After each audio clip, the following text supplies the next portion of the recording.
Oops. Oops. Oh, well, I forgot the intro. Okay, since I did that. Hi, Al. Hi, Ian. Good to see y'all. Um, okay, this is for Al. Here's your intro.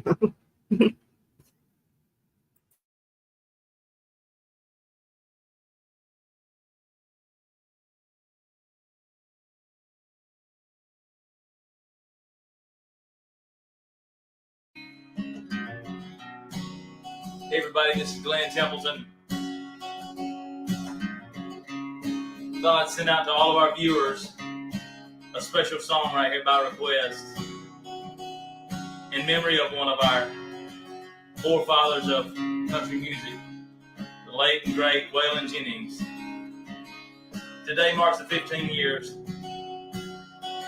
that he's passed on from us, but he left us so much great music, so I thought I'd share with y'all one of my all-time favorite songs.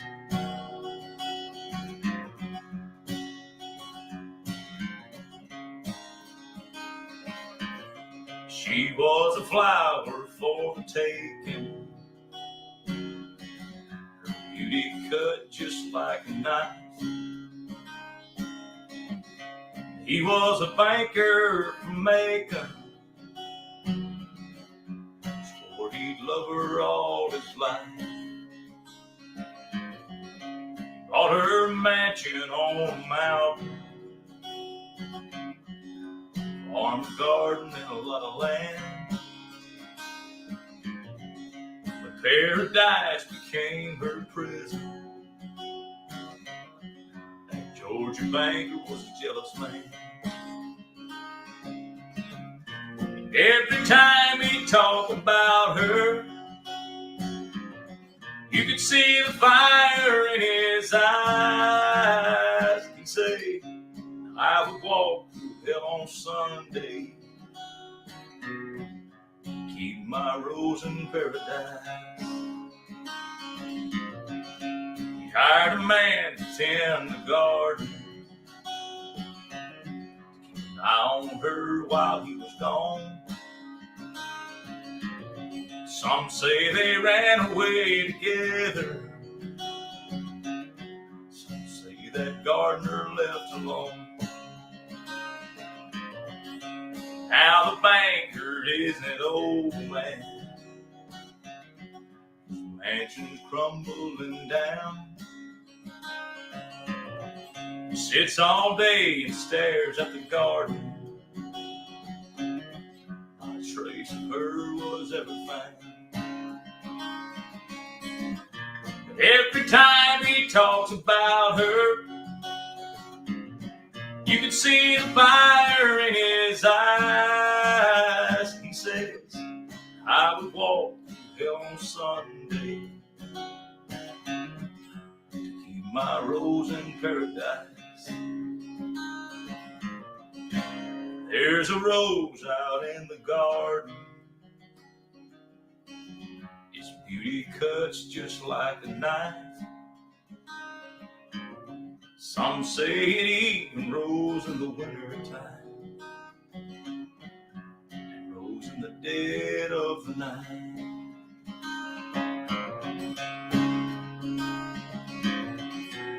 Thank y'all, everybody. I'm Glenn Templeton. We sure miss one of the greatest of all times, Mr. Waylon Jennings, ladies and gentlemen.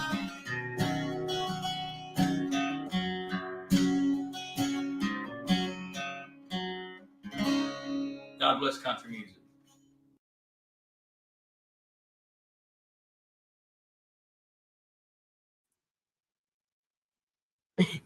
Kiss off, T-Girl. Broken, good to see you, Chris. Hi. Al, he killed her? Is that what that song was about? I don't know if I'm taking any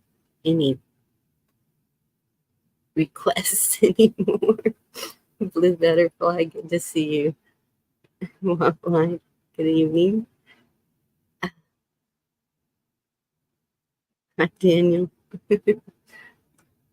I'm just not real sure about that song. But it kind of fits where I'm going tonight. I have a video to share with y'all. Yeah, I like the bandanas. She kept blooming. That's what I got. Okay, maybe. I don't know. Sounded to me like he buried her in the garden. Maybe I'm just not in the right frame of mind tonight. Welcome all of y'all. I hope y'all had a good day. I was running a little late, so just here we go. Well, I'm going to go ahead and play this and then see what y'all think about it. And I don't know if anybody wants to even come up on panel and have a discussion with me about these things. I was kind of talking to Black Watch last night and after the show, and it after the live. I hate to call it a show. It's not a show. And he asked a question, and I kind of went off. Not me. I would never go off. Yes, I went off. Hey, Patrick Kelly. And God, please, no. I don't hate men. It's just, we'll get into it.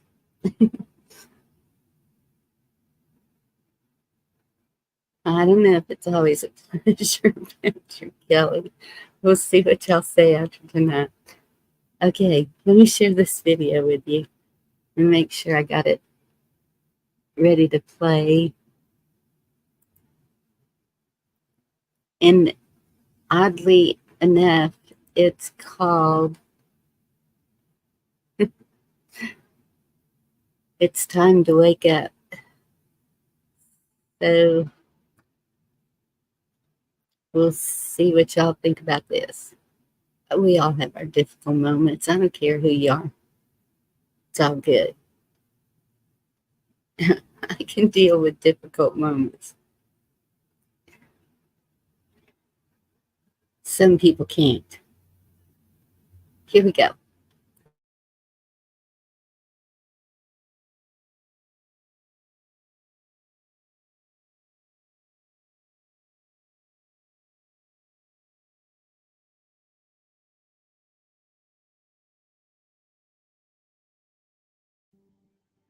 A lot of people don't know how we got the Bible at all. We Westerners got the Bible thanks to the Catholic Church. The Catholic Church and members of the church wrote the books of the New Testament. And they took over the books of the Old Testament, which even by the time of Christ had not been finally decided upon by the Jews.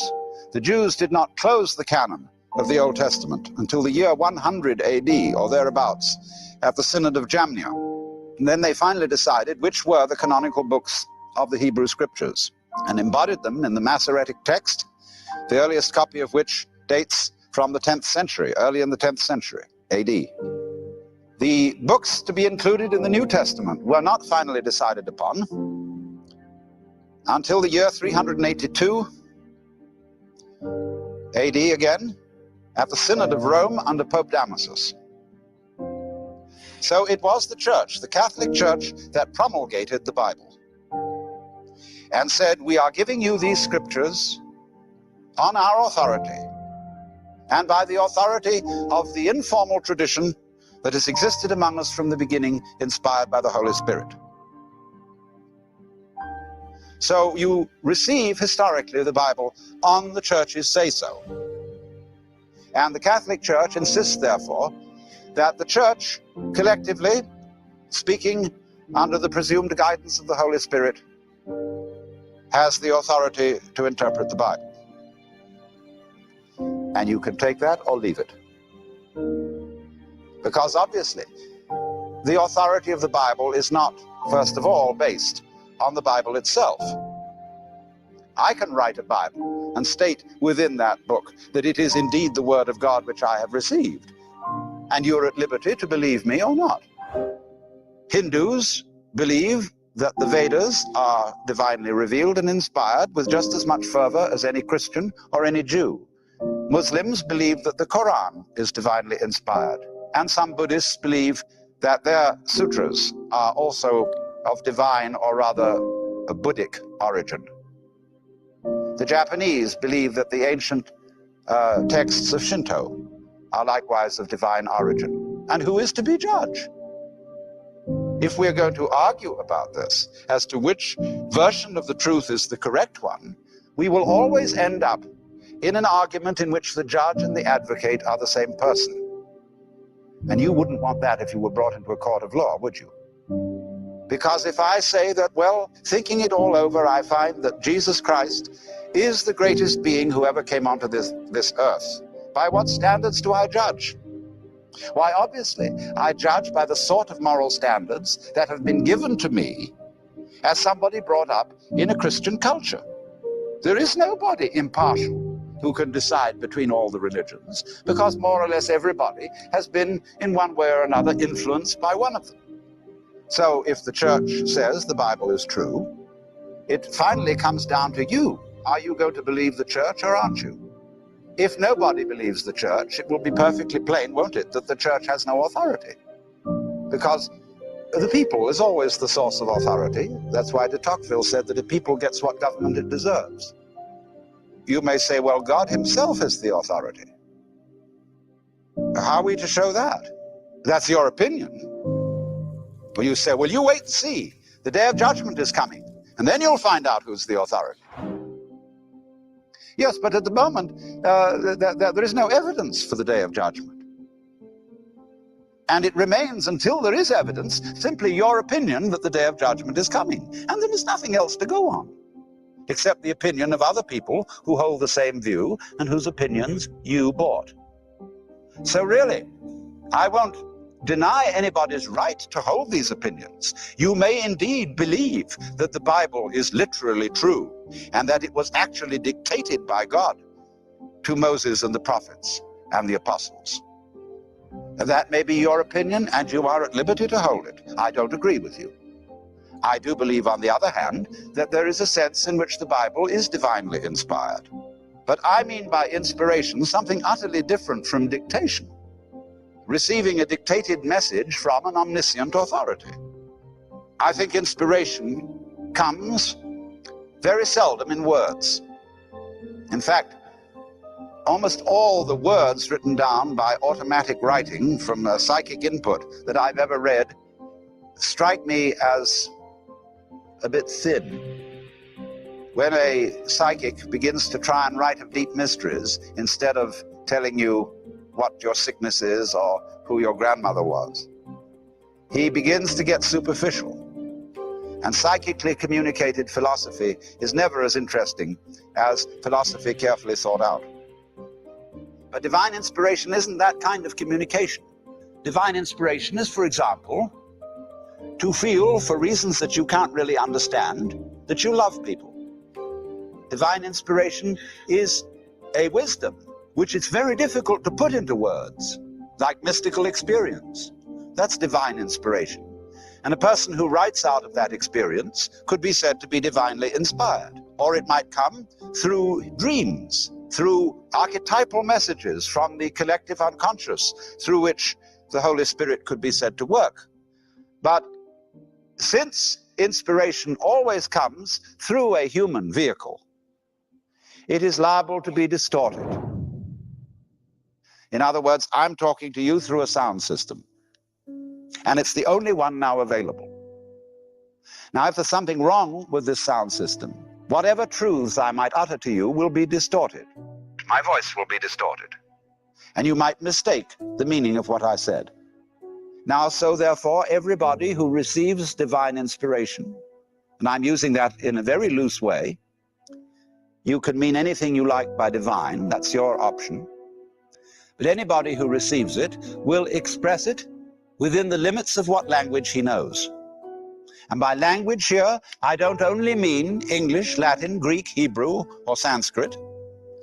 I mean language in the sense of what sort of terms are available to you. What kind of religion were you brought up with?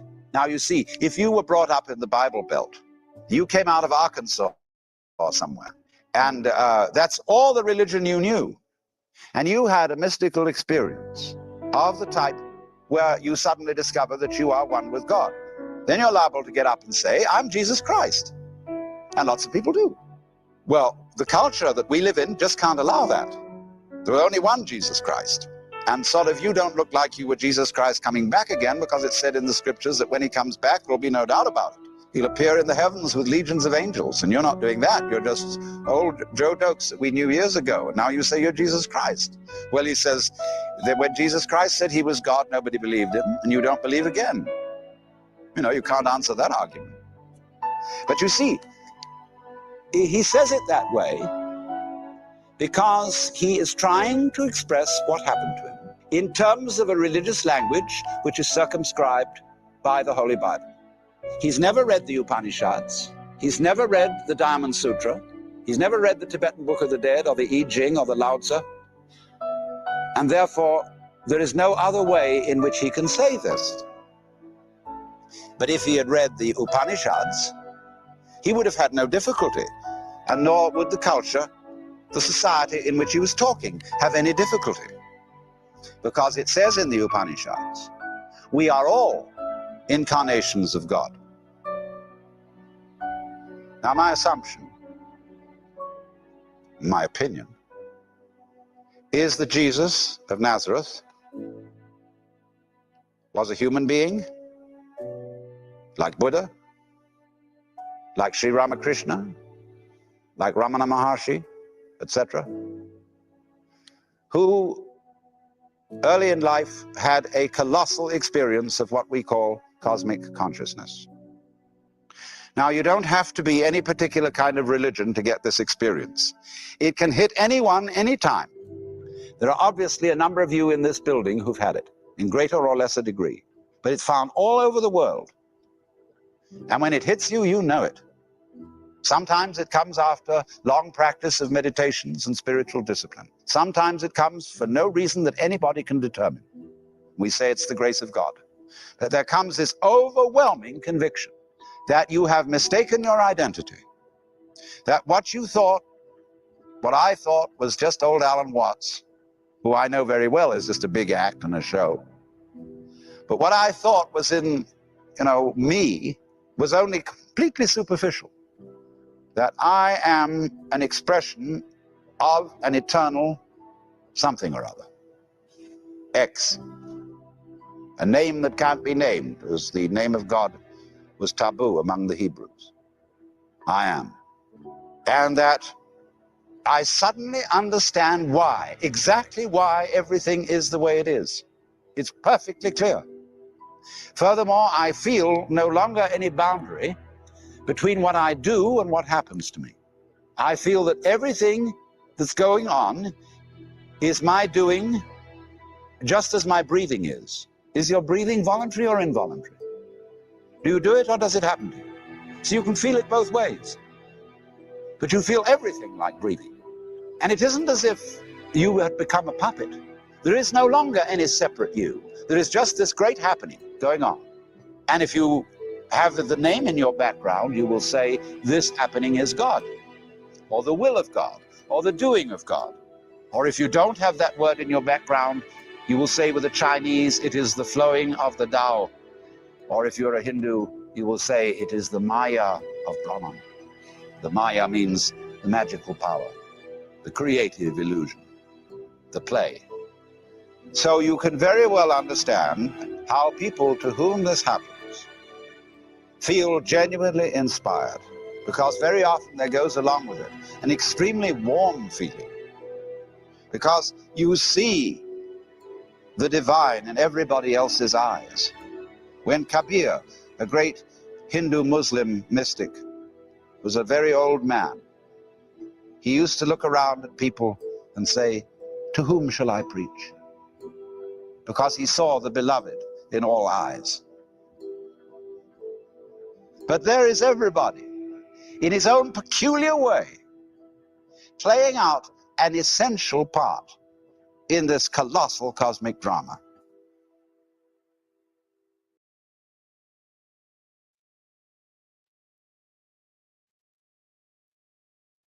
Investigating truth. Sorry about that. I hope that all works out for you. Exactly what that's what I think too.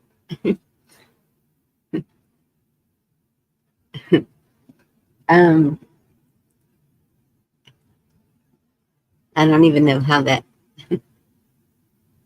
I found that. It just popped up and I listened to it and I was like, well, he's got a whole different opinion of everything, and that's what we do, look for all the different opinions, because not everybody's going to believe the same always, and you can't make them, you can't force them. It is what it is. It's profound, yes.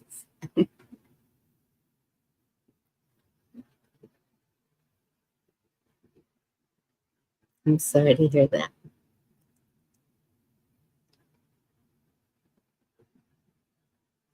And then there's one more I want to play.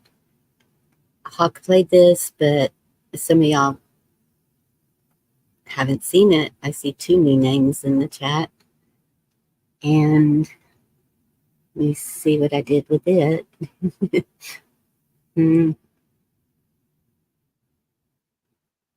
What did I do? Oh, that's right, it's X. Is that it?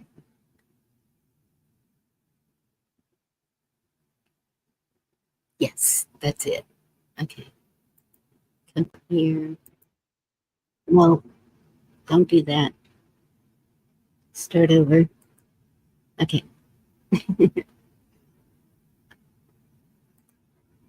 This one's really, really short. Hilarious too. Good to see you. See, and hilarious too. That's with me. It was, my experience has been mostly spiritual. So, all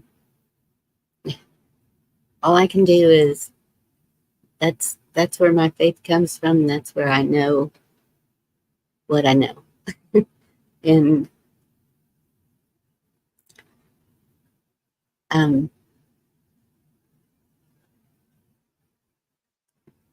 yeah, I think there's so many other things.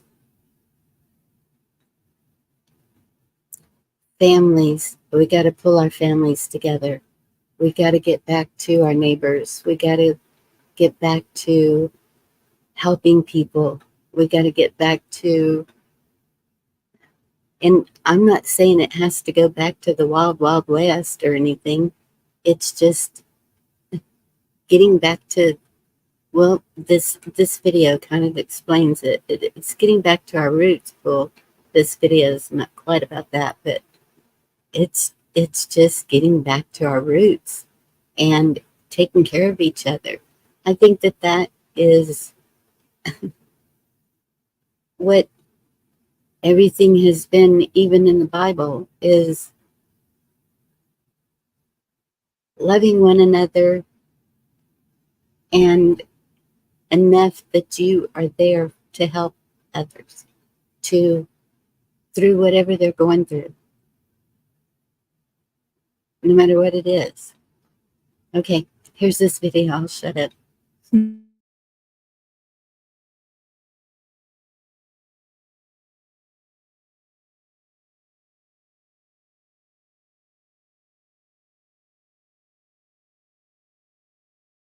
Only 3 types of people in your life. First are the leaf people. These are people who come into your life just for a season. They are there to take what they need, and as soon as it gets cold or a wind blows in your life, they are gone. Second are the branch people. Although they are stronger than leaves, you have to test them out before you run out there and put all your weight on them. They may stay with you for a few seasons, but they will break away when life becomes tough. And finally, the root people. These people are very important because they don't do things to be seen. Their only wish is to support you and help you live a strong and healthy life. And even if you go through a difficult time, they will hold you up. They love you, just the way you are. Their only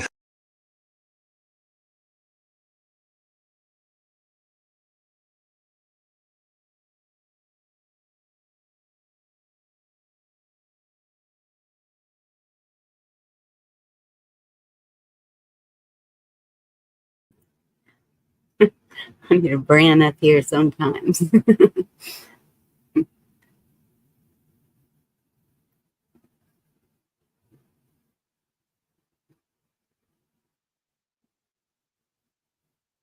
Robert Cook. I don't know if I've ever heard of that.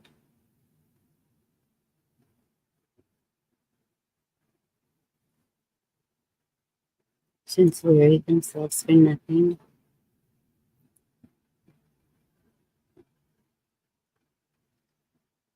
But y'all are saying some good things.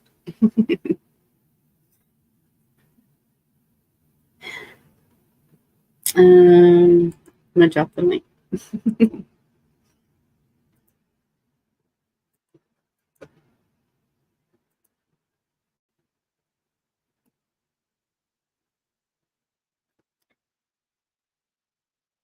So yeah, um,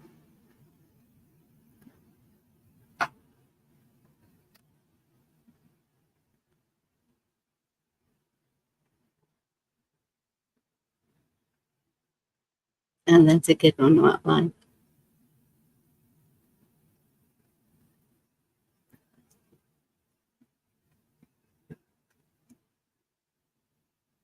Stands alone. So I try to be.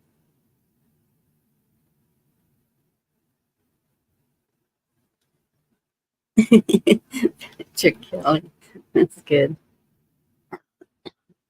Excuse me.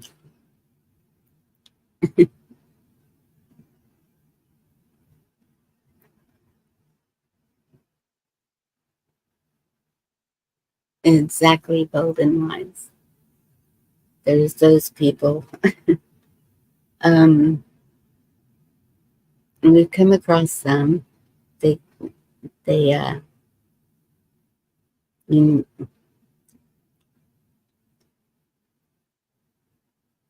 that's why I know it's not an accident that this community has come together. It's no coincidences. Well, good to see you, Carl. Good evening, Bonnie. How are you doing? I'm all right. Getting better all the time. Awesome. How's your back? Way better. Good to hear. Mine is too. I was listening to that video you played, Valen Watts, and I noticed he never mentions the Dead Sea Scrolls. And, it's like Indy said, I agree with some of it, but he's missing some stuff. Yes. There was some pretty serious correlation found about the Bible and all the books that were removed and maybe altered and whatever. So there's a lot to research on that. I missed you. Go ahead. Sorry. No, I just was saying that he was missing part of the story in there.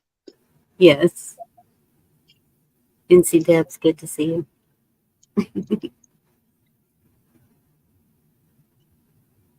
I gotta see what's going on here in chat. What's up, Deb? Something about helium balloons here. Wait a minute now.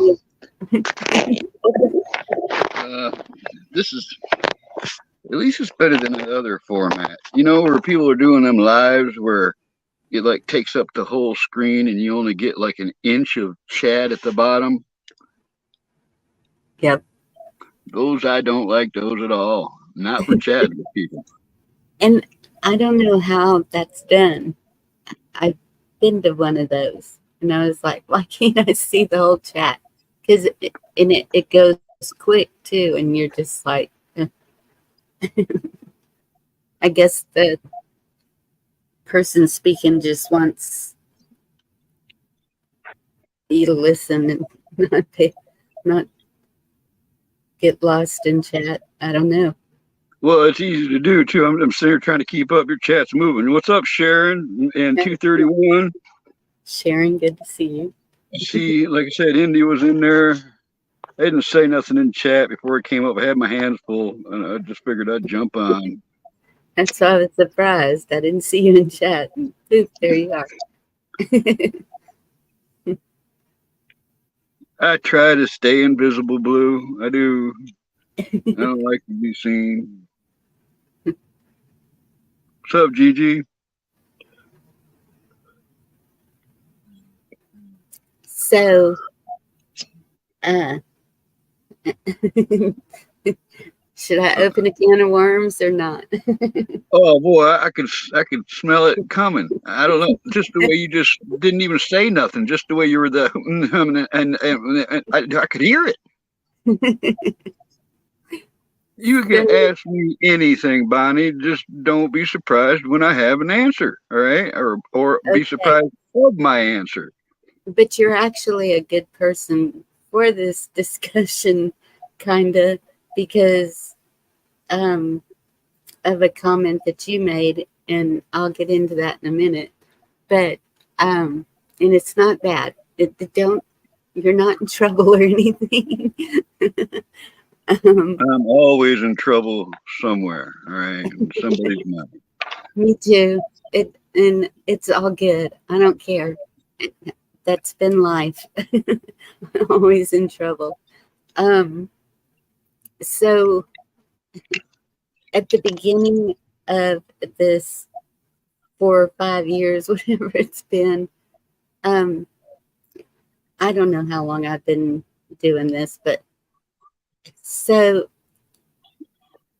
I don't know if you remember, but I asked, where are the real men? And so in all these years watching and listening and reading what people are saying, and I've seen them. I've seen some for sure. Well, I wasn't really looking for any. Well, I know you weren't, and but I wasn't looking in that way either. I just meant with everything that's been going on, and so I'm going back to the beginning of time. Okay. Okay, so what you're saying is you've noticed that society has softened greatly, just even visibly in our lifetime? Hi, Lauren. How are you? Society has destroyed everything, in my opinion. Well, is it society or is it Oh my engineers? goodness. Do you hear that beating on my door when she's got a key? What's up, Sigma? Hey, no, hey, do what you got to do. Talk to everybody. I'll be right back. I'm so sorry. Howdy, everybody. What are we going to talk about?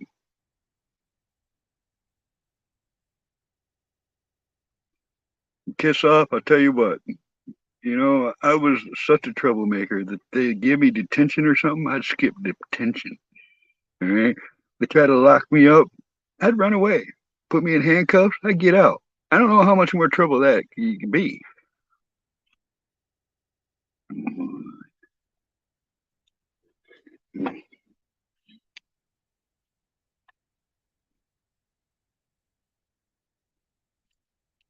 Randy Rhodes. You want to talk about Randy Rhodes? Whoa, what a waste of life and talent that was.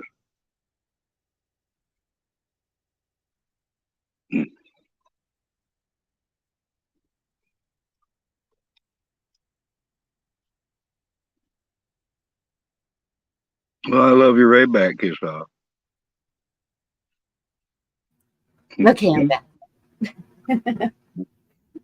I knew you would be. Oops, oops. I don't even know what Gigi's agreeing with. I don't know. It kind of scares me a little. I might want to rethink it. I'm just messing with her. Let me mute for just a second.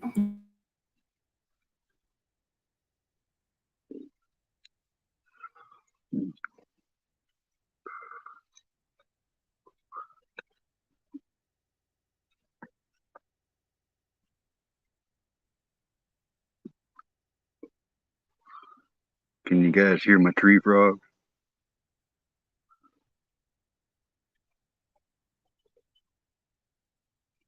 Got to be careful moving metal around here. They can stick to metal, and anything I leave out here, I find a tree frog stuck to it.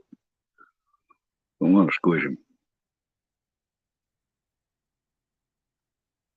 I'll be back. Okay. And just leave the door unlocked. Okay. Where was Bold and wise, knew how to irritate people so much that they let him or her leave early. what I miss? Which I I was talk. just really, well, I don't know, whatever you got. Oh, I thought y'all were talking about something. I don't know. You was going to ask me 30 questions or something. I felt it coming. So, okay, I'm going back to the beginning of time because, all right, um,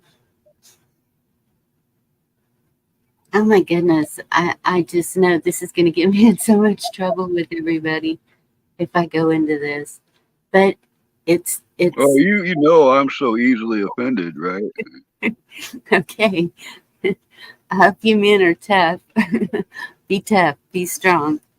Give your views, give your You know, opinions. most people don't even realize being strong ain't got nothing to do with muscles or strength or any of that. It's all in No, your head. All right, yeah, that's where you're gonna find out how tough a person is how they handle a situation. It has nothing to do about how much they can lift or how they're a good arm wrestler or any of that. If they can't mentally handle a situation, they're useless. That's not strength. okay. Beginning of time. Okay, so why is it, do you think, that in in every war, every in life period, remember me talking about the castle and the men sitting around and eating their turkey legs or whatever, and Drinking from the skulls of their enemies. yes, and doing all that, and yeah, okay, so since the beginning of time, it is mm,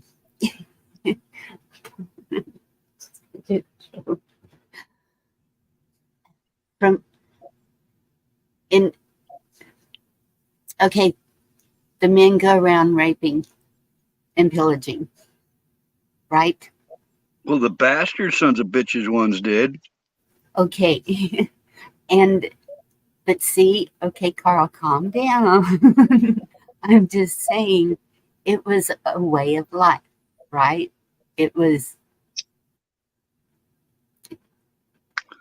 That, for I whatever believe, may reason. be all right. You know, war is hell. All right. And we were pretty savage in our history. Whereas you didn't let your enemy, whether they were women or children or old people, live. You killed them. All right. And that's the way that was. That's the way they were taught. That's the way they were trained. That's the way it was. You know, if anything, maybe people's disgust for that history is a sign of our improvement. Because I don't want no part of that. You know, I don't want to be around anybody who wants to be a part of that. But Right? have they improved? Do you know? I'm never going to make an assumption of what somebody wants. I know there's some people out there that talk a big talk, but those are likely people that have no comprehension of what it would really be like. Hi, Blackwatch. I haven't looked at it, if that's what you're asking me. So do you feel that men are mostly driven by lust? By blood or lust? What did you say? Lust. Lust. Are most men driven by lust? I would say from the age of probably 14 to in their 20s. You know, there's an area in that zone where men are a little more randy. All right, you know they I don't that's think all they it's an think age. about. I don't think You it know? has to do with age. Um, Now listen, I'm not done because now that's almost every boy. All right, when they're young, they're ready. All right, but I also noticed that the men who didn't do well, all right, who may have never had a girlfriend or you know, those are the ones that just talk so rudely about women. They're the ones that, you know, they talk like men are superior to women and become really sexual in their conversations. Which to me is a sign because every one of them I've ever known like that, they were the guy that no girl wanted anyways.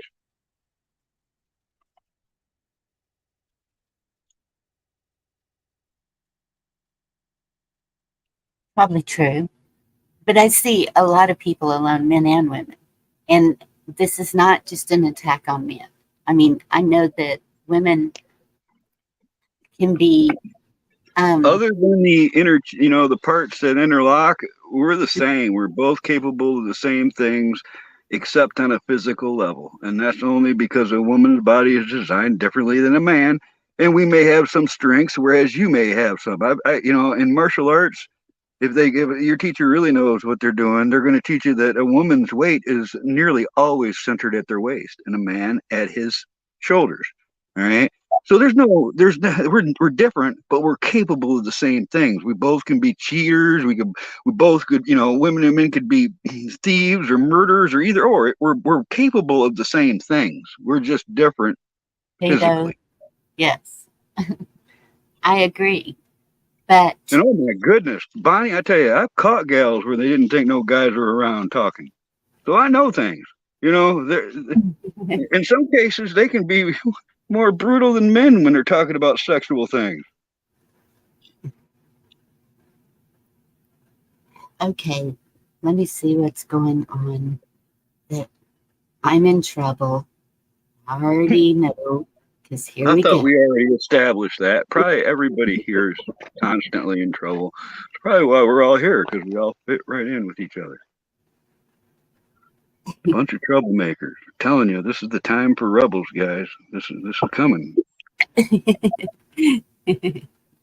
Okay, so we're keeping it on topic. Um, where was I? Not just men, women too. Um, so okay, where I was going with that is it okay, the video at the beginning, and so this is why I believe what I believe. Okay, and um, I was never going to call that into question. I don't know why anybody else would. I it's said that just on your last live.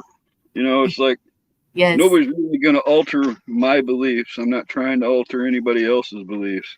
You know, all I can say is throughout my life, the more I research, the more I read, and the more I go looking for knowledge, the more I find.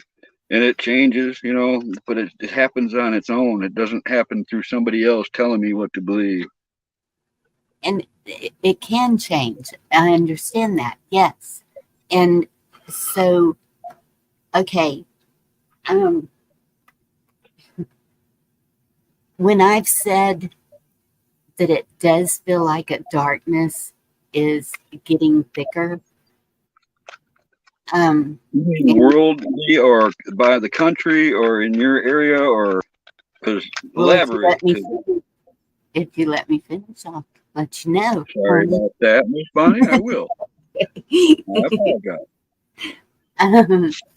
Is and in praying about it, to me, it's like it's the depression.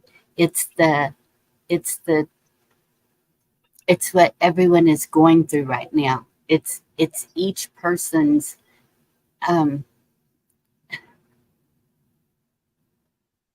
what's holding them back, what's keeping them down, what's keeping them alone, what's keeping them so it's and that's where I think it all connects together, because what whoever we want to blame, where can we put the blame? I mean, we as For me, it's pretty simple. We as a people have gotten where we are right now, and it's not looking good. And so it's like,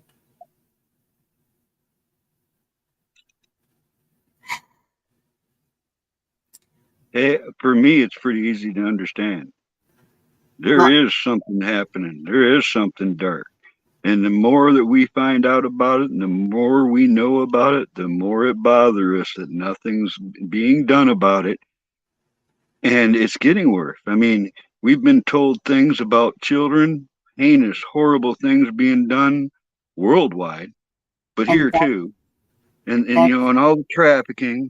Now I'm seeing where 74% of recipients had suffered some type of side effect over the cure. All right, you look that up on Gateway Pundit. It was the headline on that page. You know, we know that the elections aren't safe. They're not solid. We know that they're going to do something to prevent him from getting back in, which I mean, it's like, to me, there's like a dark cloud rolling over this country.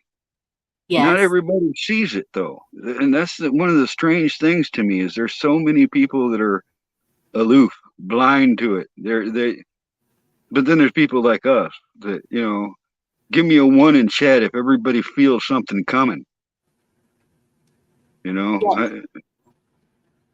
that's not quite where I was going, but okay. well, there's people I know. A lot of people Good to have see passed you. away, Bonnie. A lot of people dying. There's a lot of people that can't afford life anymore. The I know, economy's crazy. This no, is adding up. it's yes, and the judicial system is upside down backwards, and everything is upside down backwards. I get that. Turning guns, good to see you. And so, what's the one for? I'm not gonna. I don't know. Um, so you mentioned the children. From the beginning, it's been we have to protect the children. So, Sheena, good to see you. You've been a little bit of a topic of discussion lately. Love you, darling. Rocks are not evil. What's But not evil? rocks. Rock. Anyway, You mean um, rock and roll? no, I mean rocks. Fire and brimstone kind of rock? What are we talking? Crystals. Crystal rock? You mean like drugs? No, good Lord, Carl. Where does your head go? A bunch of people that kill themselves with that stupid stuff. No, not, not, not. Oh, you're talking about those? Yeah, yeah. Well, some people think they're getting something from that. Whatever. I'm not going to judge. I've never No, had any. not getting something from it. It's not like I sit here and rub on them all the time. And I can think of other things to rub on, but never mind. I'm not going there. Bran. Oh well, you mean like salt? Because that's what salt is too, right? And it's, what do you mean hocus pocus? Oh my goodness. Okay, we're not getting into that. Anyway, so. Well, just so you know, I got no superstitions. I don't believe in luck. I don't believe in, Oh my God, I've lost it. We have gone way off the rail. We are losing Hey, track. you're the one who wanted me to ask me questions. It's your fault. But you keep going off in a whole different No, direction. I'm trying to stay on there. It's just, it's like you're showing me an ink blot, and I'm trying to explain what the heck I'm seeing. This is, thank you, Lord. Okay. Hand this man over to Satan for the destruction of the flesh, so that his spirit may be saved on the day of the Lord.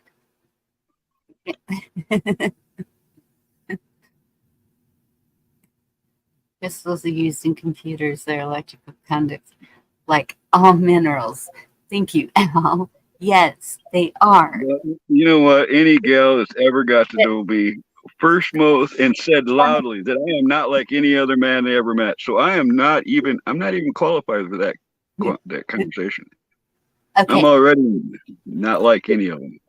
Okay, then you don't have to answer. So that's the thing is the free energy. We've been talking about the towers with free energy. We have been talking about the frequencies with free energy. We have been talking about all of that all of this time, and that is what it is. Okay, so that's that. That's over and done with. That's not even what I was talking about. I was just saying hello to Sheena and letting her know that she's been a little bit of a topic of discussion, and Jesus got it covered, and we're good. That's all. That's all taken care of. I don't want to start a battle in chat again. That's not going to happen. I was wondering where you were getting all this from. I got to look at the chat now. And so, the thing is protecting the children, okay? And so, God help me. Let me do this. I have seen the devil, and I know what it's capable of. And so, and so it all comes down to, okay, could it be curses passed down through a family? I have no idea. I don't know anything about curses. I don't know anything about witchcraft. I stay away from it as far as I can.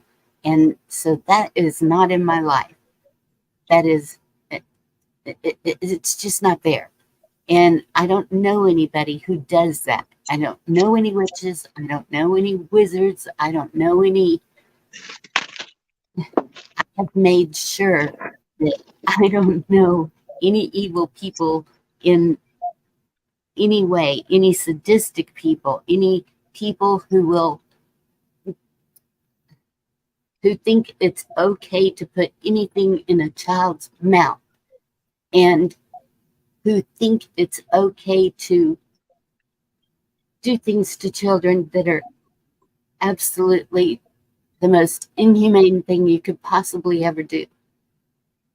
But I do know that it happens. And that to me is the devil.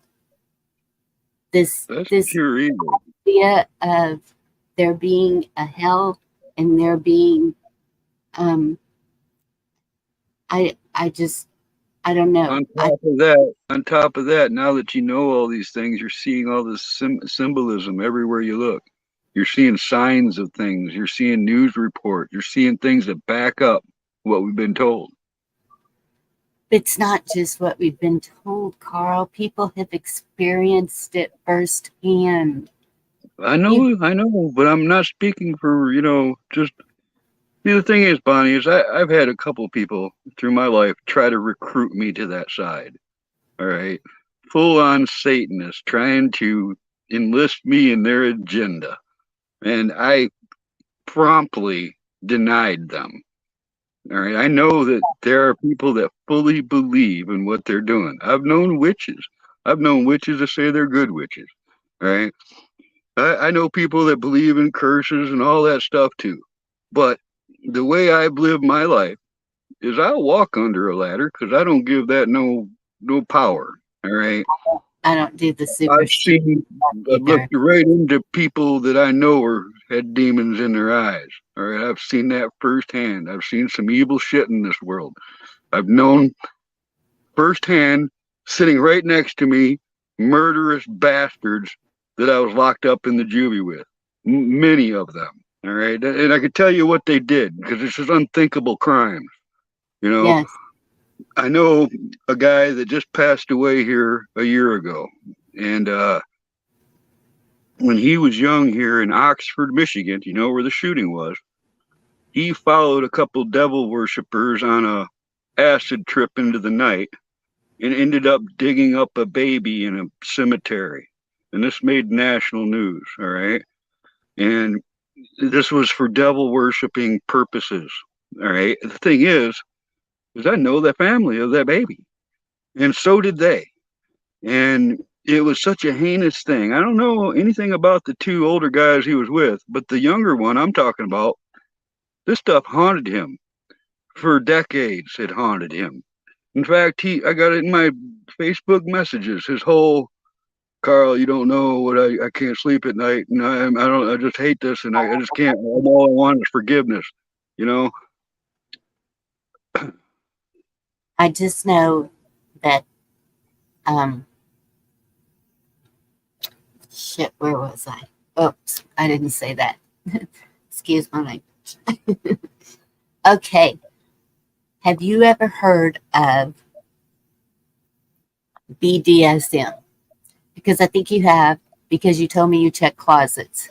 I know what it means. You know, there's a whole slew of people out there I don't understand, and that's what that was all about.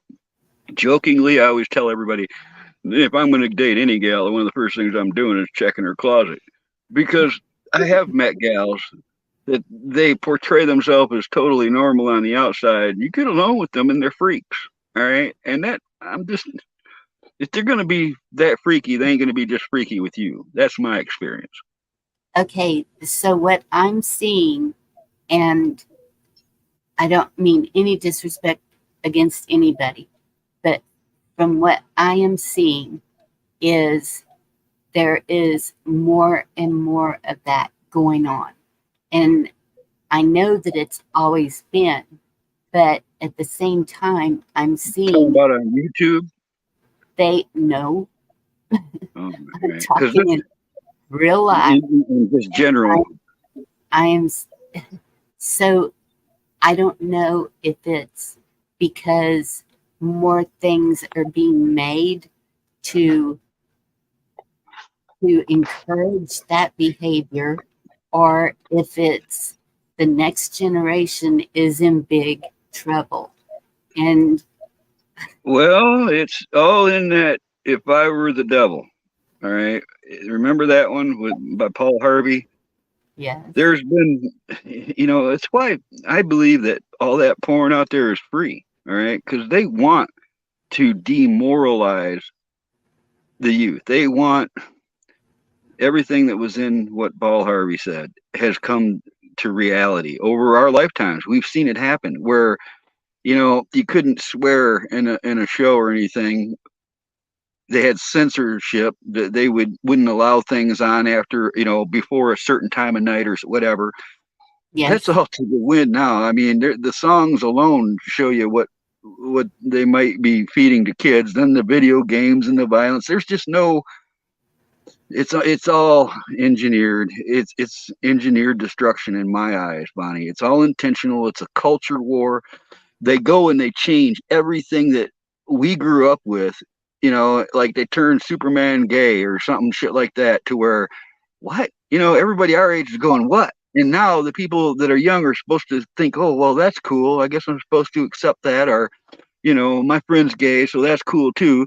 Yeah. This is a war on us in many ways, spiritually, culturally. Barbie with the duty. Yes. I've seen, yes. Have you seen that? No? I didn't, the what? Seen what? Barbie's with the duty. Yeah, oh, yes. You know, that stuff, it never ends. You know, there's a lot of the weird stuff that they do. It's like it's like when Netflix, you know, everybody said Netflix and chill or whatever, until I saw they were advertising twerking children, and I ended my, you know, subscription right there. I won't ever go back neither. If they're going to push that type of thing, we're going to turn into Sodom and Gomorrah, and we know what happened there. I don't want no part of that. And that's it. That's what that stuff is, because it even has the word in it. It's called. You're blinking out on me. I don't know if anybody else can hear that, but I couldn't hear what you said. Am I blinking out? It even calls it Sodom masochism. I'm probably saying it wrong. I think it sounds like sadism and masochism. Well, I don't even believe The whole half of thing it. is involving dominance and submission, role playing, restraint, and other interpersonal dynamics. And do how that came up? It was when I was looking into one thing, then this popped up. Be careful what you're looking into, because you're not going to like what you see sometimes. But at the same time, I know this. I know that these things are going on. I have heard words that I never heard before. I have seen things that I have never seen before. And it's disturbing to realize that people have gotten in it. And so my question is it because they are so used to having, I'm just going to say it, are they so used to having sex that the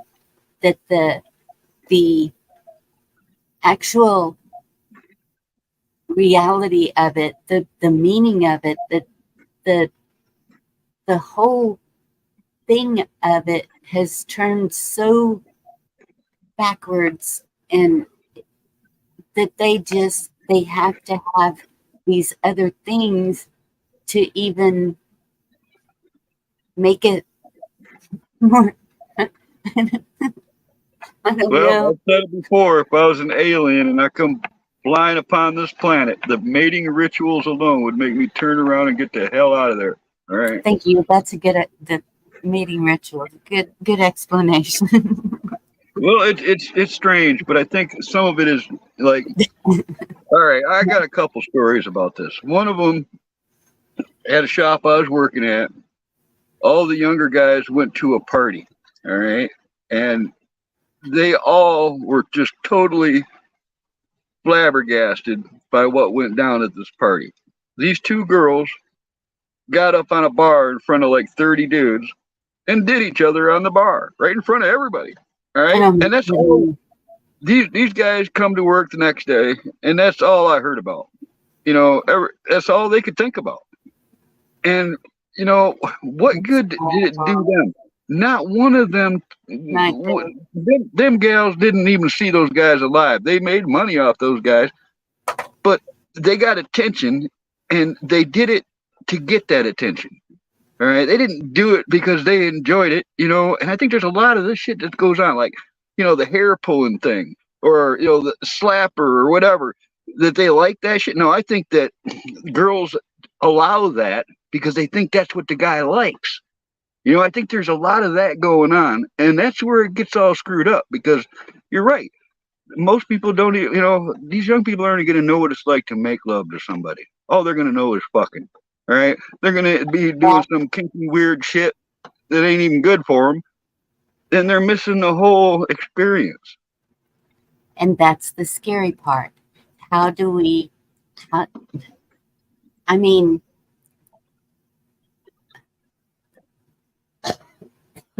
excuse me. These allergies are killing me. If That's part of my issue in life. They're right there, Bonnie.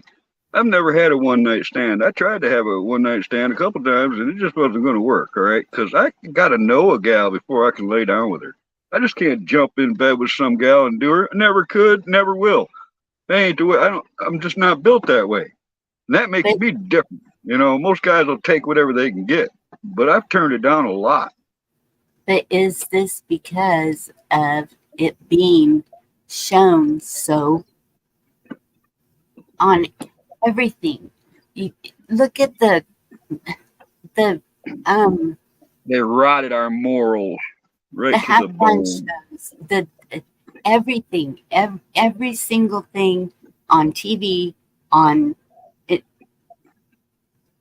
anything that you're watching, it's like it's thrown in there. And so is this because God has been taken out of everything? But I see that they're putting the 10 Commandments back in schools. They are in Texas. I saw another state was too. I think it was Missouri. Okay, but, and I know the parents, well, us parents tried to teach our kids. My kids grew up in church. And so I don't know what the answer is. There you go. Are you supposed to know the answer? No, I don't know. Yes, it's you have to know the answer to find a solution to Oh, thank you. every problem has a solution, right? It's supposed to. This is one that I am just having a really hard time finding a solution with. I have 6 kids. I have 8 grandkids. So that's a lot to work, to not worry about, but to pray over and hope that they see. Well, you do what you can, Bonnie. That's what you do. That's what all of us are doing. I mean, that's what I'm doing. I'm doing what I can. I know my limitations, though. I mean, I know I can't do everything, and I'm not going to know everything. Hey, Kim, good to see you. You know, actually, this current Raised by the hippies. Parents protects their children's lives. Yes.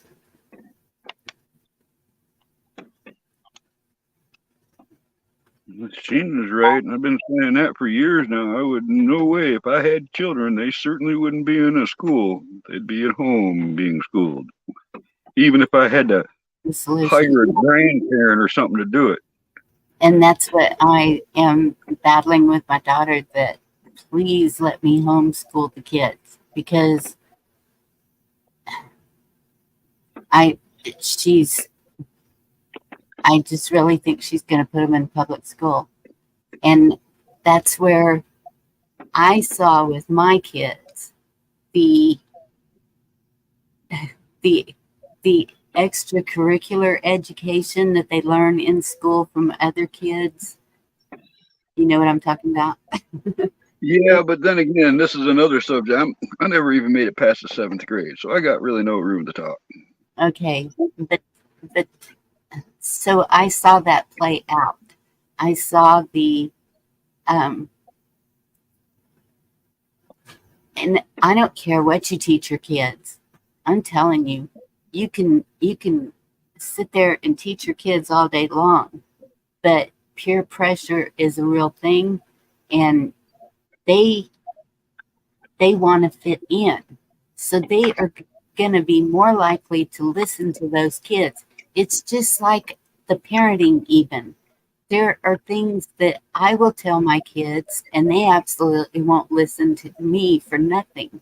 But somebody else can tell them the same daggum thing, and they're like, oh, so and so says this and this and this, and they're right. Well, wait a minute. I said the same thing, but it's that hearing it from somebody else. And so that's where it's like getting a grasp on that. I don't know. It's going to take everybody working together, though. And that's why I say get to know your communities. My kids, they were never allowed to spend the night anywhere. All through growing up, no. Unless I knew them really well and knew the kids really well, knew that nothing weird was going on in that home, and then I would let them stay. When we went to a Dallas Cowboy game, they had to stay overnight at somebody's house. Sometimes it just has to happen, but for the most part, no. No. You know, you can cover a whole lot of subjects at the same time. Anybody ever tell you that? Gigi's been teaching me well. Is that where that come from? Wow. But it's because it all ties together. Is the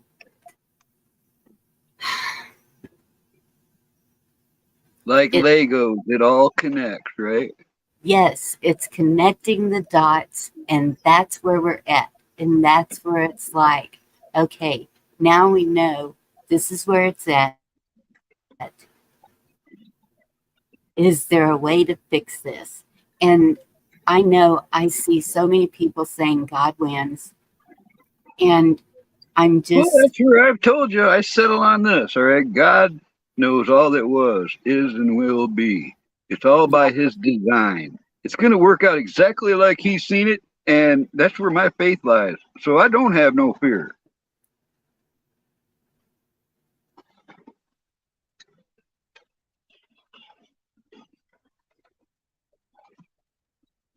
To me, that's just logical. I mean, even if I don't even make it through to see what happens, right? I still know it's all good. willing to do the work. I'm completely not hearing you. Can Chad hear her, or is it just me that's losing her? Sorry, Oh, I'm mumbling. I'm reading chat.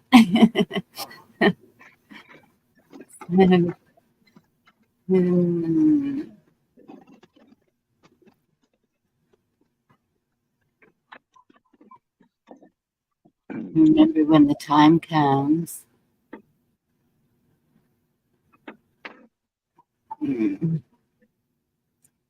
different energies draw the same energy. God gave us our brain. He will teach you whether you like it or not. He'll make up.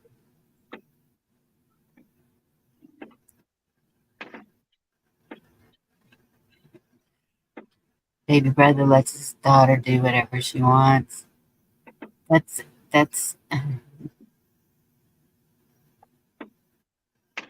yes, Sheena. Trauma for life. Got it. TV, video games, and all that stuff. Yeah.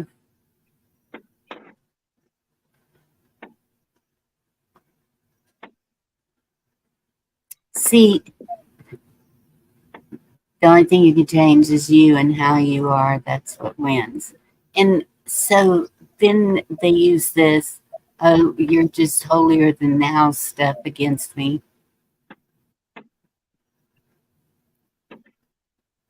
I'm not qualified to make that judgment. Chances are, if I'm ever to stand as witness, as a peer for somebody, I'll probably have nothing but good stuff to say about them, because even those bastards that owed me money and died, I still don't talk shit about them. Still remember the good things. All the things they have done to the children has been a coordinated attack on the home to break down the family. Outlandish Patriot, yes, good to see you. They've made the nuclear family almost non-existent, you know, where everybody has a couple moms and a couple dads, and there's a breakup and, you know, visitation arrangements, and everybody's family has to go through the courts, and, you know, there's just so much out there that enables a family to break up the way they do. There is no family unit like there should be. It's a bunch of broken families out there. It's really what it is. Yes. They've succeeded in that. And I guess it is the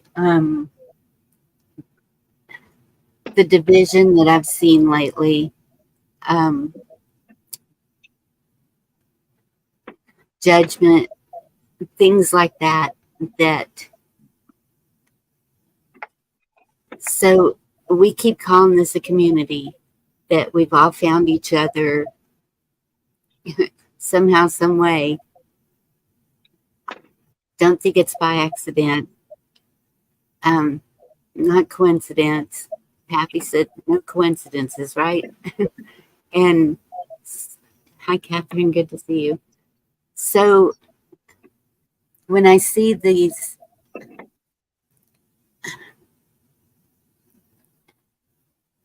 things being used against people, that I'm just blown away. It just blows me away. Hawk said some really nice words yesterday, and I appreciate that. But y'all saw the video I did, and the one at noon, and I never go on at noon. And it was disturbing. The way it was presented, it was disturbing. I have been told since then, it's kind of been explained to me. It was like me getting braver, coming out of a shell, whatever. Get that part, but off with the head, and maybe it was direct. That's the thing. I've seen him do some weird things before. He made a video that made it sound like trust in God had passed away, which I was not happy to hear. So I went right looking for trust in God and found him alive and well, and told him. He was like, "What?" And I mentioned it to him in his chat this morning. I told him what he did to you, and he's like, "You tell Bonnie to get a hold of me. I'll show her how to deal with him." He's just you got to question some of the people's mentality on here. You know, it's one of those things that for somebody to offend me, I must first value their opinion. All right, that's where that lies. Carl, you've seen on 101, we've all been there. I had respect for this person, known him for what, 5 years, 6 years, whatever it's been. I don't know. And if you're listening out there, just nobody gets your humor, man. Nobody gets it at all. Yeah. And yeah, I saw the second video about the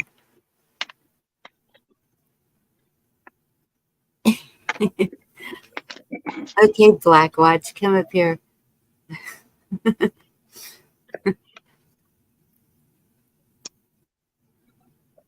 There's some strangeness that goes on here, right? And that's why I asked earlier if you meant people on YouTube. The thing I remember and try to keep first and foremost in my mind when dealing with anybody in a chat or on a panel or any of it is what YouTube told us when we first started doing this. Keep your information private. Keep your identity private. So most people, Yeah. when they read that for the first time, they come up with a name that, they kind of hides their real name or whatever. They're not, some people use their real name. They don't give a fuck. But other I people do use, like Camo Carl, for example. I didn't want everybody to know who I am. I don't necessarily hide who I am. A lot of people know who I am. But Well, I you didn't don't know. want the general public to know. That's why I got a new email I got to pass around, but I don't want the public to know it. I just want certain people to know it. So Yeah. it's like, there's a lot of fake motherfuckers out there, Bonnie. All right. And I expected that. I was a little naive to some of the dramas and some of the Yeah. things people can create. They'll come into a chat, and if you acknowledge them, you can totally disrupt an entire show, or whatever you don't want to call a show, or at least disrupt the chat. And I think with a lot of them, that was their goal. All right, that's their way of making themselves feel better. Is, I went in there and I just fucked it all up. Ha ha! I think there are people that do that. I really do. What's up, KP? Anybody else? Turning guns. What's up? Well, and that's the thing, though. Here, we build friendships, we build bonds. I thought. I mean, there's some people. I'm sorry. I got a train right next to me. Okay, you can mute if you want to, but a lot of people have my phone number because I absolutely trusted them to have my phone number, because y'all all know what you can do with a phone number. If they want to find you, they're going to find you. It doesn't matter what name you're using. You have an address, whatever that address is called, the internet address thing. I am not tech savvy. I don't know what it's right there, but I can't think of what it's called.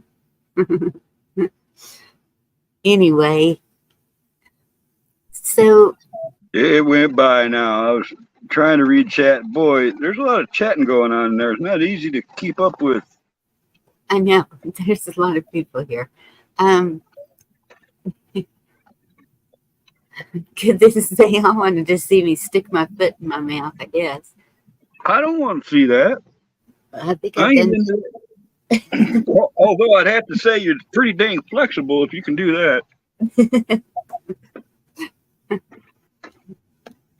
I can reach my foot, but I think I've done that. I don't know. I'm just, it's heartbreaking, I guess, is what it is. It's like when you get to know people, and my thing has been from the get-go, everyone is welcome, and everyone has different views, different ways of looking at things. On most things, we all agree. Some things that I never expected, that's where the disagreements come from.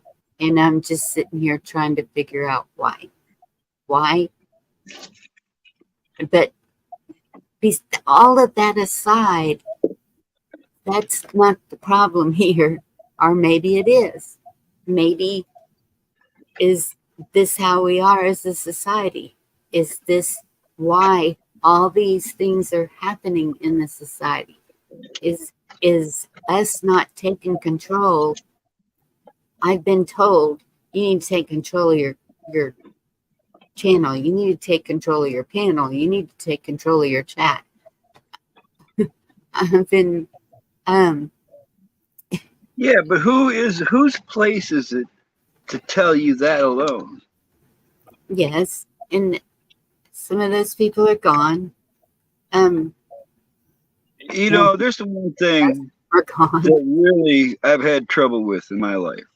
I've really had a lot of trouble with controllers, all right? People who want to control me. That is where a lot of my trouble stemmed from as a young kid even. All right, people Depends trying on to tell me what to do, when to do it, how to do it. That, yes, especially in Al.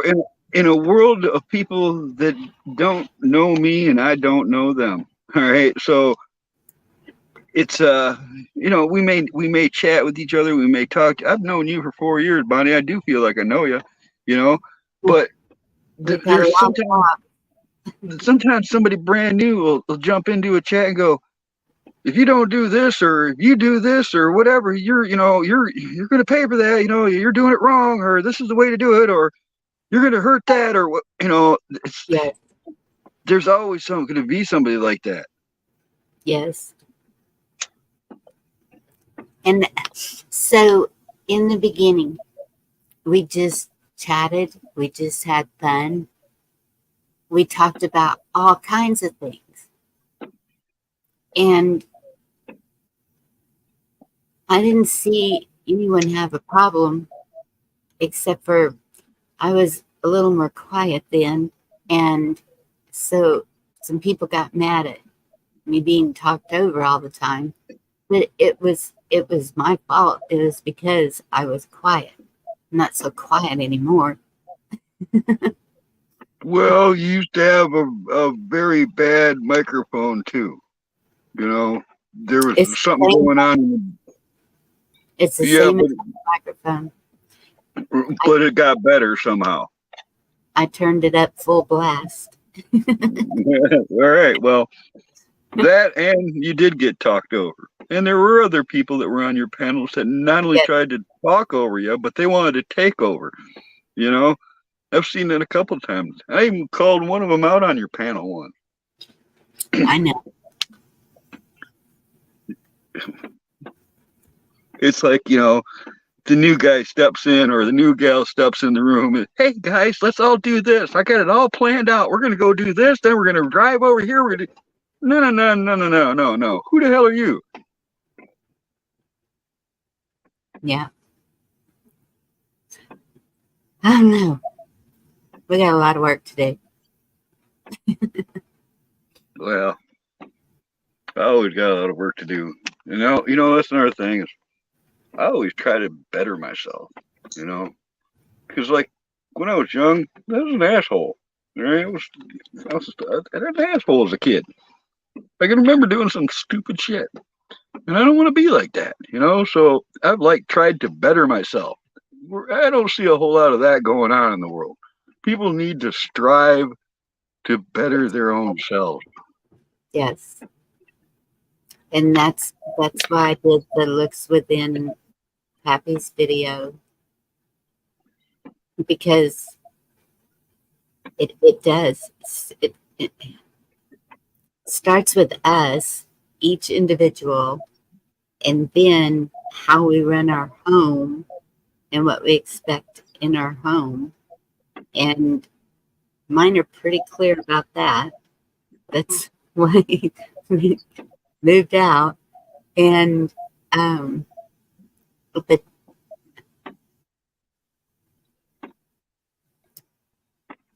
So you just completely dropped out. I couldn't hear what you said. because I didn't Anybody say else? anything. I Oh, stopped. I thought your microphone died. No. Uh, Assuming I don't meditate, Gigi. I mean, I do certain things that some people would consider meditation. You know, I get in the zone. Hi, Bryce. And Married with Children was a good show. I don't know about that. Well, it's because of Al Bundy. Yes, Al Bundy. A lot of lonely people out here. Oh, that's right, Al Bundy. Okay, got it. Mm-hmm. That's where that name is from. But there's another example. I thought Married with Children at the time was just funny shit. Personally, I always thought Peg was the one that I'd like to watch, right? But most of my friends and the most males zoned right in on the young girl Kelly in that show. And now, those same guys back then that were too old for her are still impressed with her, So where they show little skits and stuff of Kelly in some little micro skinny, dress or something, and you'll see it where it's all the guys that are commenting on it are like 50 and 60 years old. That's the kind of thing that just shakes. I shake my head a lot, Bonnie, because of shit like that, And then you notice that they push that. They want you to look at the young little girls. I don't want to look at no young little girl. I want to look at some mature hottie, all right? Somebody close to my age. I don't want to see that's where a lot of people are different, Bonnie. And Kim, it was Liberty Warrior, and don't think they exist anymore. And Kiss Off, thank you for mentioning narcissism. Rescue. There's a lot of that out there also. You see Rescue? Rescue. No accountability experience that allows people to act like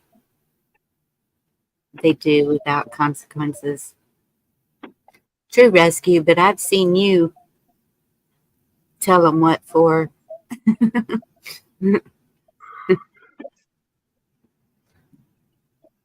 Yeah, come up here and tell us what for, Rescue. I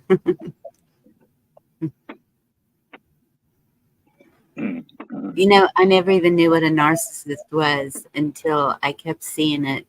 And then a friend of mine, when we were talking about my mom, she mentioned that word. And so maybe that's why it keeps popping up, because I looked up what it is. If you go to Google for anything, then oh my goodness, get ready to get flooded with. Yes. Get ready, because I'm in the same boat. I didn't even know what one was. All right, I kind of did, but until you really experience a narcissist alter your life in some way, you don't really know what they're capable of and what their ploys are. And there's a whole fucking science behind it. All right, if you get into the narcissistic research, there's like thousands and thousands of videos on this and their little sneaky tricks and how they pull you in and get your energies, and they, all these things that go along with it that people like us just wouldn't have had to have thought about until we experienced it. No, Michelle, what was Michelle's channel called? But I think she's changed the name. American Patriot. Was it American? No. American Patriot, I believe, is what she started off as. She changed it a few times. Yeah, I don't know. A lot of people, and I've seen a lot of people channels stop, and that's where, Here we go again. Yep. I'll be back. I see all these same names all the time, and I know that the evenings, especially like Sunday, I don't think there's a lot of lives, and I enjoy spending time with y'all, and so that was, I just wanted to cover this tonight, and then one other thing tomorrow night, and then I'm out of step. And so it's like, I just wanted to get it all out there, that it's because it is all connected. And the one tomorrow night is more about the way people act. And well, we've been all over the board, so I'm not even sure what you were trying to achieve tonight. I know. It's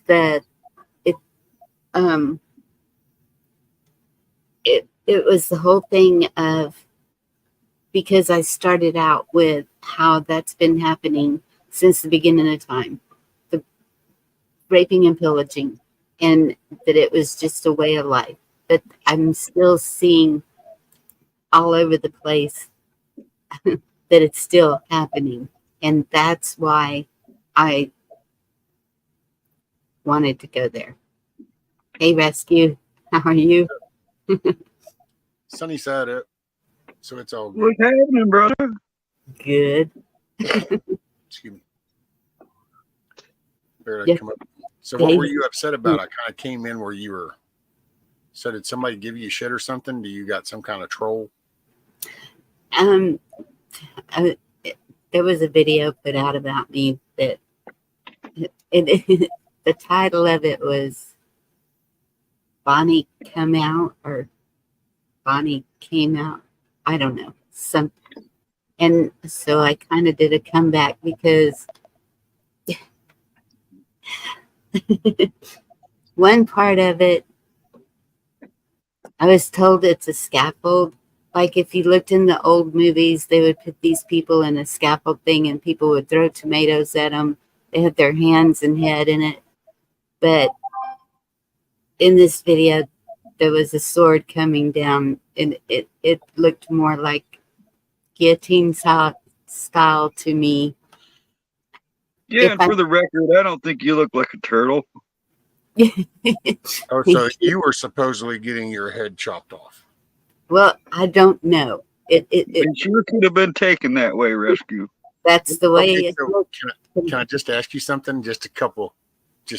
So is the person that did this like somebody like super close or like, you know, hey, got a real kind of relationship with this person? You mean a lot to me. And Not, you know of them, I'll bet.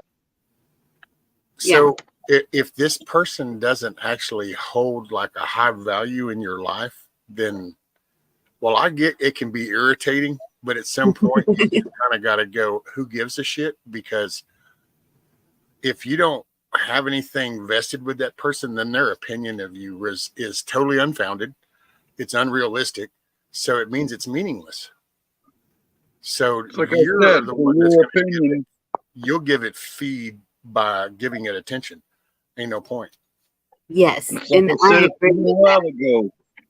Because I have said that even about evil. The more we talk about it, the more we're giving it power. We just got to stop it. Kick it to the curb. That's right. Thank you.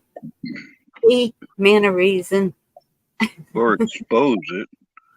You know, it's just like he's saying the same thing, Bonnie. Yeah. In order for somebody to really hurt my feelings, I gotta, care what they think first. Yes. But that's just it.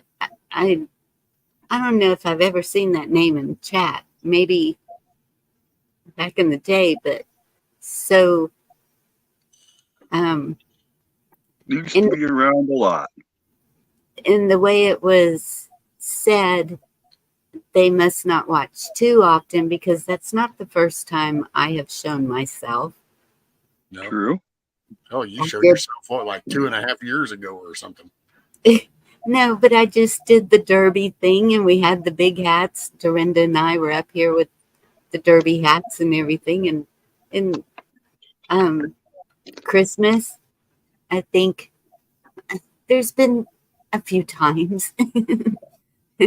And I can get it because I've kind of gone through that. So, I get my feathers ruffled and I get all up in my feels and people kind of get under my nerves. But I will tell you what I've kind of come to terms with nowadays is it's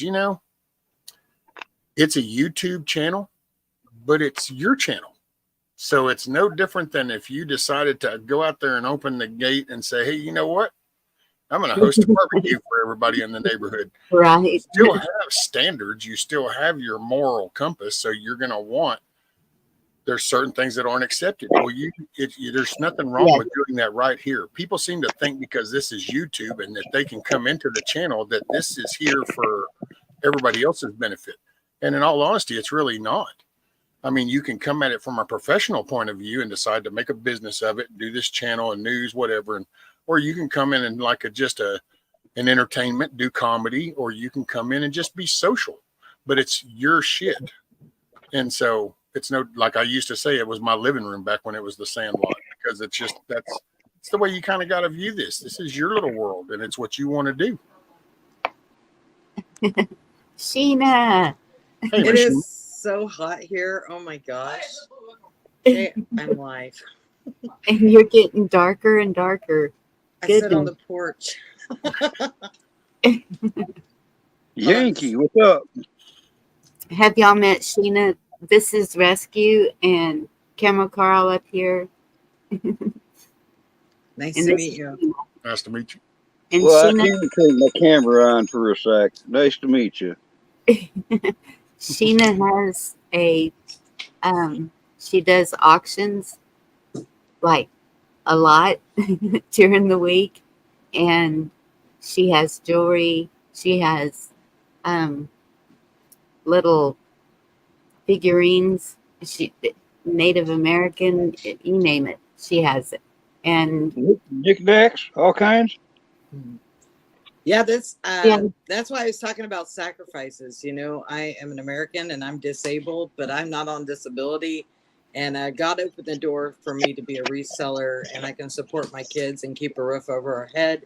So I do that right here on YouTube, and it was all a blessing from God. He gets all the credit. I met Bonnie right here in the preparedness community. I came from a 2-acre farm, and you guys talk about people being bad. I've had people do some naughty things to me, which is why I live where I live now, because don't trust people out there on YouTube, you guys. Some of them people are psychotic, and I'm not kidding. So, I mean, I'm a tough girl. It's like, F you, I can handle me. But when you start bringing people's families into stuff, their kids and stuff like that, you can kick rocks because, I won't put up with that.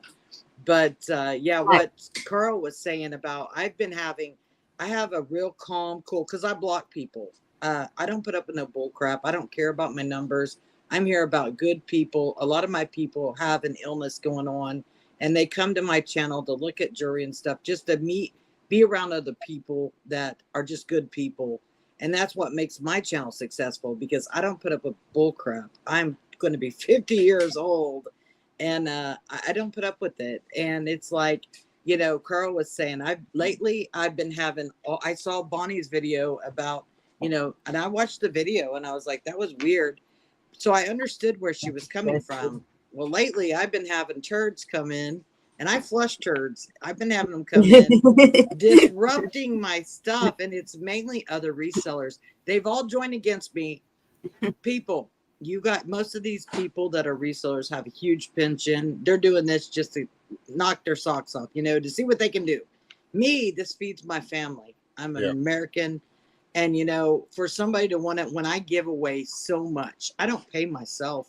I just take care of my kids and I give back to the community.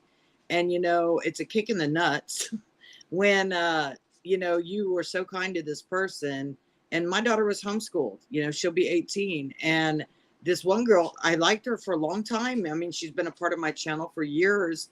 And the first thing she keeps bringing up, she knows she's homeschooled. So it's like, she'll be 18. Are you getting your diploma? Are you getting your diploma? And my daughter's like, it's none of her business. First time I just gave her a snarky comment. The second time I was like, you're blocked. You're not going to do that to my daughter. My daughter's smart and beyond, but all my kids actually being homeschooled have exceeded the children in public school, but I had to give up a lot. And I live with lupus. I had a heart attack, so I don't have a lot of energy. And I'm sure the hell not going to waste my energy on darkness. I prayed about it. I laid down, took a nap because had issues with my chat last night. And it's like, aw. this one reseller keeps coming back, and I'm like, she's like a sheep in wolf's clothing, and I can feel it. And I keep thinking, well, you know what? Maybe being around good people will change. Maybe she'll be like, you know what? I don't have to be a turd and become a great person. But I haven't seen that. And so I was like, should I block her? Should I block her? Because she's got other people fooled. But I feel her energy. It's not good. And then you're going to talk about God's word. So she started a God's channel. And it's like, you know what? In my Christian walk, and I believe in Jesus Christ, that I'm a Reiki master, but my source is God, first of all. Second of all, don't speak God's word if you can't speak it sentence by sentence, word by word. Don't mix it up with man's jumbo, because that's what's wrong with this world. So to increase her flow to her channel, what she did was start a God channel. And it's like, if you don't, you're playing with fire. If you don't walk the walk, you best leave that to people that do walk the walk, because it'll backfire on you. So I've been having all these haters out of nowhere ever since this one guy that I accepted into the community that is not, I accepted him because I try to take people as they are. You know, you can't change people. All you can do is let your light shine and hope that that reflection will make them understand that that's why they're at peace. That's why they're happy. That's why. One thing I found too on YouTube, people will take and they'll be in like this channel and they'll have an exchange with somebody. And then all of a sudden they see them over here in yours and they go to bring that. I cut that stuff all the time. It's like, look, man, I wasn't in that channel. That ain't my channel. So I don't take that drama from that channel.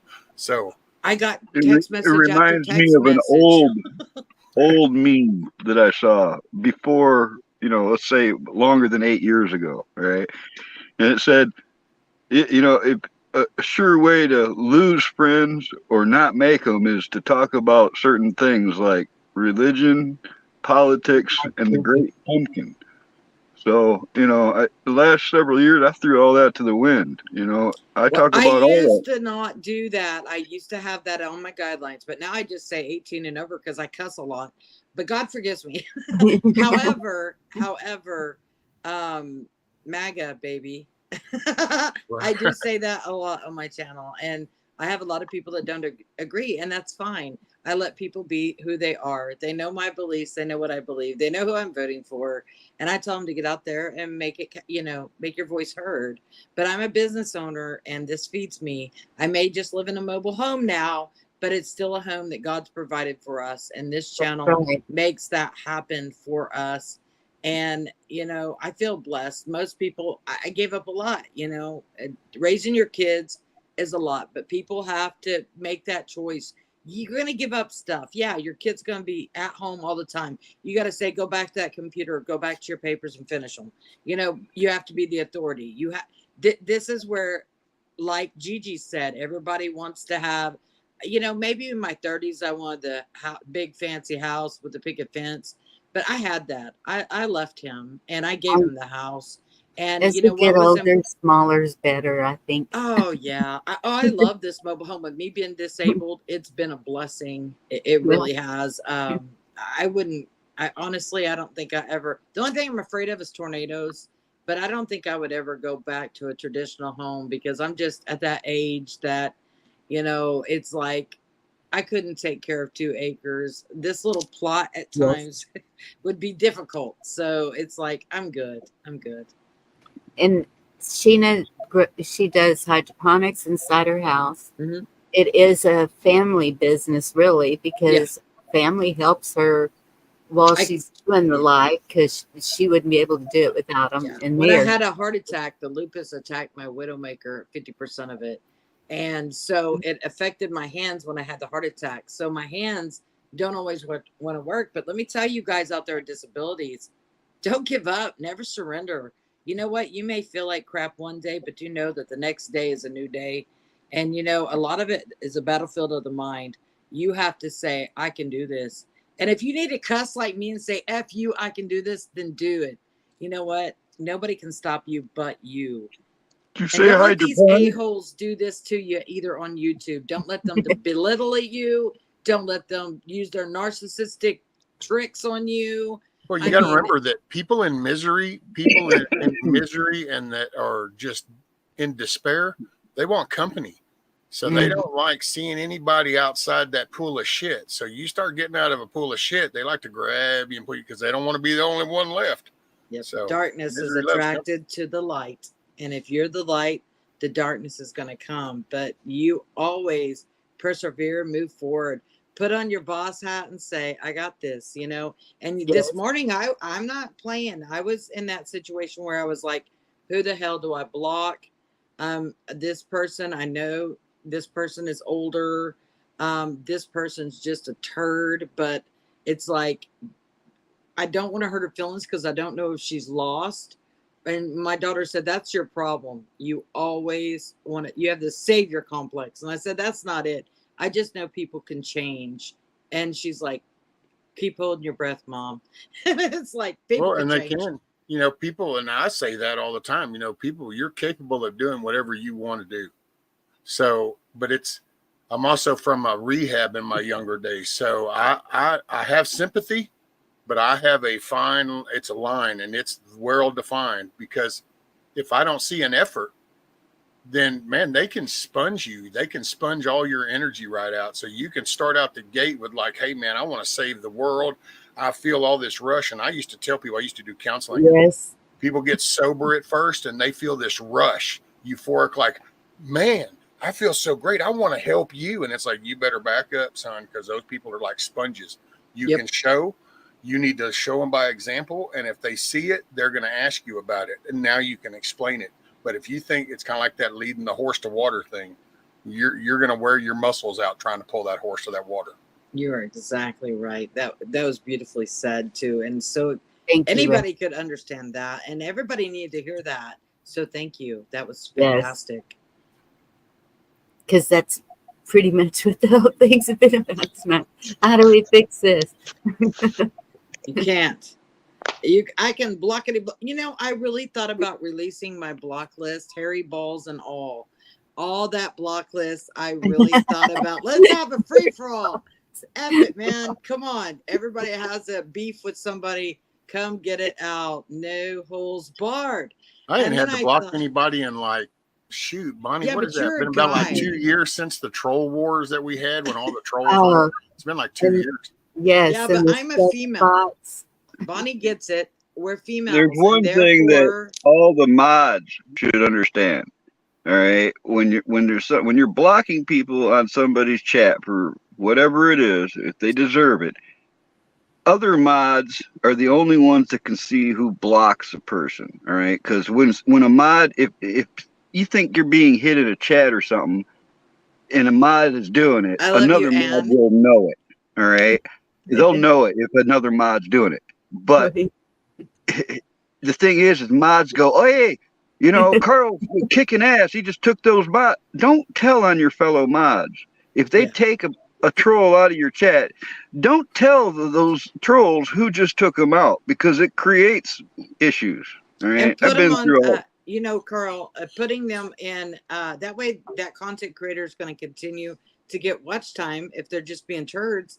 I just put them in timeout for 24 hours and allow that channel owner to make that decision on whether or not they want to block them from their channel. Because as you block, you lose numbers. These days it's a little different. Shit. Back, you know, a few years ago, we had these things. They're like sex bots, they call them. They come in, they would drop porn links and stuff constantly, and you'd have to immediately get those out. Then you had brigades of trolls at times come into chats. Like NC Debs will attest to. I've seen where they've come in on like 10 or more accounts at the same time, posting the same links all simultaneously as fast as they can.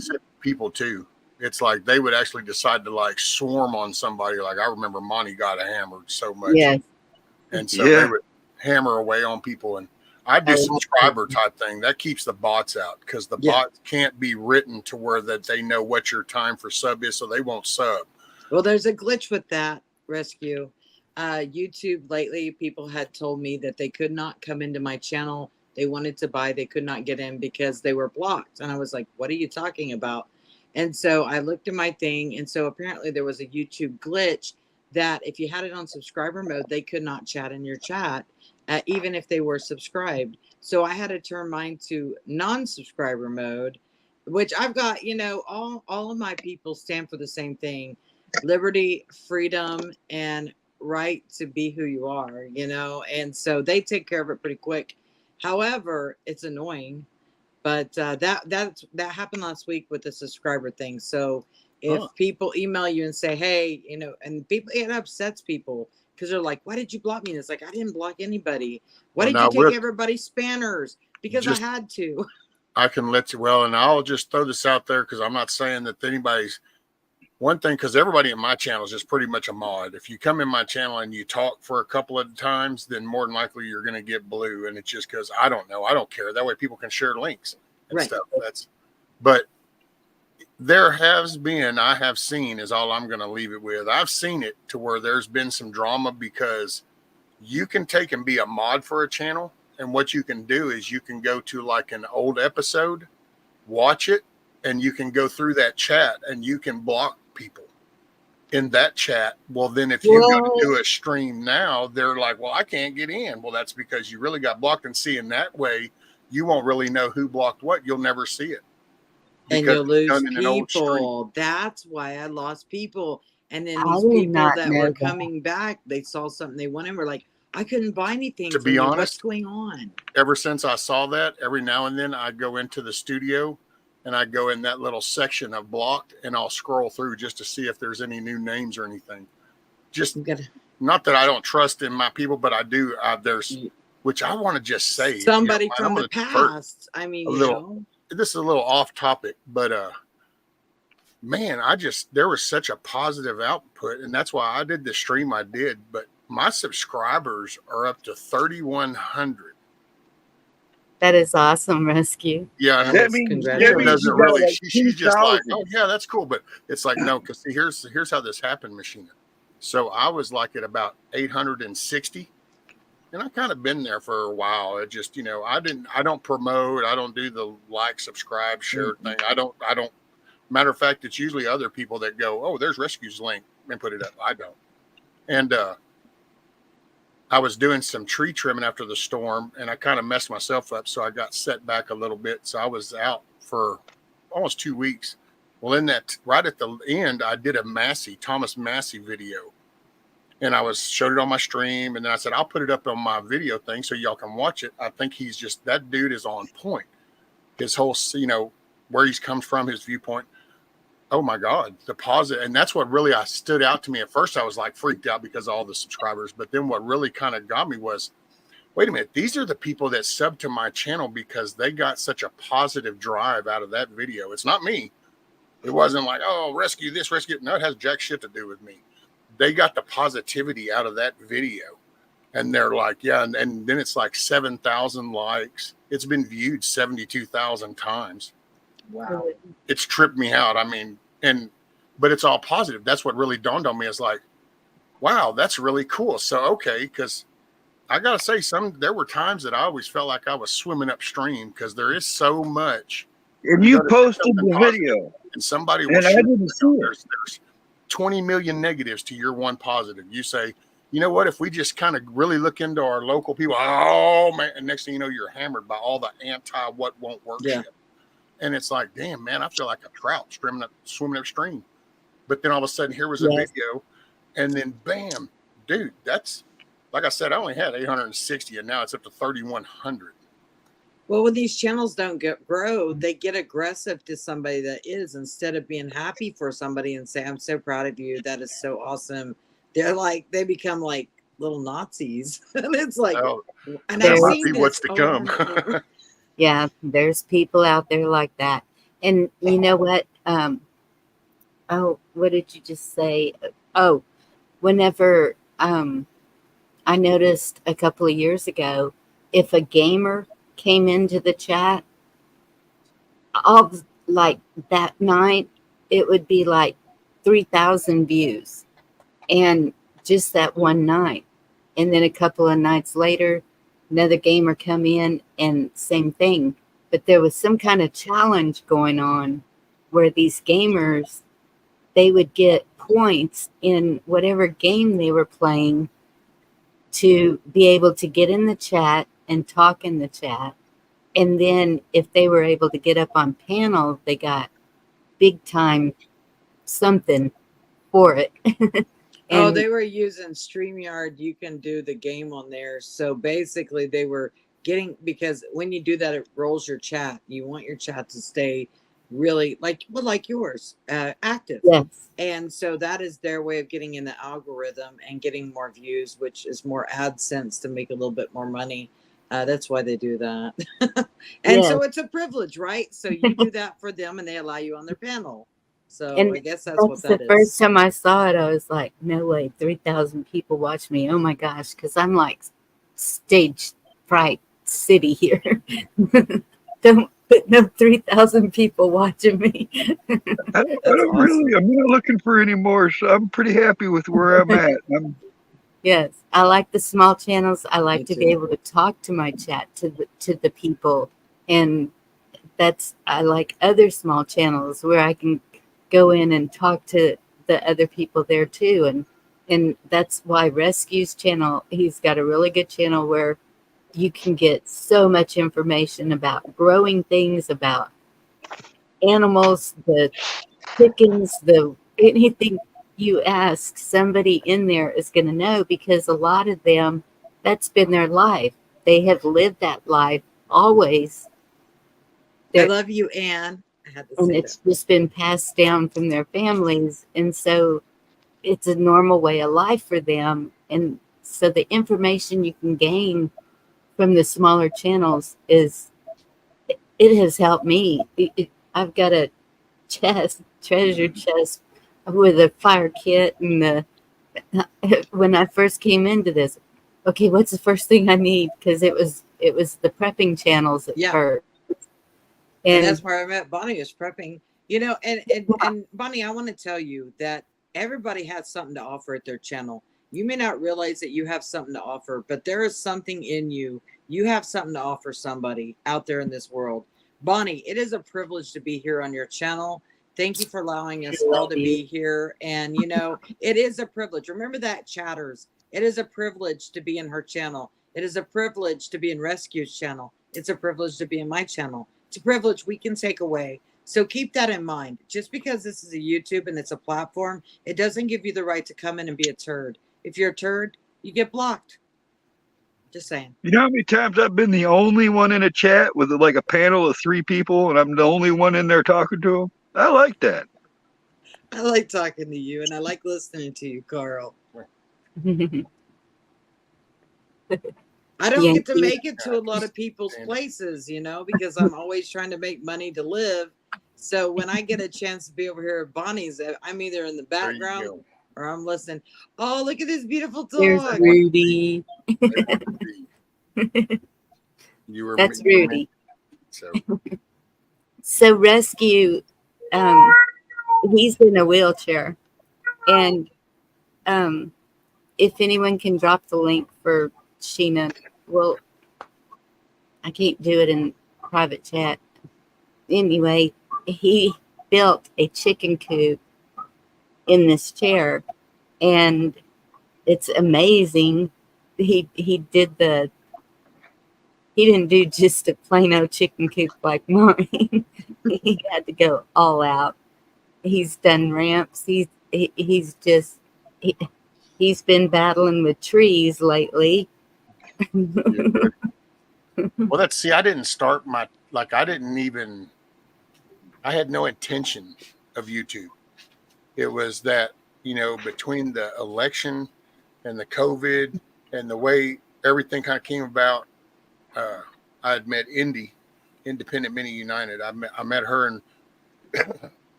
short version of the long story, but I ended up with a channel called Dangerous Freedom, a guy named Ron. And he would do these night panels, and there would be like 8 or 10 people up there. I didn't even realize that was a thing on YouTube, you know.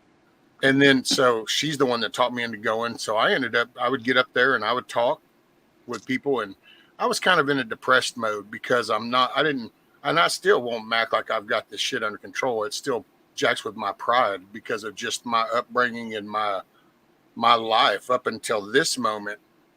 Man, if I had to move, I moved my shit.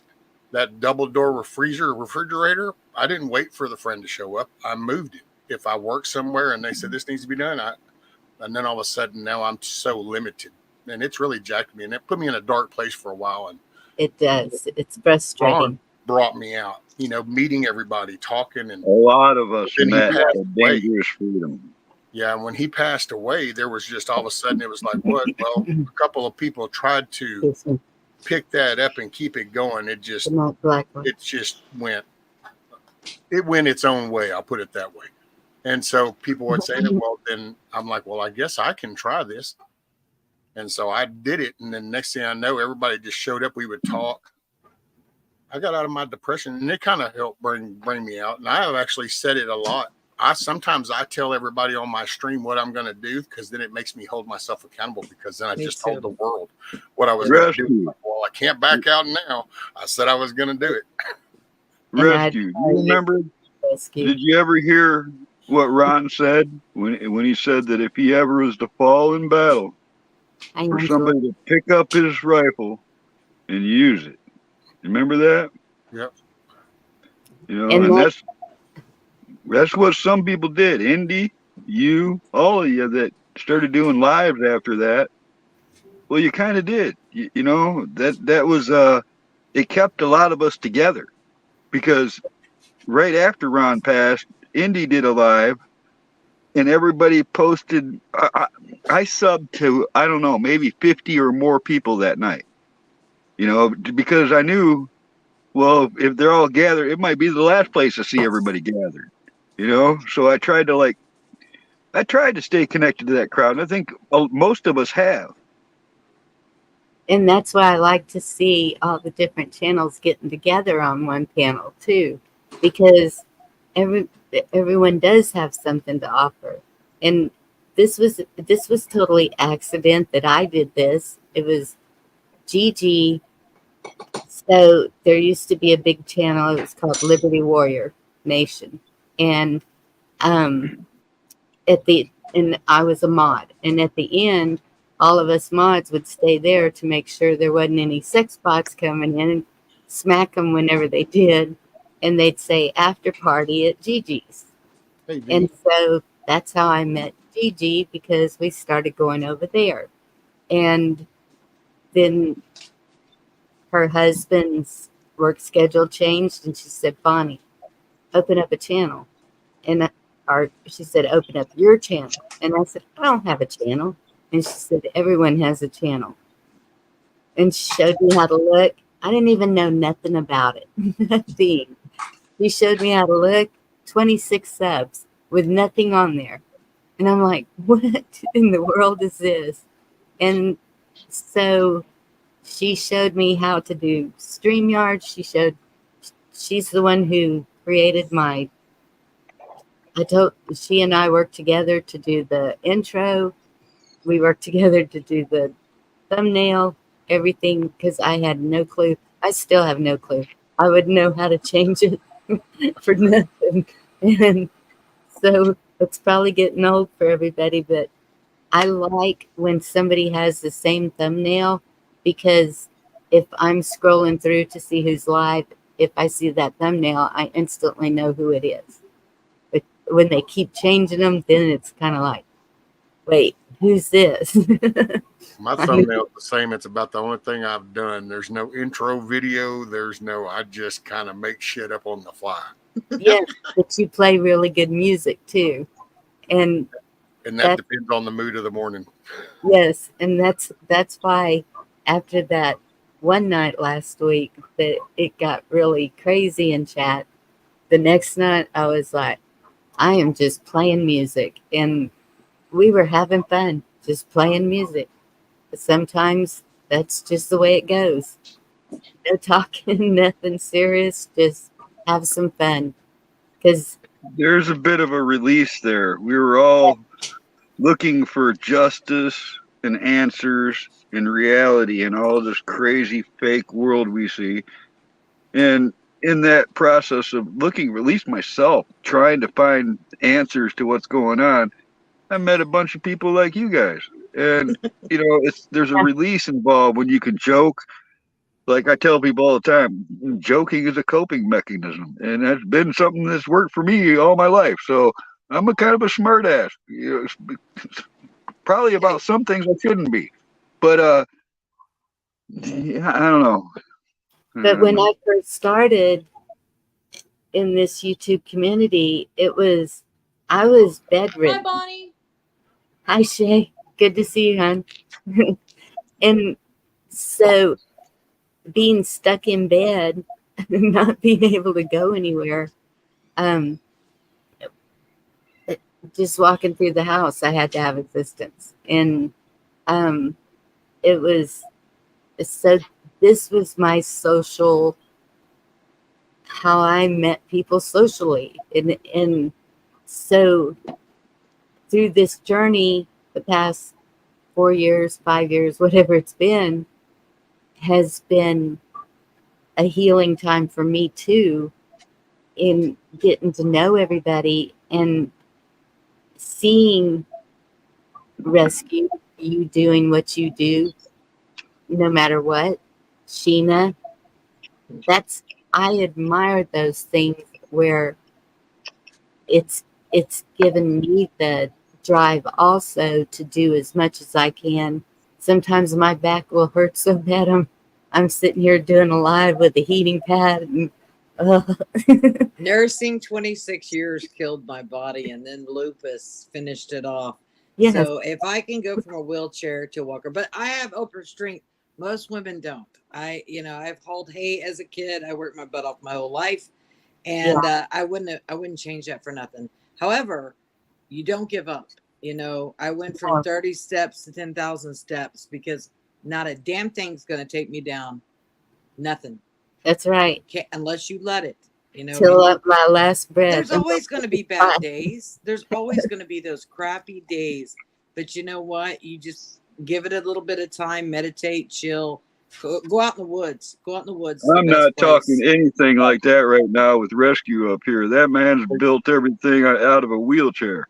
Oh, that's wonderful. Hey, I needed a wheelchair. Would you type ramp. something, Sheena, in chat? Yeah, sure. Will you type something in chat, and then that way they can grab your link? Oh, okay.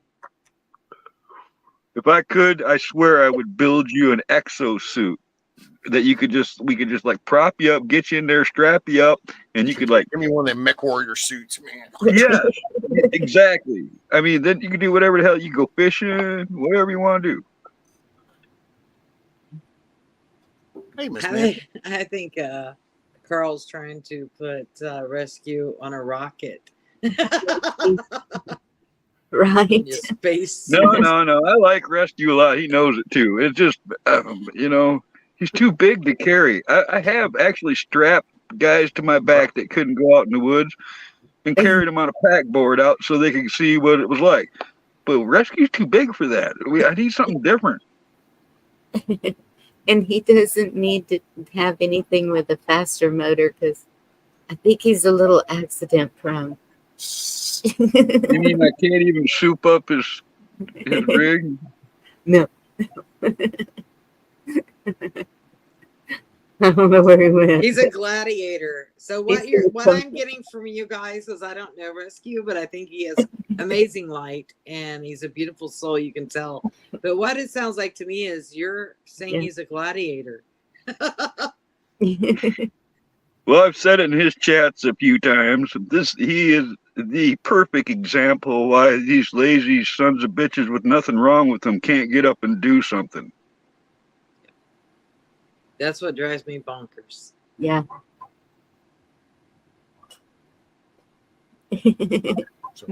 You didn't hear that, did you? Well, no, ma'am, not too much. Sorry, my bad. Okay, good. At least he didn't come back with a hat with horns on it. Right. What did I miss? Carl's wanting to amp up your chair, and I said, I don't know if that's such a good idea. It might be a tiny bit accident prone. Well, you can get like 4-cycle motorcycle engines pretty cheap nowadays, so maybe it's affordable. Oh, I'll tell you right now, dude, where I'm at now, I done told her I so regret getting rid of my Heritage. But when I took the last ride and I almost fell over and I couldn't put my leg down, that's when I told her, going, well, okay, I can't. Well, to now, no, where I'm at now, I'm like, oh no, if I still had my Heritage out there, I'd be out there cutting on some shit. And I don't know, I'd figure out how to weld my chair up into the ass end of the thing. Now we're talking, you see. All right, now I've got a vision. So like I tell people, all you got to do is kind of like convey the concept to me, and maybe we can do something. Matter of fact, who was that sent me? Somebody sent me something. I'll have to look at my email. Damn, who was that? Somebody sent me something pretty cool, but it's a dude in a chair. And he's got his bike set up where it's got a ramp, and he comes up on the back of it. And when he does, then he raises the ramp up behind him and he reaches down and he can lock his chair in. And then he brought the bars back some so that way he still has his access, and he just does like the suicide shift. Oh, cool. That's cool. Shit. I'd do it in a heartbeat, dude. Where Why I'm at now, wouldn't you want it off-road capable more than anything, though? dude, if I could just get it on the road, I would be totally happy. Just So wind we're therapy. talking enduro. We need an enduro, something that you can drive on the pavement and get to town, or something you can get off on the trail and Or go in fishing. the water, get those ones with the big tires that float. That would be so sweet. Do some Oh, I paddling. like Now, her. I That like would her. be so if you take me off road, then I have to have the roll cage because I'm going to roll the thing. That's just a given. Right. But if we do it right, then Go it'll down just keep into hills rolling. and dips without doing some cool shit. It Now just you doesn't got work. me an idea. If you do the roll cage right, you'll roll right back onto the wheels again. Oh, God. Well, you would have to use balancers. You know what I mean? Yeah, Like rock gyroscope. crawling. He becomes the gyroscope. Maybe like a big unicycle that I'm actually get to ride inside the middle, and then that way I always stay balanced. We'll just put you in a bubble. How's that? A ball. Kiss Put off. on- No, Kiss off just wants to We're wrap me trying up to in get him bubble. out of the bubble. We're trying to get him out of the bubble. We want to get him out there in the air. Some wind therapy. I tell you well, what, I've Yankee, you know seen- what? If there was a volunteer program to go to space, I would sign up for it. You know, They I would think say, you I know would what? If too. you got a disability. It's kind of like when Canada went. Canada all batshit crazy, going, "Hey, if you don't want to be in here, you know, we'll help you leave the world." You know, well, see, we could do kind of a more humane way and go, "Hey, do you want to? You can volunteer for some experimental flight up there, you know," and I would do it. I'm right there with you. I tell people all the time, if this little saucer lands anywhere near me, I'm hijacking that bitch and getting the fuck out of here. All right. I'll just take the damn mountain. Give me a mountain by myself.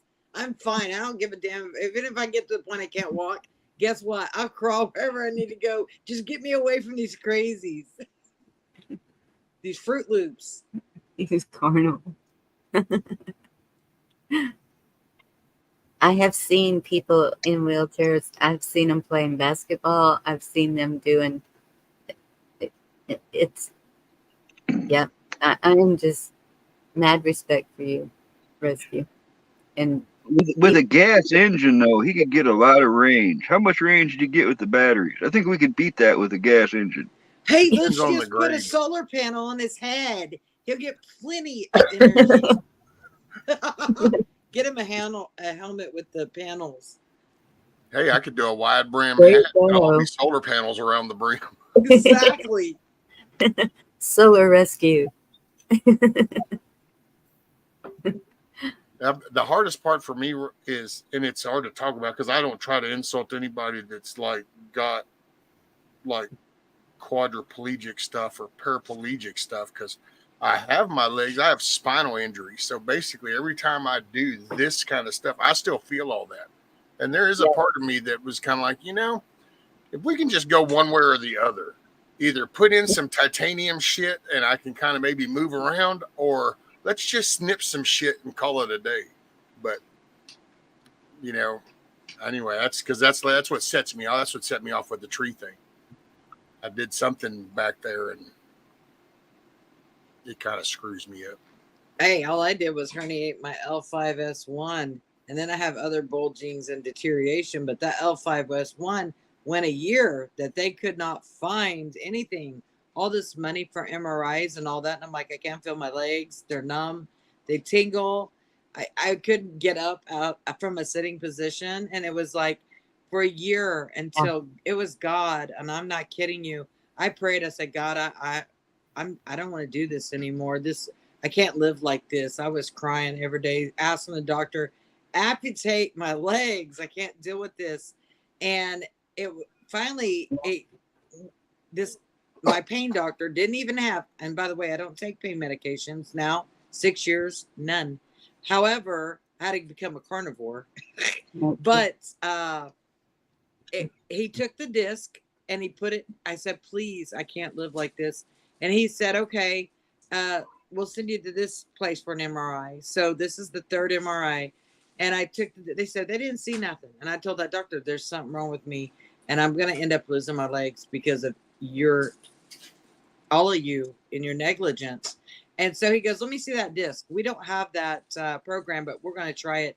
And I said, God, please. Even when I was in the MRI, I said, God, please help me. Help me. I can't. I need this to be better. And so he put it in the disc and it popped up out of nowhere. And he was like, how did that happen? And I said, God can do anything. It doesn't matter what it is. And so he ran and got the other doctor, and he came in and goes, she's got to go in surgery tomorrow. And if that hadn't happened, I probably would still be in a wheelchair, to be honest with you. See, me, they did mine. I've had 3 MRIs and it's been continuously worse, but they just, it's like, well, one could do something, but then of course COVID came and I just, you know, I'm about 2 hours from Houston, and that's where the 300 doctors all got silenced, you know, and so that kind of really put a bad taste in my mouth. So I really have no trust for the medical field right now. So, but then my primary flat out told me, he's the one that told me to get the chair, just flat out right, and that's why I didn't even take that serious. That's why I picked a hover round, because I'm in Oklahoma, and they're turds here, but they are good doctors. The doctor that I went had my surgery, went to his return, and never went again because I wasn't giving him any more money. However, he did a good job. I still have a little bit of issues. I got to be careful about bending over and lifting stuff up, and it did take me a couple of years to build my strength back up from not using my legs. However, I am able to not walk a lot. However, I am able to get to where I need to go. Now, if I overdo, I'm going to suffer. But, you know, I know these things and I do it anyway. But, you know, don't give up. Don't give up. Well, I was hoping that they would do the metal thing. I have half my cervical's been replaced. And that was, matter of fact, even back then, that was 1/20/01. I remember that date. And they told me then, that's like, okay, well, you're not going to be able to do anything. And I'm like, yeah, okay, I got kids, man. I don't know what you're talking about. You paying my bills? Well, the only thing you're not going to be able to do is go to the airport because they're going to have to scan you. Said they told me not to lift anything over 35 pounds. And when that doctor told me that, I said, dude, my thigh weighs more than 35 pounds. Are you telling me not to get out of bed? My friend was telling me, this is funny. My friend was telling me the same thing, and they said the same thing to her husband. And her husband said to them, well, how am I going to go to the bathroom? Get it? Yep. How am I going to go? Well, that's it. I got to say something really quick here. Wolverine! There you go, Wolverine. No, I shared a video about a Green Beret today, and he's famous now, but his heroics were neglected a while. And he was in a battle in Vietnam where he saved 8 people single-handedly. He was mortally wounded 37 times. God knows how many. Oh yeah, you talking old Benedictus or something like that. Ray. Yeah, bad electrician. Yeah, he did the episode. Yeah. The title of the video is Unkillable, I think. But they had him zipped up in a body bag, and he couldn't do anything about it. He was conscious of what was happening, but he lost so much blood he couldn't move, and he couldn't speak because he had his jaw dislocated, and he could feel the zipper coming up on him.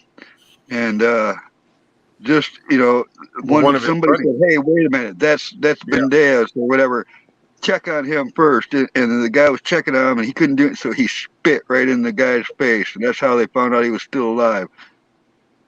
Yeah. Dude, and how he got, that was, I mean, he did some badass shit through his whole career and stuff, but that particular battle, he had heard that there was a company under fire that was pinned, and so he decided to go back and help get them out, and he was literally helping people. This was the I was like, holy shit, dude. So this dude was into focusing on people laying on the ground and getting them on the choppers, that this mofo actually loaded 2 NVAs that were laying there because they had got that close to him. That's how he actually got jacked up. Hell, he had been shot. A dude had been. That's how he got mixed up. He rifle butted him in his jaw and dislocated him. He stabbed him with the bayonet in his gut, slashed his arm with the bayonet. And whenever he took that dude out, then he commenced to loading his other buddies up. But in the process, hell, he loaded 2 NVAs. He was falling, and they reached and grabbed him and pulled him up in the helicopter as it took off. Matter of fact, as I'm listening What to the did he story, say? Do you remember what he kept saying? several movies combined together, and I'm like, this is where they must get this shit for some of these movies, because that story. It is. He was the inspiration of the movie Rambo, for real. But his thing was, if somebody needs help, you help them. That's what it was. That's how he was raised, and that's what he believed. If somebody needs help, you help them. Yeah. Well, he had been abandoned, and it's actually a pretty wild story at first, because his dad dies, then his mom remarries, then his mom gets sick and dies, and as she's dying, the stepdad flat out tells her, going, look, I'm not raising two other guys' kids. Well, he happened to be outside and heard that, dude, and it just totally, you know, but I think that's probably what brought out that compassion, you know, because sometimes if people feel abandoned, it'll either bring out a darkness in them or it'll bring out a compassion in them, because they wouldn't want anybody to ever experience that. Exactly. That dude was just That's awesome. how I am. That was that. I got to tell you, I could even tell Fat Electrician, that little dude, and anybody that hadn't seen that channel, you ought to check that dude out. He does military history stuff, but he does it in a humorous way, and he does use cuss words. So, you know, if you're offended, then that's. But he cracks me up. Not offended, because he finds these little stories that you don't really ever hear about. You know, you only hear about the popular, you know, shit. You know, and he'll find these little stories, and then he starts to tell you about them. And that one there, I could tell he was all excited, because that damn video he did was 45 minutes long, and Homeboy hardly ever does one that long. He's usually about 20, maybe 30. That was 45 minutes long. He got into that one. And what's There's the name of another it? one, Carl. What was the one I did? Sergeant Reckless. It's the horse, a war horse. I think it was Sergeant Reckless was the name of it. That's a damn good story too. It just, to me, I love it. But then, you know, and Bonnie knows that. Carl knows about me. I'm one of them OG kind of people. See, I believe in America. I love my country through and through. I despise my administration, but I love my country. I love how we were founded. We are the best country on this ball of dirt, you know, and I believe it. And I don't believe that everything we've ever done was bad. I think we brought some badass, awesome shit. I think we've changed the dynamic. We're in a bad place now. There were some great parts. You remember when there was acceptance and everybody, you know, Muslims and Hindus and Buddhas and all the different people in America lived together, you know, and the idea was you accepted them for who they were, you know, without. Were you assimilated into American culture? Yep. Yes. Yeah. Until division came along. Yeah. Yeah. But nobody had anything to do with that. That it just happened. Well, people can control that, though. You don't have to divide yourself. You know, you accept people. You mind your own damn business, first of all. And if you mind your own damn business and you go and you know, you're always going to have those people that are like you come around you, because we all seem to attract each other. It's something about it. I don't understand it, but you know, it's like our energies. We all come together, and you know, but we never really said, "Hey, this person's really cool. Hey, that person's weird because we don't like what they're doing," and blah blah blah. We just mind our own damn business, and then nobody's gonna beat your brakes off. You know what I mean? Well, to me, we stopped holding. Nobody holds anybody accountable, and I personally, and I'm not judging people. See, there's the thing. So many of the words are polluted. Like if you hold somebody accountable, they'll try to flip it on you like you're judging them. And it's like, no, I'm not judging you, dude. That's not my job. Yeah. My role is not to judge you, but it is mine to hold you accountable for your actions. And that's so racist, Rescue. Huh? That's so racist. Well, that's because we have a bunch of ignorant generation right now that's been totally mind jacked. Are you kidding me? Even the older generations are starting to act like freaking Fruit Loops. It's like, what the hell's going on? I don't watch TV. You know what really concerns me is everybody called me crazy all my life until I met you guys. Nobody calls me crazy. Middle class America. We all talk, and so we all assume that most people are probably, and they're really not. The majority of middle class America is those people getting up every day, and they're pouring that cup of coffee. They're reaching over, they're turning on that remote, they're opening up the. Uh-oh. Did we lose him? Years. He And We froze. lost you a that second. message that they've heard from that glass tube has changed, and they don't pick up on it. And so they're just now, dude, I got people around me that trip me out, and I even look at them and I'll be like, Charles, really? So that doesn't like freak you out that a whole party is not saying one word about like all this trans thing reading to kids? How come you don't hear anything from a whole party? That doesn't like strike you funny? Or what Yes. about the people that's trapped in Afghanistan? Yeah. That's Oh, bad dude, shit, whenever I would that say. little thing took off, we actually around here, we had Yeah. some heated shit over that because it was like, I'm sorry, how can you even begin to back that? You think that was like anything about that was good? But to this day, dude, it's still orange man bad shit. And from some of the older people, and I sit there and I look at them and it's like Charles with the laptop. That's been my latest loaded in the chamber is like, I'm sorry, all your little fancy news people that you've been watching all this time, did you notice how they've apologized to you for feeding you a line of shit about the laptop? Because it's real now. It just got used in court. It's been acknowledged that the FBI has had this. Where are you Yeah. at now? Whoa. But he does. See, you're still hung on Trump, dude. You better wake up. And that's You're a conspiracy theorist, man. it's the shit that got dumped. You know, we talk a lot, but I've realized now that there's so many people that do their day-to-day functions just like they did 10 years ago, 50. They're watching the same morning show. And so that's what keeps that shit going. That's how they feed all this bullshit. Yep. Oof. That and just some people are just so hating him that I have a friend.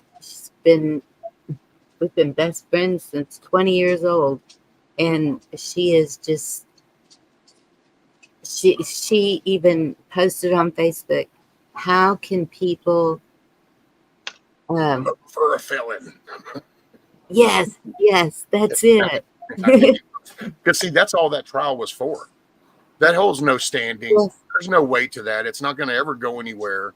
It's going to get disquashed as soon as it gets up there, and they know it. But what they wanted is they wanted those words, convicted felon. That's all they wanted was that headline. So they would Yes. say that. I'd rather vote for a falsely convicted felon than a unconvicted felon. But guess what she watches every morning faithfully? Yep. Good Morning America. Well, there's your issue right there. I mean, Yep. it's easy Yeah. for me to say because I haven't had a TV since 2008, and I don't want one. And The Today Show was my wake-up call. The Today Show at the beginning of a bunch of the crap. I actually got up one morning and I listened to the Today Show while I was drinking coffee, looking at some maps of the system and thinking about the work. Then she got up a little while later, and when she walked in the kitchen, all of a sudden that story came, only it was totally different. And I reached over and I hit the little remote thing and I paused that, and she goes, what? And I go, well, that's not what they said earlier. That was complete opposite earlier. And she goes, really? And so Yes. I rewound it and played that one and then played the one. And I go, check that shit out. And then that made me start listening and kind of going, let me look at that. And found, okay, more shit. So that was my thing. But it's not just, it's one of the perplexing things to me is why would I even care or consider the opinion of a paid actor? All right. How many actors have come out and made political statements against whoever? But why should I really listen to somebody who's, they basically act their lives to make money? Now I'm supposed to listen to their point of view or whatever. That right there is a strange phenomenon to me. Like, I care what an entertainer thinks. Well, see, if you step back and kind of just remember a general conception of most of middle-class America goes to work and they view that news agency as a news agency. So most people, while we might go, oh, well, but damn, you ought to know that they're lying.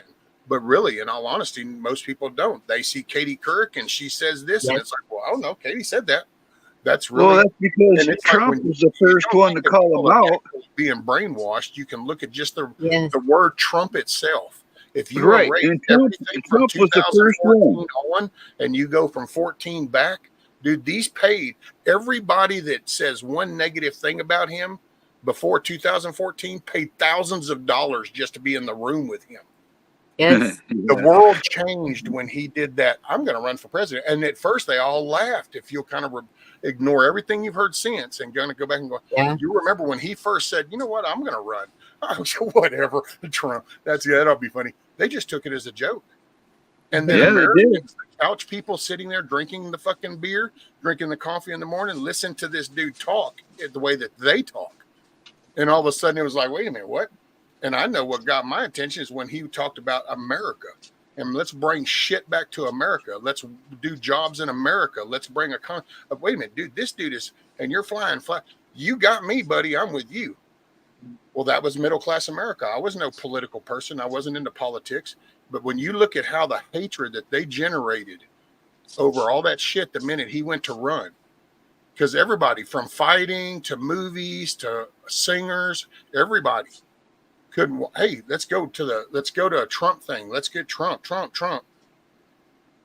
All of a sudden he ran and it changed. And now you got people, it's like, oh, and now it's like, he's a politician. Well, he ran, yeah, but he's not a politician. That dude has his own money. That's what's businessman. Many people for decades said over and over, we don't need a politician. We need a businessman to fix America. And that's what it was. Yep. And it's weird because I think also involved there is, Trump called the media fake news. He coined that phrase, fake news. News. He started that off early. I think 2017, it was already a thing. But just because he's the one that said it, all those other people are never going to see it that way. Oh, he's, whatever he says, they got to believe the opposite. So anybody that saw through those veils knows that, myself, I literally avoid anything ABC, NBC, NBC, CNN, all of those. I avoid them like the plague. Even Fox now, ever since 2020, I don't listen to them. I will get that story eventually somewhere else. I don't have to click on nothing. I'm not giving them the time of day. The shareholders are all the same. Yeah. That's when I saw it with CNN, the restaurant that I was managing. On the TV, that's what they had going all the time was CNN. Just the whole time. Brainwashing. Well, see, and when you think about it, that's your train stations, that's your bus stations, that's your hospital waiting rooms. Yes. So every big gathering runs those channels. Airports. And so it's just bombarded with the crap. That's why, the death count went CNN. And I thought I saw it where it was traced out to 6 owners of all of the media. I saw this graph where it starts off with 6 companies and branches out, and it's all of them. All right. Shit, so you can go down to 3. It's State Street, Vanguard, and Vanguard, State Street, and shit. Can't believe I just missed it. And it was right there. And then you've seen that Mockingbird thing where they show the growing Brady Bunch panel as they kept saying the same things over and over, and it just expands. The Sinclair Army video, that one there will send chills down your spine. You can look that one up on YouTube, the Sinclair Army, and it's actually all the news stations that they own across the coast, and they're doing that democracy bullshit, and it's literally word for word from West Coast to East Coast. It's like, damn, you're like reading it word for word. That was some scary shit. That was a good eye opener because that's when you just realize you gotta. And now, because I do that around here, I always have to remember that other people don't see what I see. So I have to. At first, like I used to just send her to work with like little stories. Go show them this. It's like when the riots went down. See, because down here I'm in Southeast Texas, Sheena, so that's where I live. They know. And so, we didn't have the riots.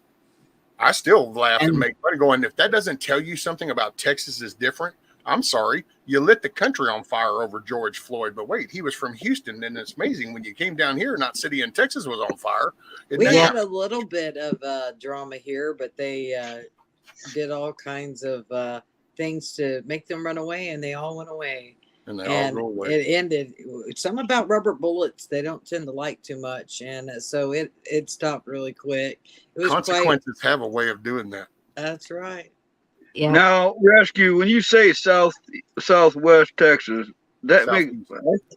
I've been to the Alamo. To me, that was Southwest Texas. Are you even close to that? I'm southeast. Southeast. Oh, He's Southeast.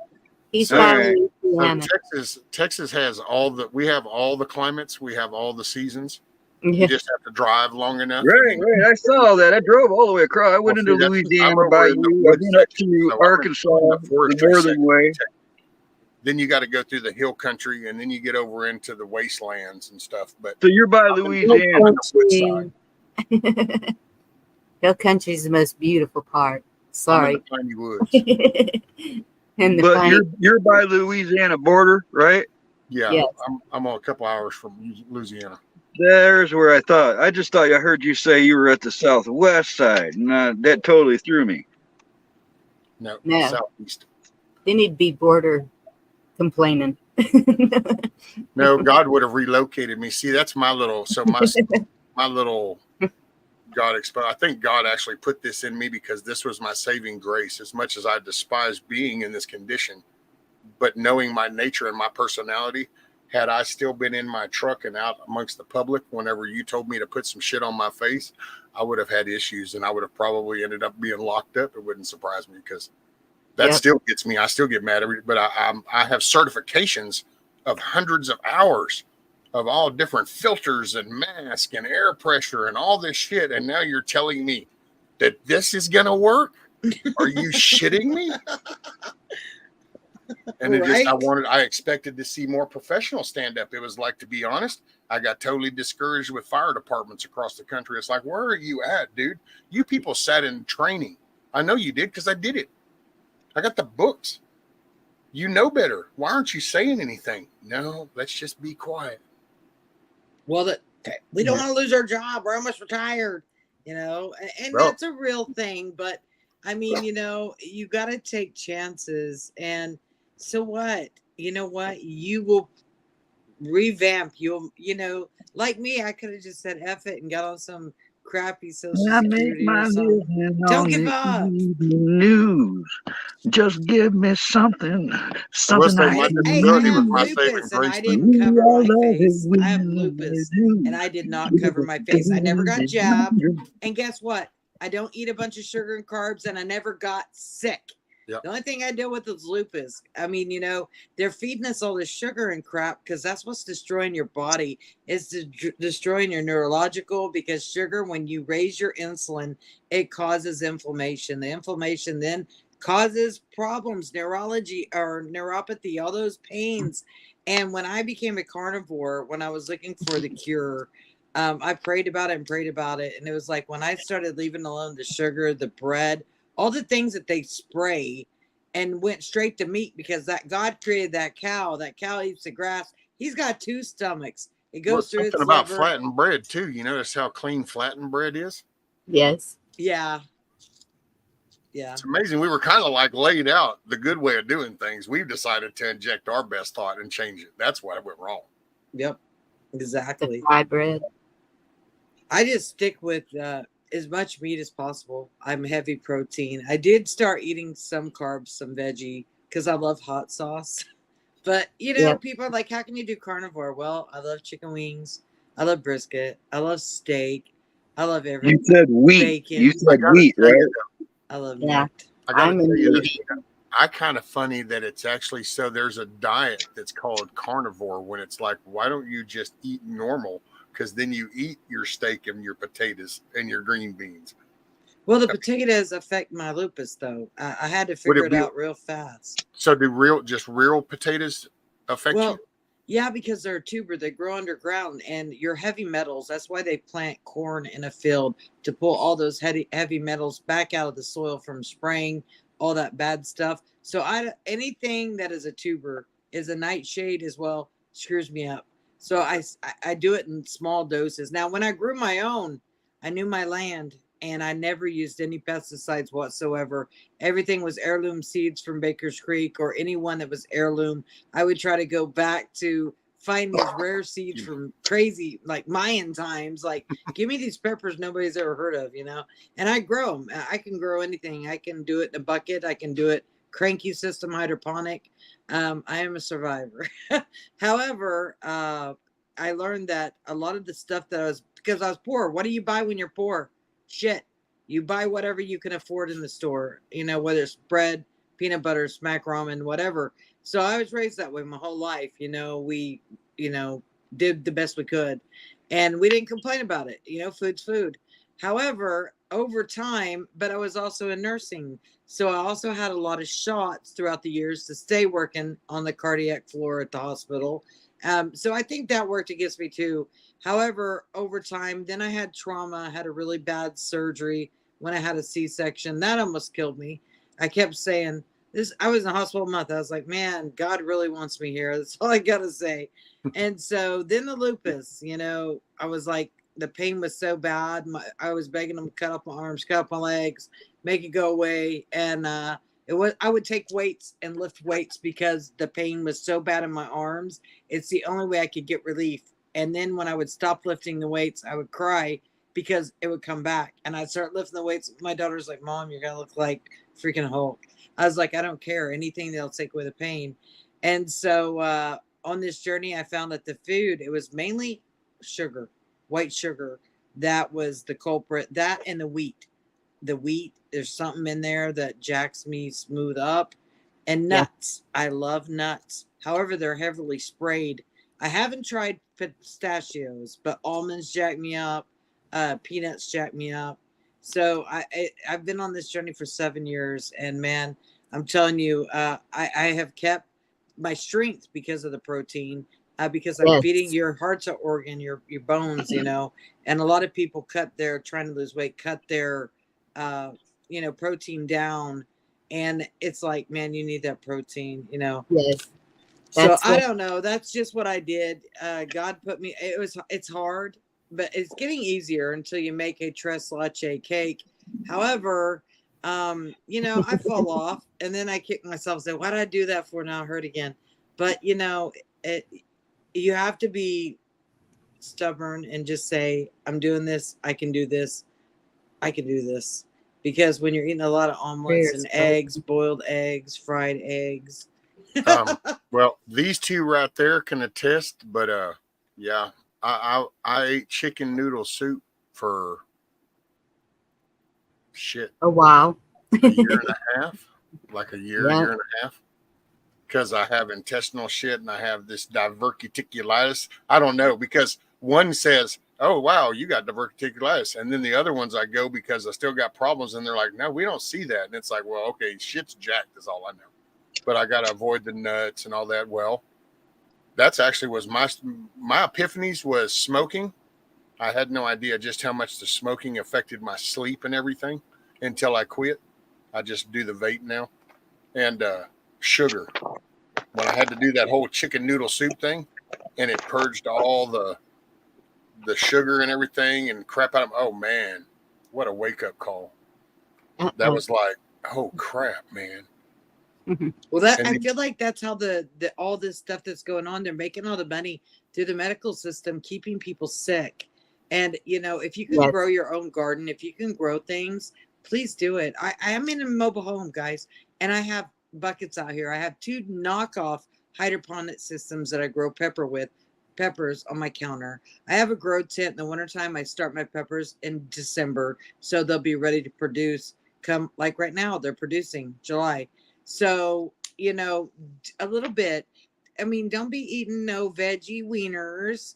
Those are not created by God. Right. Don't do it. But what you said about protein, that's what got me out of bed was, and I know it was because I just started eating steaks and I had to do it. I would like to say I'm not a doctor and I'm not suggesting, but I do not have kidney failure from eating high protein. You know how many people said that your kidneys will stop working if you eat all this high protein? You know what I started doing? I started doing what felt good. I stopped listening to doctors. I haven't been to a doctor in 2 years, even after a heart attack, guys. Yes. And I'm not telling you to do that. I'm just me, I do what I feel is right. And it's like, well, I think your body's designed that way because that's you do things and you stretch your muscles and you work your energy and your body's like, hey, I'll take some more of that. And that's where your proteins kick in. Yeah. And to Yeah. feed Yes. back to your body, it's kind of like trying to run your car on an empty tank. Unless you're It just eating doesn't go very carbs. far. If you're eating carbs, and I mean like bread and all of that. Now, this is how I explain it. You know, they're like, oh my God, you're going to have a heart attack. No, I have terrible cholesterol, but that is what saved me. It acts as a bandage in your arteries. However, this is what I'm saying. If I was to eat cake and then eat a bunch of big fatty ribeye, I'm going to get plaque. Why? Because anytime you mix fat with sugar, it becomes like if you're making caramel, you use a cup of sugar, you use butter, you stir it together to brown it. That's exactly what's happening in your arteries. So to prevent that, what I do is if I was going to eat carbs, I would wait a couple of hours and eat them by themselves. But a lot of people don't realize that when you're eating those proteins with those carbs together, you're making a glue. And that's where people get into trouble. Now, do people want to give up that stuff? Absolutely not. Do I blame them? Absolutely not. Because you know what? Life's short. Enjoy yourself. Have a good time.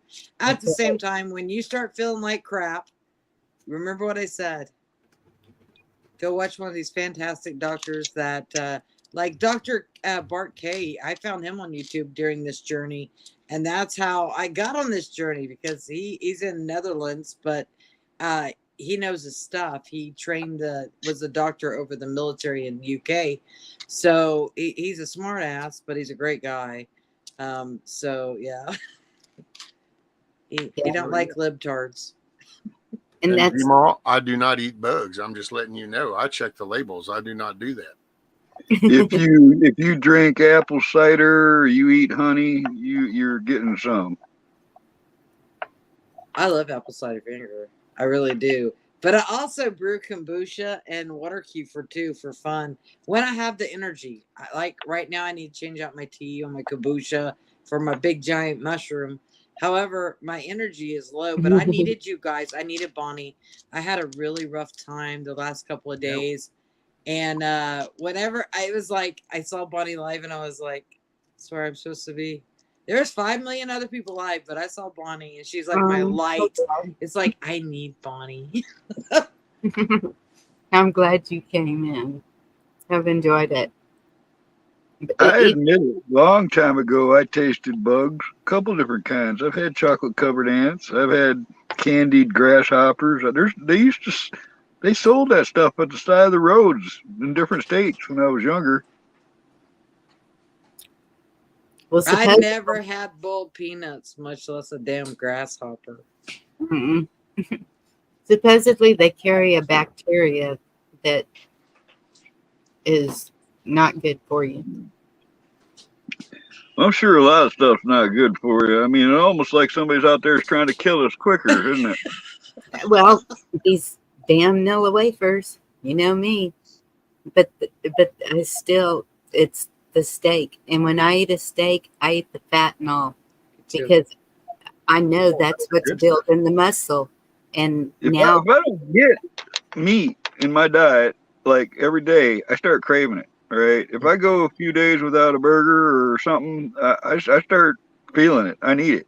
I go by what my body tells me. All right. If I get a craving for something salty, I go for something salty. If I need something sweet, I get something sweet. You know, I followed that rule all my life, and here I am. Talk about not going to the doctor. Last time I've been to a doctor was 1984, and that was to get a broken 2-inch leather needle out of my foot. It was a decade before that. It was stitches or something. So I don't go to die. I don't trust them. I don't trust the systems at all. If I have a problem, I stitch it up myself or find a weed to fix it and deal with it. Yeah. But I don't, you know, they're going to have to, I'd have to be unconscious for them to get me into a hospital. And then I'm going to leave as soon as I wake up. Same here. That's the last time they took me. I was like, that is it. Never going again. Because they lied. They lied about everything I had. I had a stomach ache. And so whatever they gave me for the nausea, that stopped it.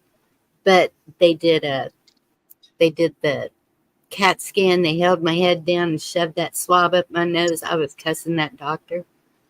And so his diagnosis was pneumonia and COVID. And they gave me all the medicines that I knew shut down your kidneys, the REM, the everything. threw that in the trash as soon as I got home. I never took nothing, never had a symptom of anything that they said. And yeah, because if you did that and you had pneumonia, you wouldn't be sitting here right now. Yep. I'm just right, saying. I know that. And I told my daughter, I said, unless I tell you to, don't ever call that ambulance for me again. You know how you can refuse? Mhm. They wouldn't even let me do that because See, they're not supposed to be able to do that. but if they because of the problems that I've had before, knowing that if they think that you are endangering yourself, there's ways that they Yeah. can And they can say, if you're not going to take your medication, then, yes, you know, it's them. Well, you know, that's why you make you a power of attorney, a person over you that you trust, that you can trust till the end. I So need that to if do you that. are incapable of making a decision for yourself, this person can step in and be your ombudsman and watch out for you. However, before you do that, make sure you trust this person, because I've seen families smooth stab people. Even my own Well, stab me in the dude, back. it's the typical So- example of power of government. Like everybody talks about Yes. how government and power corrupts them. Well, you know what? You'd be surprised what a power of attorney does to somebody when all of a That's sudden right. they start thinking about it. They can rape your bank. They can put you in a home. They can, you name it, and get it. Well, unless somebody decides to stand up and say, "Hey, we want to see receipts," then they better be able to cover that crap, because then they're going to jail if they didn't. But yeah, man, it's like, who do you trust, man? Because I've seen even my own family turned on me.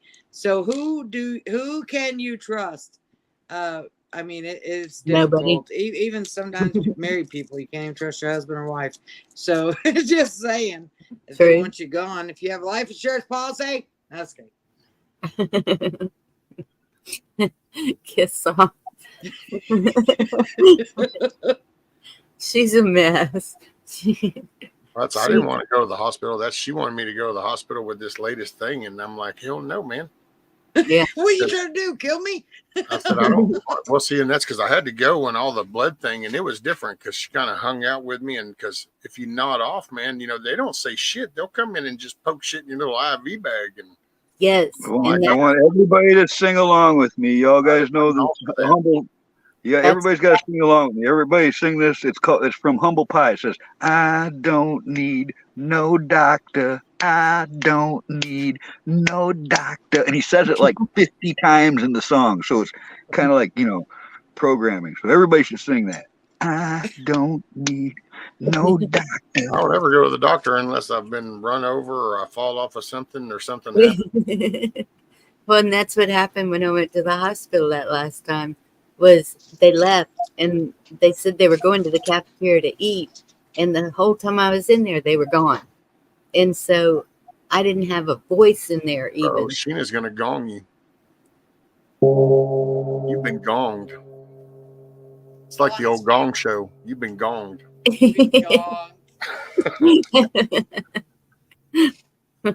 We are changing the energy. Carl's still over there singing, "I don't need no doctor." I will say that when you really look at things, infections are the only thing that have steps for a cure. Everything else is a treatment.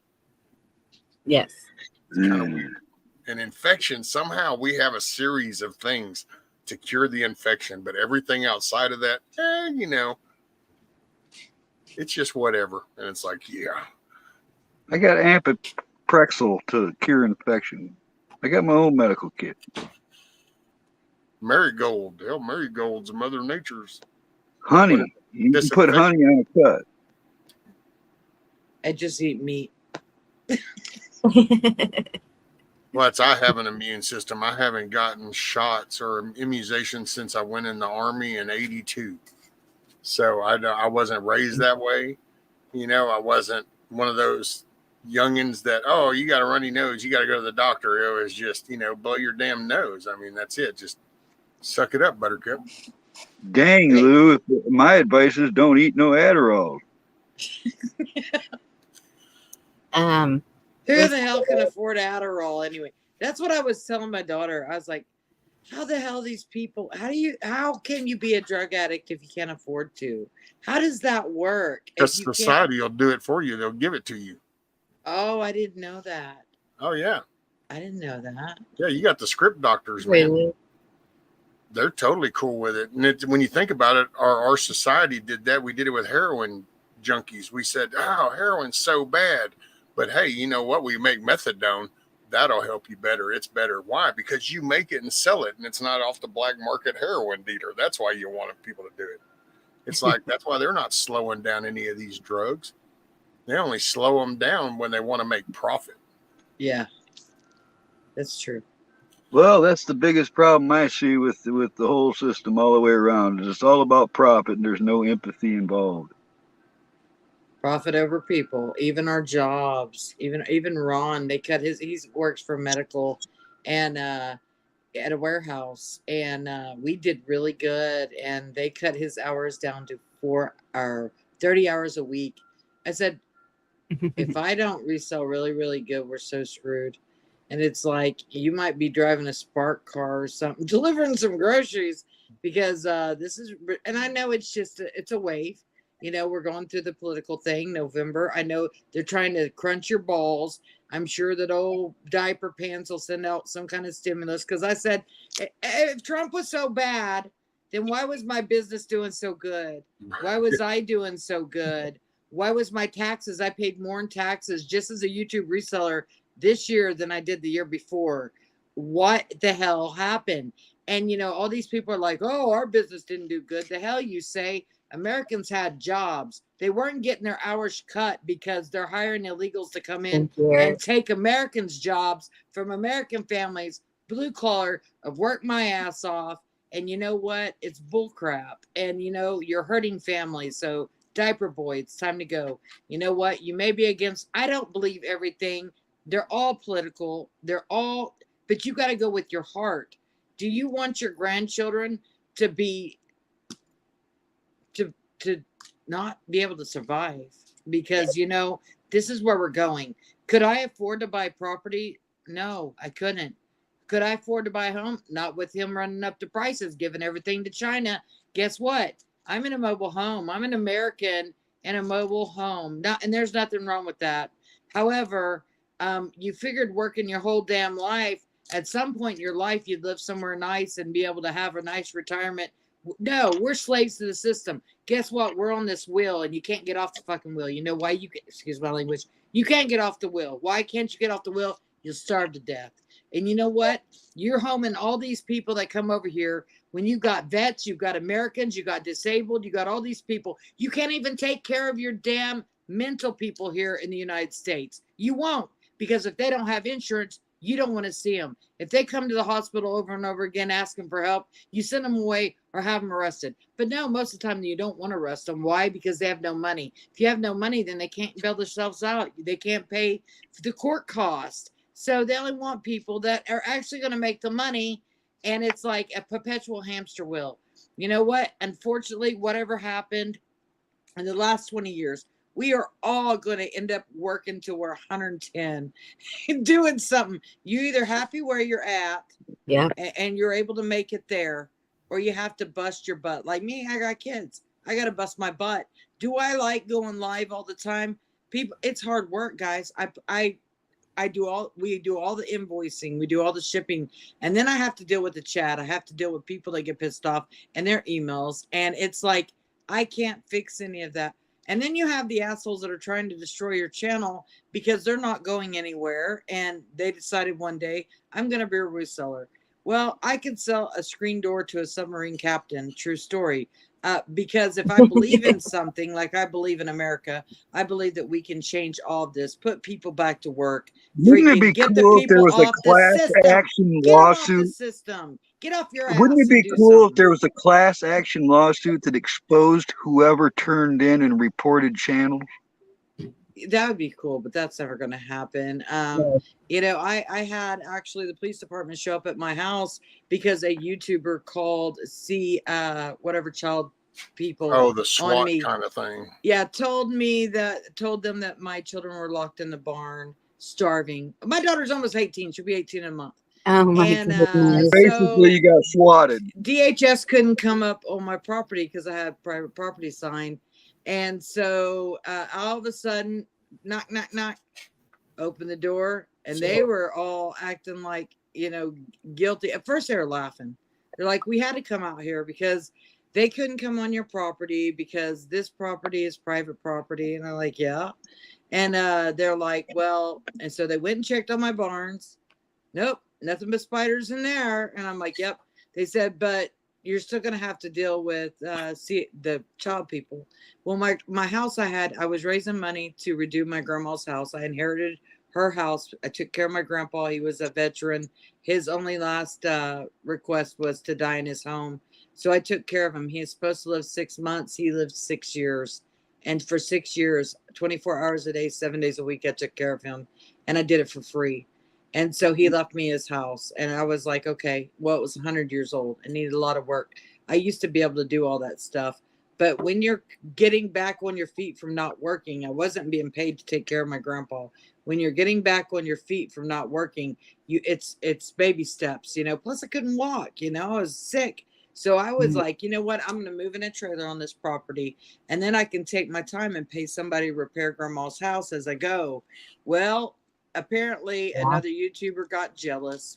I never solicited money. Everything I did to raise money, I sell my stuff. I tell you what I'm raising money for, and I sell my stuff, and I sell it cheap anyway. But it was like that happened to me. I have PTSD and anxiety. So now every time the way those guys acted, the popos, every time I see that, I think of my children's face because they're going, what the hell's going on? And it's sad because now my son is like, freaks out. And he's like, what's going on? And it's like, if she wasn't in Canada, I'd have sued her.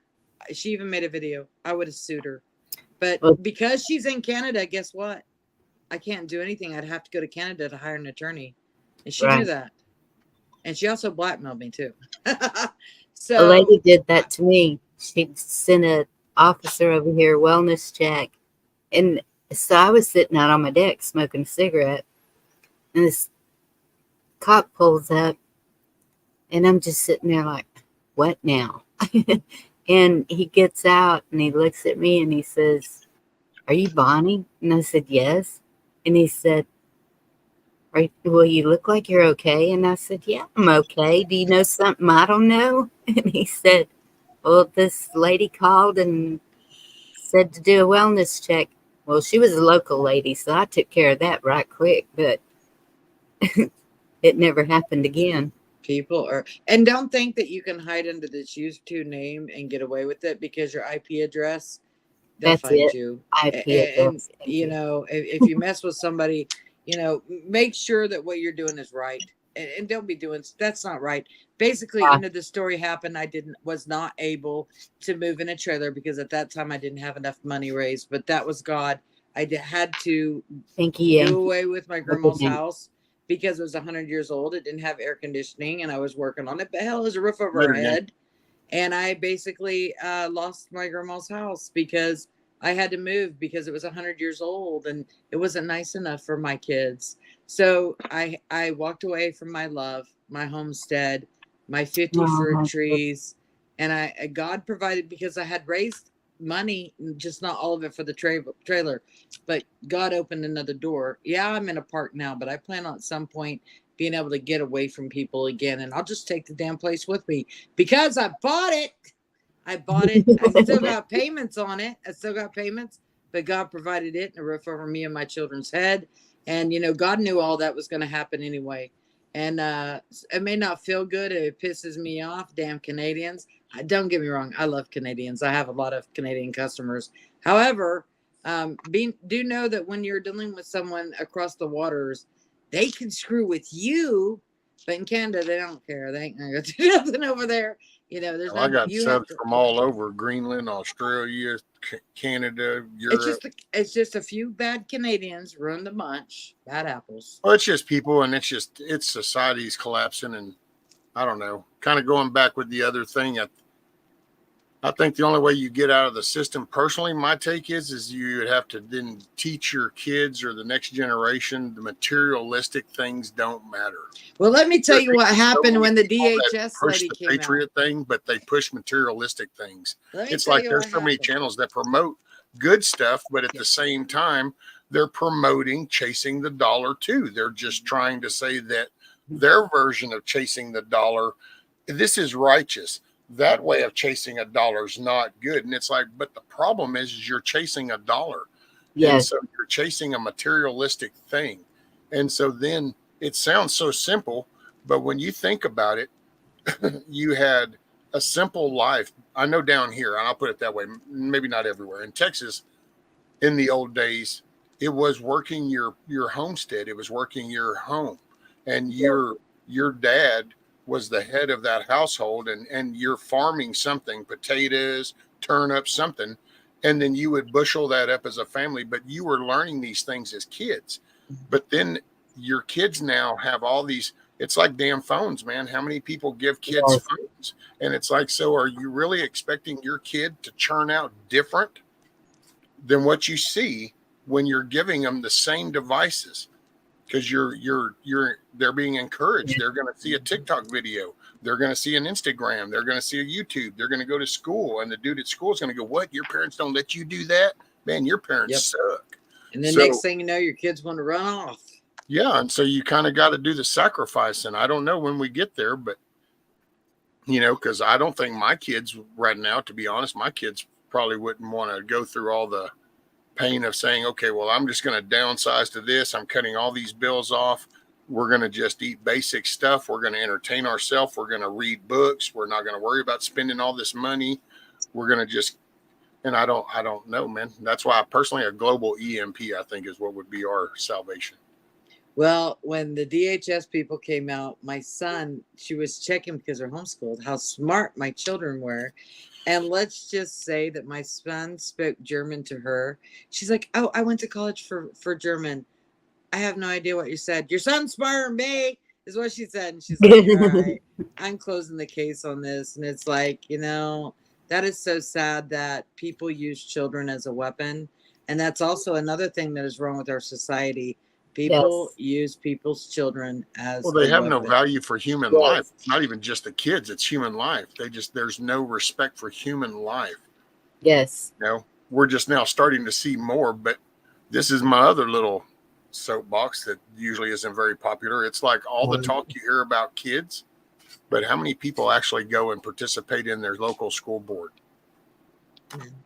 Yeah. So everybody doesn't like what's happening to kids. But see, this is where I think it's been almost like a psyop to encourage people that you have no voice. You can't vote. It doesn't mean anything. You can't say anything. It's the big evil system.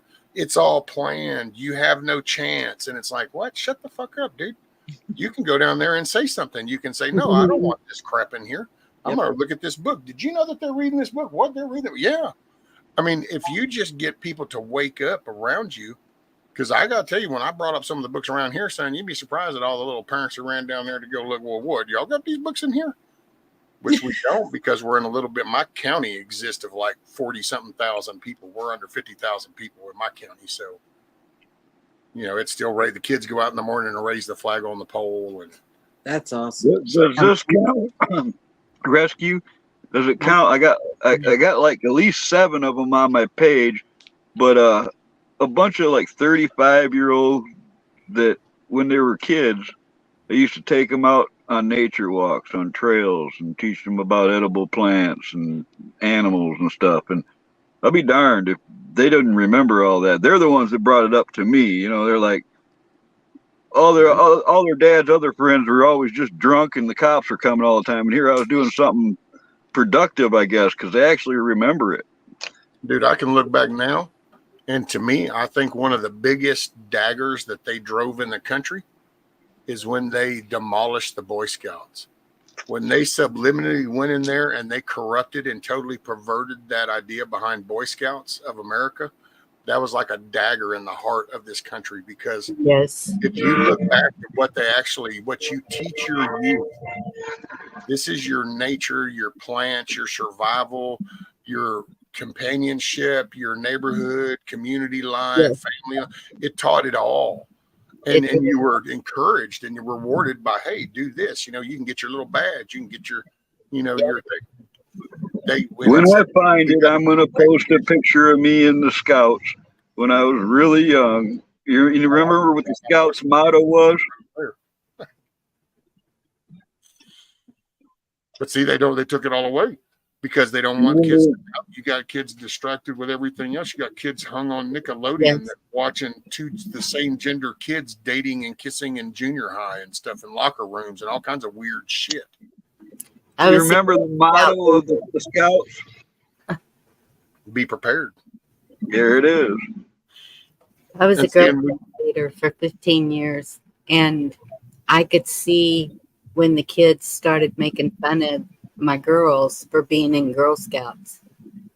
And I was like, what is going on here? Because we're in Hicktown. You said your county's is huge compared to mine. I think the whole county, there's like 8,000 or 9,000 people in it because it's all ranches and stuff. But the town that has 15 to 1,800 people in it, and so it's a small school, small town, small. Everybody knows everybody. Well, used to. I'm seeing a whole lot of new names that I recognize, but getting to know them. I just keep going to the community events to get to know all the new people, and see what they're about. Went to the flag ceremony to see who's running this and what's up, and saw a whole new group of people. They gave me information, approached me about going into the Daughters of the Republic. I looked into that, and it is totally for the corporation. And I said, nope, not interested. But you can volunteer to be what do you call it? When you work at the polls, a poll watcher or whatever it is. I think they pay you though, actually. Well, yeah, you can be a poll watcher, and you can just go and kind of watch. You can, participate. Yes. Yeah. And I think it's just real important because to me, that's and you've heard me, Bonnie, I've said it numerous times. It's like, there's a reason why our documents start off with "we the people." Yes. I just saw a story saying somewhere they were blocking the Republican for doing that. I just saw a news story. I can't recall the details. No, that sign was the old Scout sign that I just did. Rest, you remember that? No, I don't remember the three. It looked like a peace sign, but it wasn't. I remember the 3 finger was the Boy Scout one. Was it 3 fingers? I thought it was 2 fingers. It was 3. It was 3. Girl Scouts was 2. 3 fingers. And what did that mean? Didn't it mean be prepared? Yeah. Oh, always ready. Or be ready. I guess mine morphed into a peace sign sometime in the 70s. Gee, I wonder how that happened. Wasn't it always ready to help or something like that?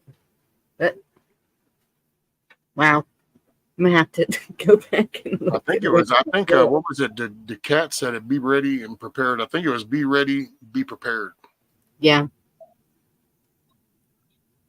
Because that's you were taught to do things and be an active member, and like hell, you help the old lady across the street, you open the door for your mom. You got encouraged to do the right things.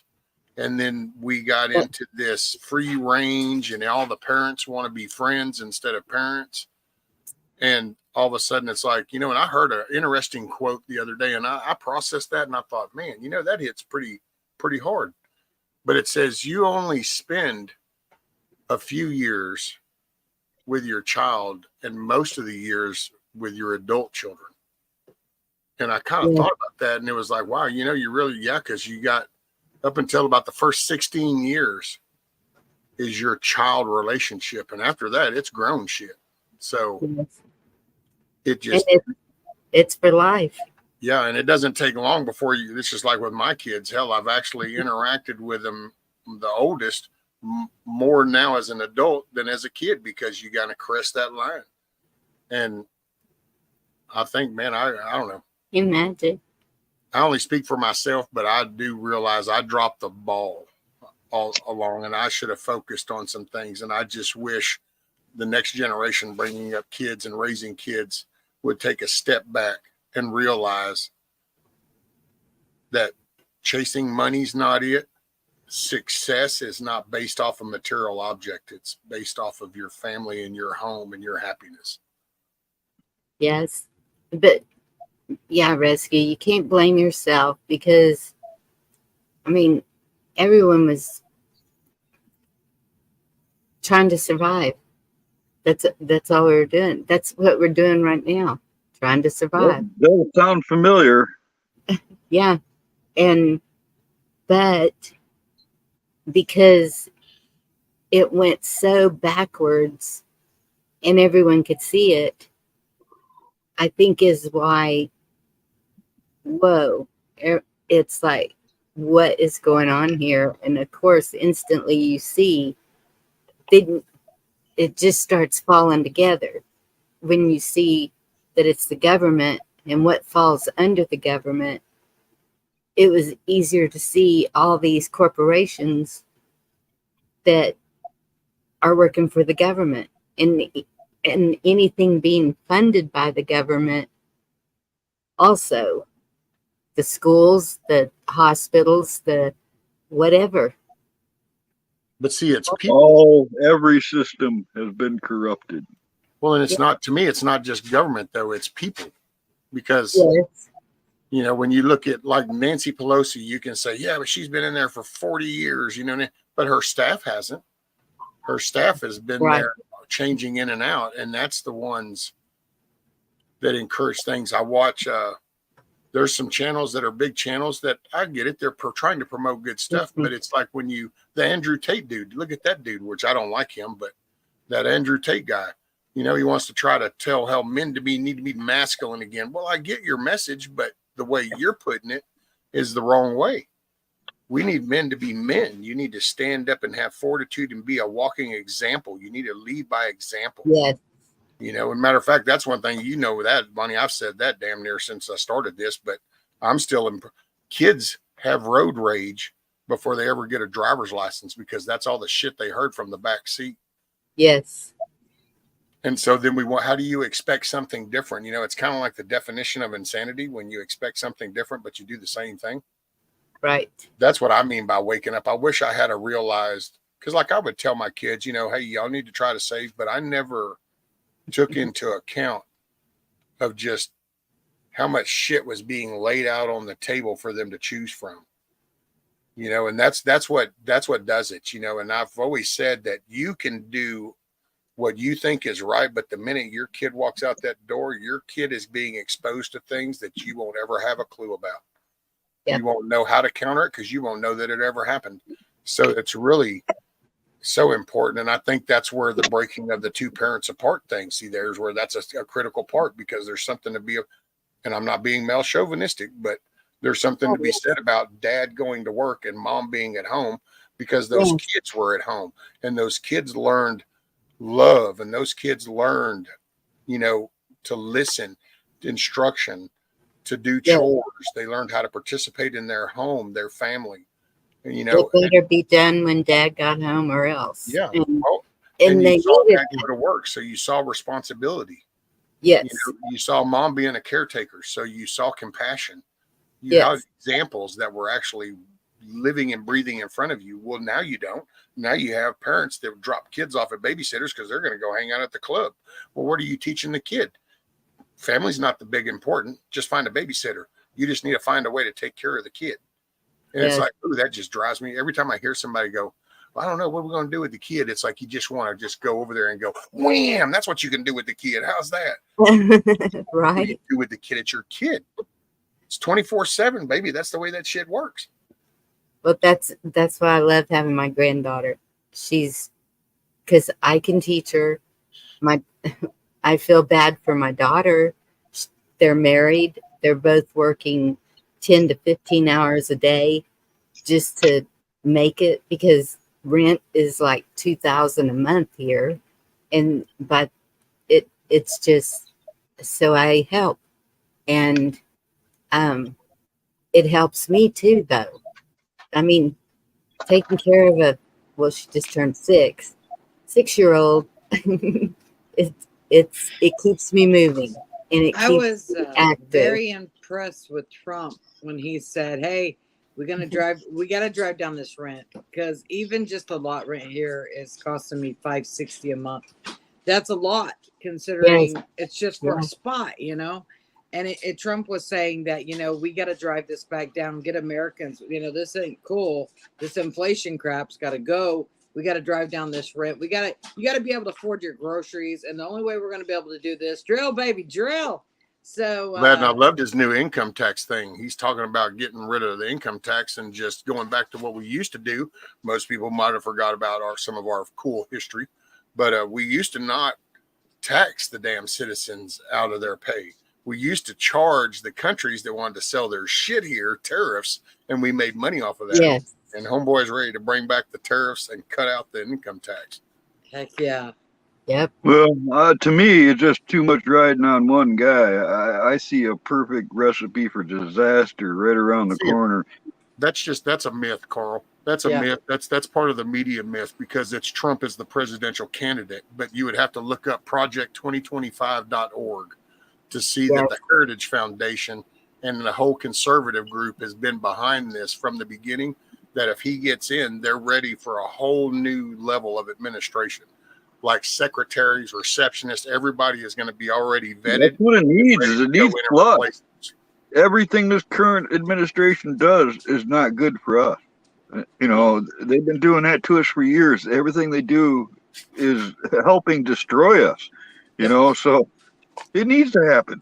Well, that's your deep state. Your deep state is the non-elected officials that are in the background. And that's, if you want to really watch, people use the political names that get thrown out in the media, Chuck Schumer, Nancy Pelosi, Mitch McConnell. And those are all cool because they are elected people. But it's, if you watch like the hearings and the nomination settings and stuff, you'll see that those people really aren't doing shit on the Democratic side. It's those people that keep bringing them paperwork from the back room.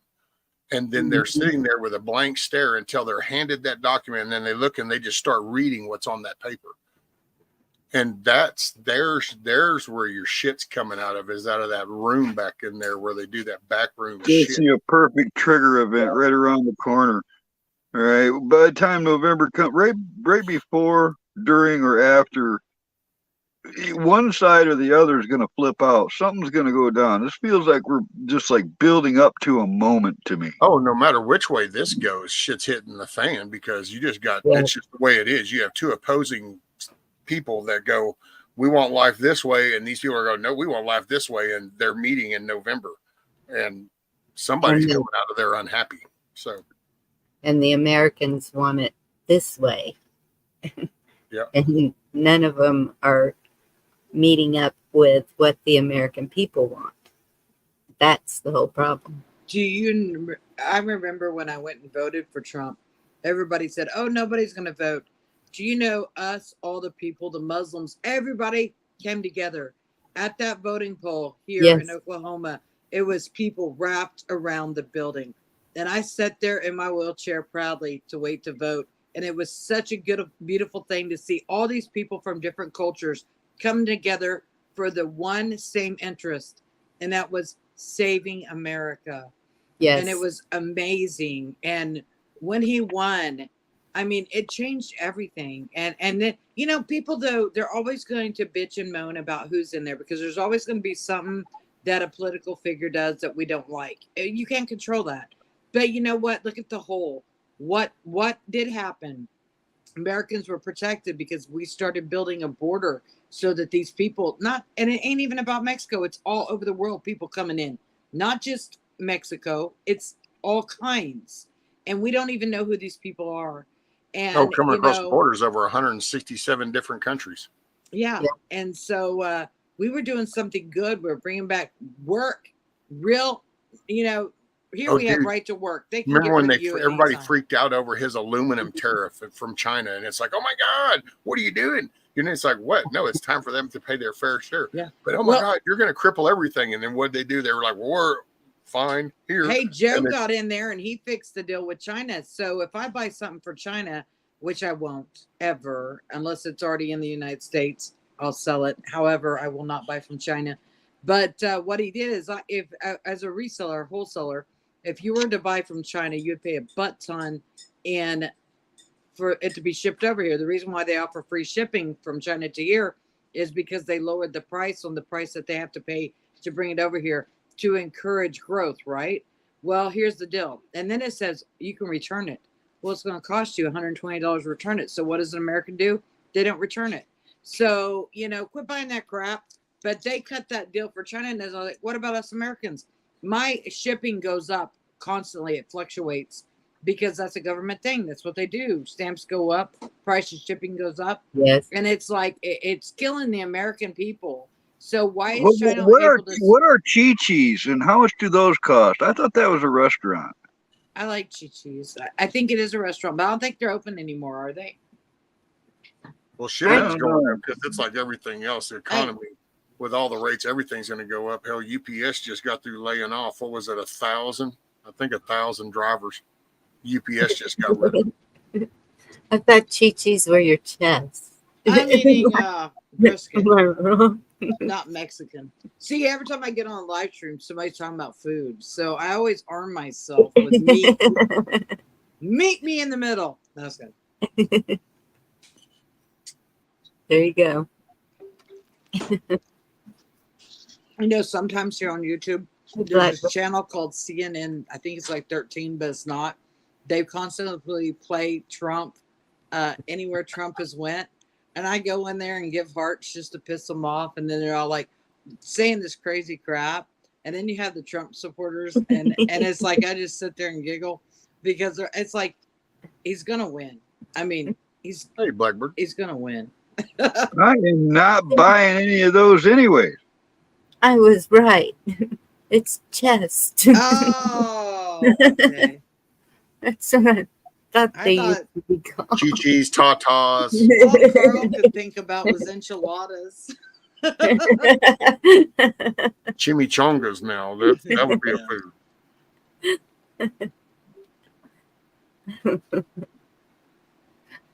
I think it's Any just going kind to of take. Mexican It's food. going to You take guys for be American people to encouraged and be wake up. excited, though. Be excited because this change, man, really, honestly, I believe in my heart that Trump will win. And I believe in my heart that America is going to bring back, as my son would say, bring back the steam trains, let's make America great. Okay, this is a young person that knows that he never liked Trump, but he saw the difference. And this is a kid that he's a teenager, and that says a lot.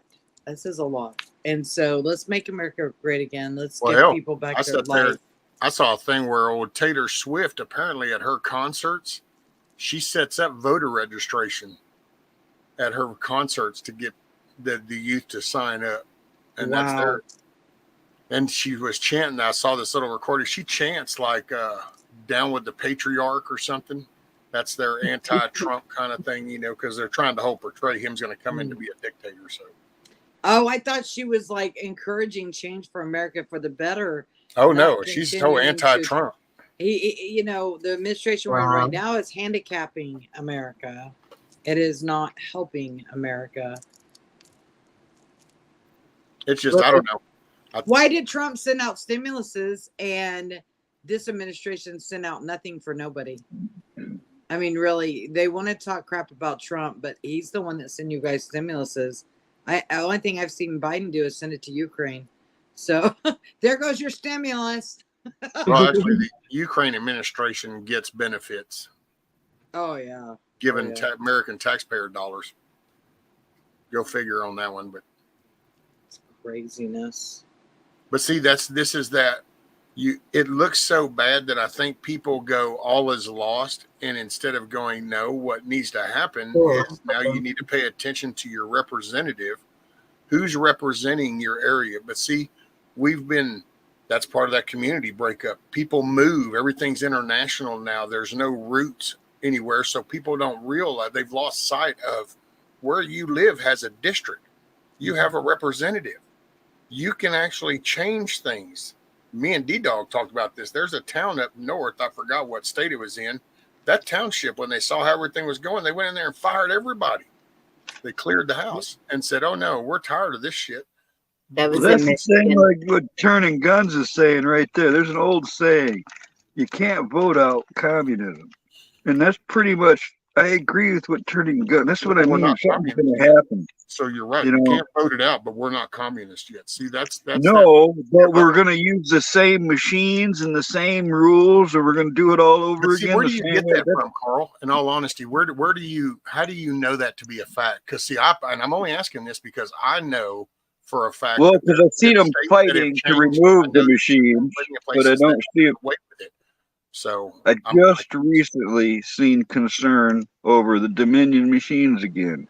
Yeah, nobody's some states never changed because some states are still Democratic and some states are still under the same thing that they did before. But some states woke up. And where do I get it? I actually think they changed it. But people don't want to accept that. It's like there were states that cleaned up the dead voter rolls, but there's people that think that that's never happened. There's people that have gone to prison for the voter election fraud in their area. That they put. Oh yeah, I see it. I see it. Tell you about propaganda. They keep people confused. You've got all these different things. Different people believe different ways, and you know the fact is, everything's gonna be all right. You can say all day long that people weren't paying their rent and all that, but you also got to understand their asses were locked in at home, not able to go to work or do those things. I mean, this was a disaster created to be a disaster. There's no ways around it. We need to move forward and not keep looking back at what happened. We can move forward and make it better. If you live in the past, you're going to have the same results. You got to keep moving forward. That's why they want people to think about the elections, because they don't want you to go down and change your area. They don't want you to go down. And like I know in Texas, we vote on our tax assessors. And actually, I'm going to be voting for Trump again. No question. Even though I have no faith. We do. Well, see, you got to go to the same Walmart here as everybody around here. We only have one store. So there's areas where life is just different. And they made changes. I know in Texas, Paxton has been going hard at the election stuff. So don't get me wrong. I'm still voting for Trump. All right. I'll do it again. I will. Oh, well, I'm not trying to do a vote pitch. I'm just saying that if people really start thinking that they can't change anything, then nothing will change. They have people really got the power. I can't see how anybody could just openly trust it after what all we've seen. That's where I'm at. I've already had a strong distrust for the system, especially the election processes before this happened in 2020. Now, but you shouldn't just go in with it full trust. But what it should do is then encourage you to go more voting place. That's not what bothers me the most. What bothers me the most is now I'm a terrorist for saying what I just said. You know, that they're persecuting people for questioning it. All right. They even tried to do that. The only way to change that will be to change the representatives. The House and the Senate and the presidency will be the only way to change that. Yes. It's like people that want Fauci held accountable. The only way you do that is to change then the House, the Senate, and the presidency. You know, you want Merrick Garland held accountable, change the House, the Senate, and the presidency. You don't want to be called a domestic terrorist, change the House, the Senate, and the presidency. I know. You don't want FBI they got it all rigged. Change the House, the Senate, and the presidency. It all goes back to those three branches. That's how our founding fathers designed it. And we were designed that hopefully the American citizen would wake up if things got so bad that a party wouldn't be able to flip this country in one-term presidency. And it was designed that way. Yep. Isn't there some way to track your vote also? In some states, you can just type in your shit, and I know in Texas you can. In Texas, you can check your vote. And everybody needs to do that to make sure. I don't think you can do that here. Well, according to the Pillow Man, my area's vote was flipped. Oh, Arizona, dude! Look at all the shit that's been coming out of Arizona. Yeah. Blackbird singing in the dead of night. Wasn't it Take Toby your broken Keith wings and learn to fly. that sang the song "Angry American"? Yeah. Yeah. It just, and that's, you know, and that's, I sum it up with, you're going to have America will wake up when middle class soccer mom doesn't take the kid to soccer practice and dad isn't being able to watch the football game. You now have woken the sleeping beast of the middle class America. Because see, we talk how bad it is, but when you look, people will sit here and yeah, they're having to cover costs, but for them, they're just, life is life. They still go to work. They still get supper. Kids are still going to school. They still go to football practice, soccer practice, all that good shit. Yeah. None of that stopped. The stores still have groceries, even though they're high as shit, but they still have groceries. Yep. We still have our farmers markets and vegetable stands on the side of the road, and that's what I see here. Everybody's just living life. Let's go back to the Amish ways. Friday night softball still goes on. See, because I don't think Americans are angry. I think they're frustrated. We're not yet. Not enough. No. Happiness is which I'll still say, I said it to the missus too, back when Trump was in, one of the biggest mistakes I think he made was he never took control of the FCC. Oh, yeah.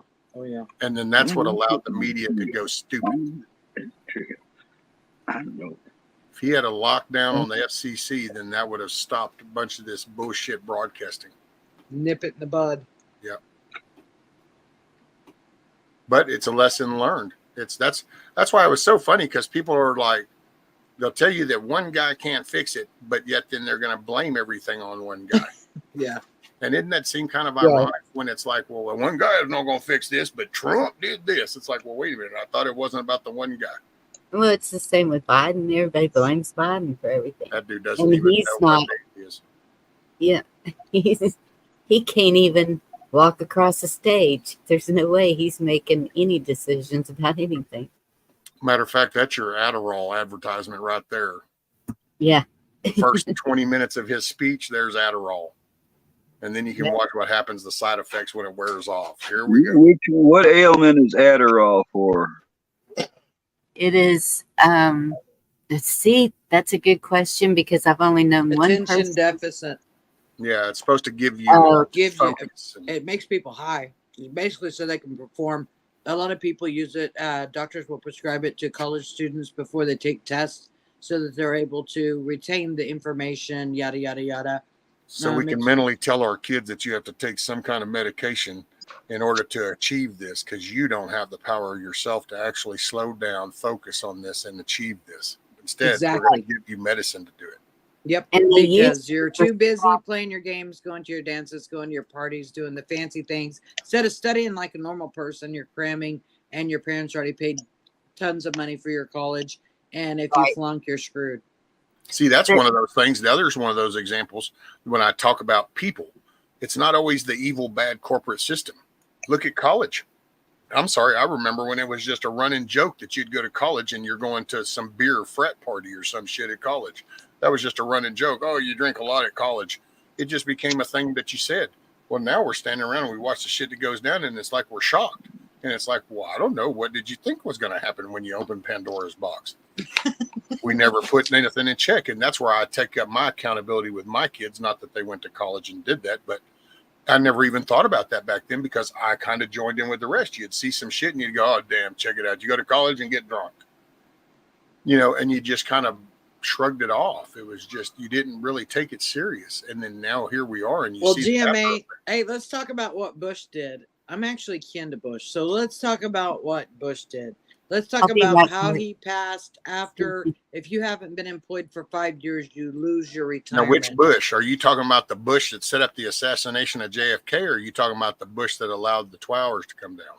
Oh, the towers to come down, of course. Oh, so just so, you know, you can actually look at each and every representative that's been in there, regardless of their political party, and see BS. We are living in the now, not when Trump was in before. We're living in the now. Now we have a diaper man that is destroying our country, dividing our country, allowing people in here that we don't even know who are here. The list goes on. They did that while Trump was in office, in my opinion.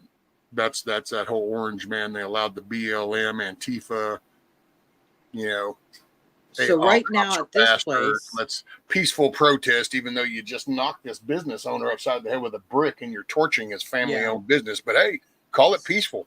Sure. Stealing things all over the place over there in New York, where they were running through the streets and jumping in there, grabbing all the stuff they wanted as if they were entitled to it. Well, that's what they were. That's what they were taught.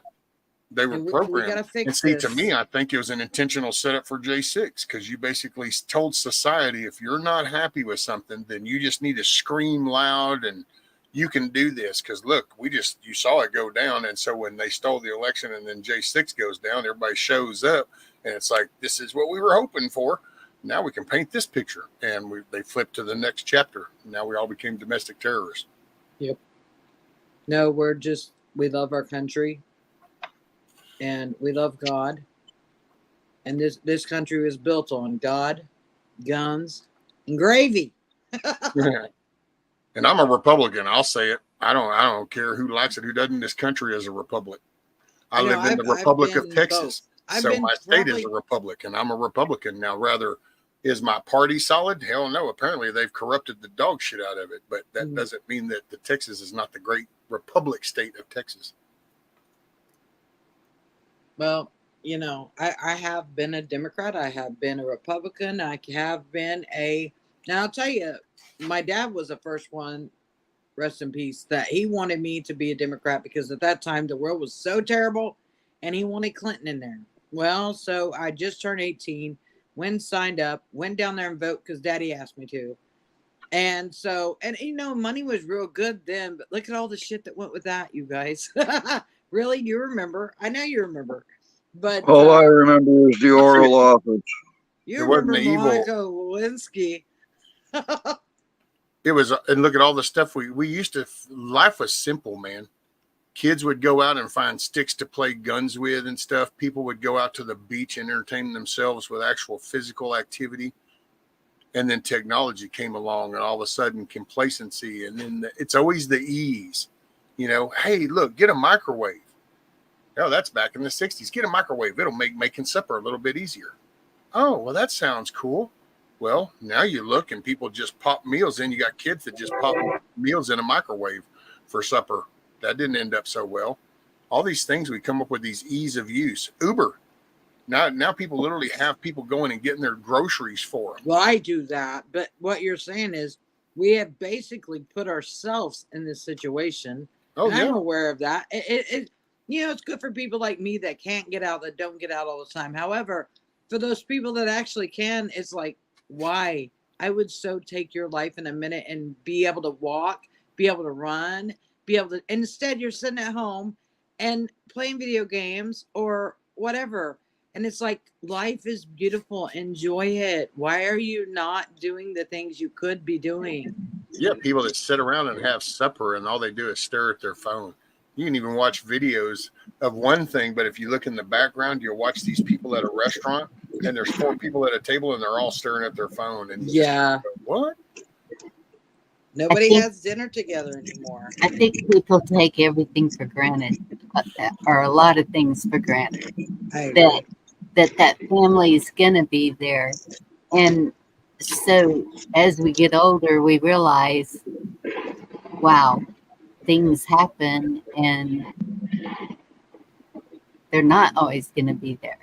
All the shit you thought was important, you really find out wasn't so damn important after all. Exactly. That too. Yes. And the things I can't wait to grow up. I want to do this. I want to do that. And then you're going, wait, can I go back to being a kid? I don't want to do this no more. Too late. Yeah. You're here.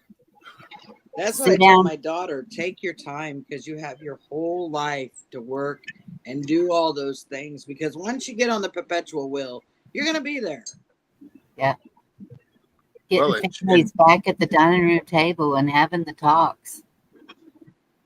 praying Well, together. and set your view at a lower. That's what I wish I could have taught. I could go back and teach my kids is not to like get the car and then just keep that car. Don't worry about the next one. You know, buy your TV and then don't worry about getting a new one. You know, if you're going to get a phone, then just get the phone, but don't keep getting a new one. Don't upgrade. Don't chase that rabbit, because that just leads you into the perpetual hamster wheel. Right, but don't they debt make that you can never get out of. But don't they make them now to where they only last a few years? Like used to TVs. We had one that we bought one of those antique console, and it had the record player on top, and it all worked. Every bit of it worked. You can't find that now. Oh no. No, they don't. Well, no businesses want really things to last anymore. It's more profitable if it goes out. It's like the cars. There was a time when our cars and manufacturers actually took pride in the shit that they produced and were like, no, we want this to take a beating and last. And then I used to laugh. It's like somebody must have walked out. It's kind of like Prohibition. Somebody walked out the back room going, yo, I don't know what y'all did, but the money has really slowed down a lot. And so I was like, oh, shit.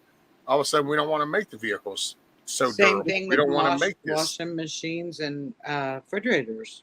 Hell, our country used to too. If you did a new refrigerator or freezer or stove, you had to keep the parts for that model on hand for 7 years. Yeah. Why? And then and it was to encourage making quality products. Oh. You know, and people repairing things. But now that's not the case. Nope. Now every 6 months there's a new model of something. Well, the repairman will cost you $300, or you can just go buy a brand new refrigerator for $900.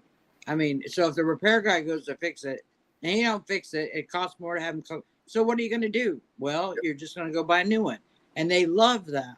Yep. Yes. Well, it's like the own nothing and be happy. People put that on Klaus Schwab, but people really do that now.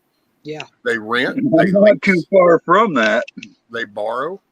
So very many people, you don't hardly hear the message of go buy a home. Matter of fact, if you say that out loud, people start screaming at you how it don't do no good. You don't own anything. Well, the problem is now you got all these flippers and these people that want to be slumlords and rent, and they think they're going to get rich and all this. And it's like, you're not going to get rich because you're going to have to repair stuff. And, but they will take them since this whole, land and housing went up, and now all the tornadoes that, lumber's going up more and more again.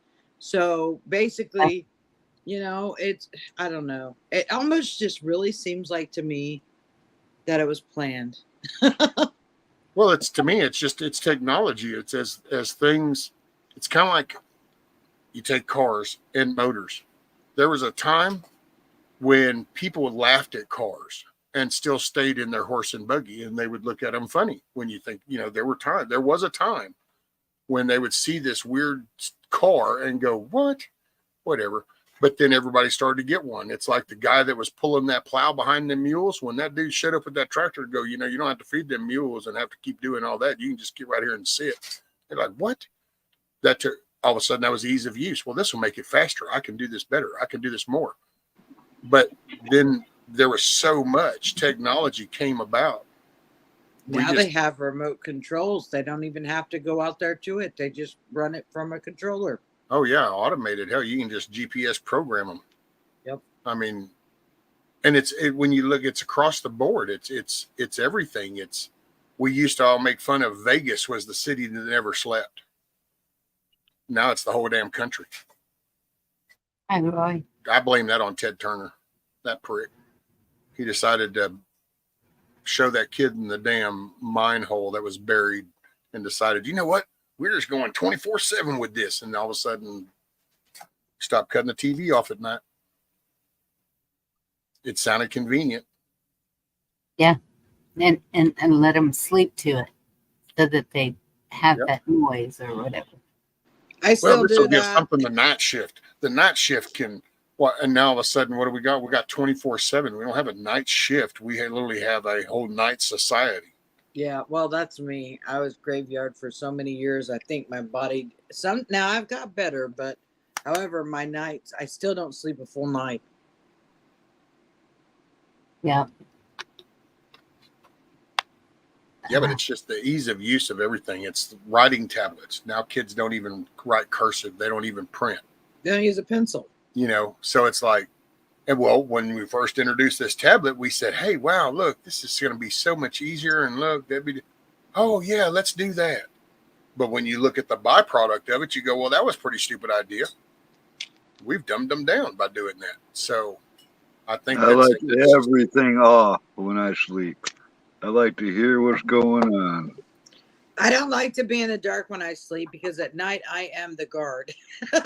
And I have to be able to see and find my glasses and then open the drawer and look at the cameras, see what the hell's going on. No, if it's dark, I like it dark because that means they can't see and I know the place better. Yeah, but I can't see either. I'm night blind. In fact, in 1995, I caught a murderer breaking into my apartment at midnight, and I almost killed him. And he went back to prison for life. It's nighttime, and you're going to scare me. Hey, I got a question. Why is there more crime in the summertime than any other time of the year? More what? Why is there more crime in the summertime than there is any other time of the year? Because people can't handle the weather. I mean, because the heat's pissing everybody off. They even call it protesting season. I don't know. I don't either, but I've noticed it. That's I've real. actually paid attention, and it's like I see more stuff go on around here with my eyes, not from TV. I see more stuff go on in the summer than I do the winter, and I thought maybe what is the deal with that? Is it people party more, or people don't know how to dress mainly out for summer? So you got all the ranges of schools that'll get out during the summertime. You have the heat. Yeah. I think sparks a lot. Yes. I still think it has a lot to do with people freezing their asses off and don't know how to dress for it. In the summer? Who freezes in the summer? Well, I was probably talking don't do about it in the winter. You see less of that stuff in the winter. I was talking about it today. 91 degree. No, it got up to 100, felt like 106. And I said, you know, I really need to get us a Mr. Buddy for the winter because my body don't regulate temperature, and this is a place is all electric. So I have nowhere to have a fire or anything like that.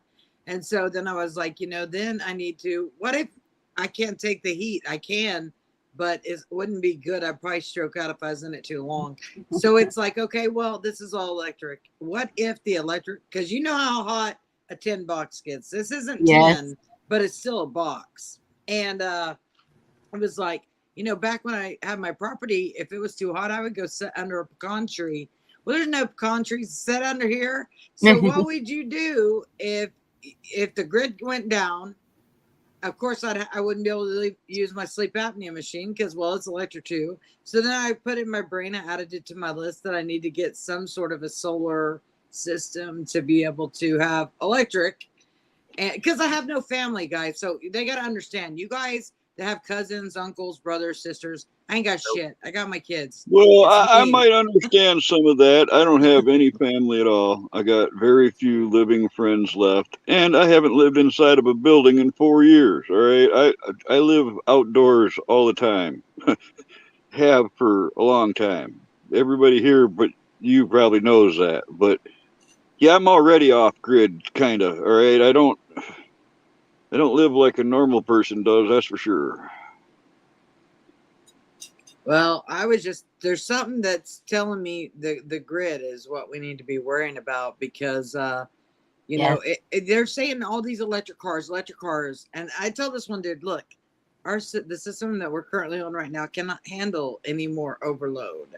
So yes, I am for drilling. Why? Because it's here and it's ours. We should use it, you know? And so, yeah, I don't know where I was going. Well, if there's grid problems, you can always come to Texas because we'll probably still have our grid because we're separated off the rest of the country. Yep, that's true. You also don't have grocery tax, which I think is fantastic. So yeah, I thought can't about moving to believe Texas at one time. I thought about it. And that's about as far as it went because it's like it's just as hot there as it is here, you know. I And can't believe the taxes I hear other states paying. Like here, you just said grocery taxes. We're taxed on paper goods and sodas, stuff like that. But the regular food, groceries, no. could y'all believe that Chris Christie ran? That guy annoys the piss out of me. Oh yeah. And always has. And all I can remember is a party and cocaine. And it's like that's all I can remember is about that guy and him being really overweight and trying to take away people's soda pops and add a tax on it. I mean, Dude. do y'all remember that? The missus actually used to defend him back in the day when they would make fun of how fat he was. She used to get so pissed off, going, "Why do they got to make fun of him and stuff?" And then he did the bridge thing, and she was like, "Well, I don't know. He seems like an asshole." And I go, "That might be why they make fun of his weight." Hey, Ron. Hey, Ronnie. We have no income tax here too, so. Well, they just did away with grocery tax. However, No state tax. Yeah, but you know, we'll see how it works. You know, it always takes time to work out the kinks. So I don't know if it's taken effect because I didn't pay attention to my grocery bill to even notice. Because I'm one of those people that uses delivery. But I can't help it. If I had energy to be able to go live and work here, then I would go to the store. But I gotta take my choice. It's like energy for walking through store or feed my family and can talk and move my arms 5 billion I times. usually just ride with the missus because I don't. It's a pain in the chair to load up my scooter carrier, load the chair, and then go to the store and go in. So I usually just ride with her and just sit out there in the car with Rudy. And I didn't think about that. Same. I'm just going to keep working on my Mad Max rig and prepare to bug out in any direction I have to. That's all. I'm just going to keep doing that. Man, I ain't bugging out nowhere. They'll just have to I'm climb staying over right the fence. here. That's what I'm saying. Oh, all my these people goodness. like bugging out. It's like, where the hell are you going to bug out to? Because there's going to be somebody else there. I've got several places in mind and invitations all over the country. I'm solo. I'll be the one that trips everybody to let everybody else get away. No, seriously, I am. I'm working as hard as I can to get my rig completely roadworthy by this end of summer. All right, because I think something's coming, and I want to be where I can move around some. Well, where you're at, I can see where you would think shit's gonna hit the fan where you are, because you're kind of in. Yeah. I don't know. I'm 50 miles north of Detroit and just east of Flint. All right, it's not. And you're in Michigan. That's all.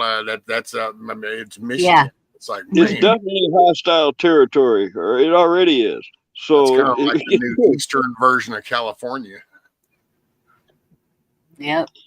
I got a pretty good range now, Lauren. I've got 12 5-gallon jerry cans and a 35-gallon tank. I'm looking for another 30-gallon reserve tank I can put under. But yeah, I'm working on that range.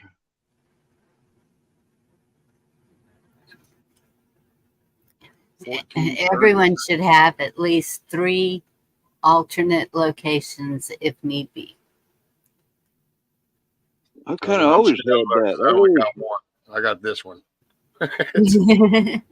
But that's your home. You know, I don't have a home. Yeah. So for me, it's a little different. I don't have people that are depending on me. I don't have pets or children or any of that stuff. It's just me. So, you know, I'm not, in this climate, I'm not even ready to settle down anywhere, right? I don't want to buy any property here in Michigan. I don't want to buy any property anywhere that I know of. So I just want to stay mobile. That's why I'm building this truck. You know, it serves me well. I'm not really uncomfortable in this at all. You know, and between that and the tents that I made myself, I got a pretty nice setup. And I prefer living this way at this point. This is the only reason I've been able to save money is living the way I am. You know, we're all going to G-Mom Merkel's. She's in paradise. She invited me to come there. You know, don't think I don't think about it. I do. Rescue invited me to his place. I'd like But to there's the zigzag difference, across. though. Just let's be clear, because G-Mom Merkel is in Oregon and I'm in Oh, Texas. So there is the drastic contrast difference. yes. I know she's got big chi-chis or something. I don't know. Yeah, but apparently you can't buy those, she said. I know. I don't want to buy them. She might not rent them either.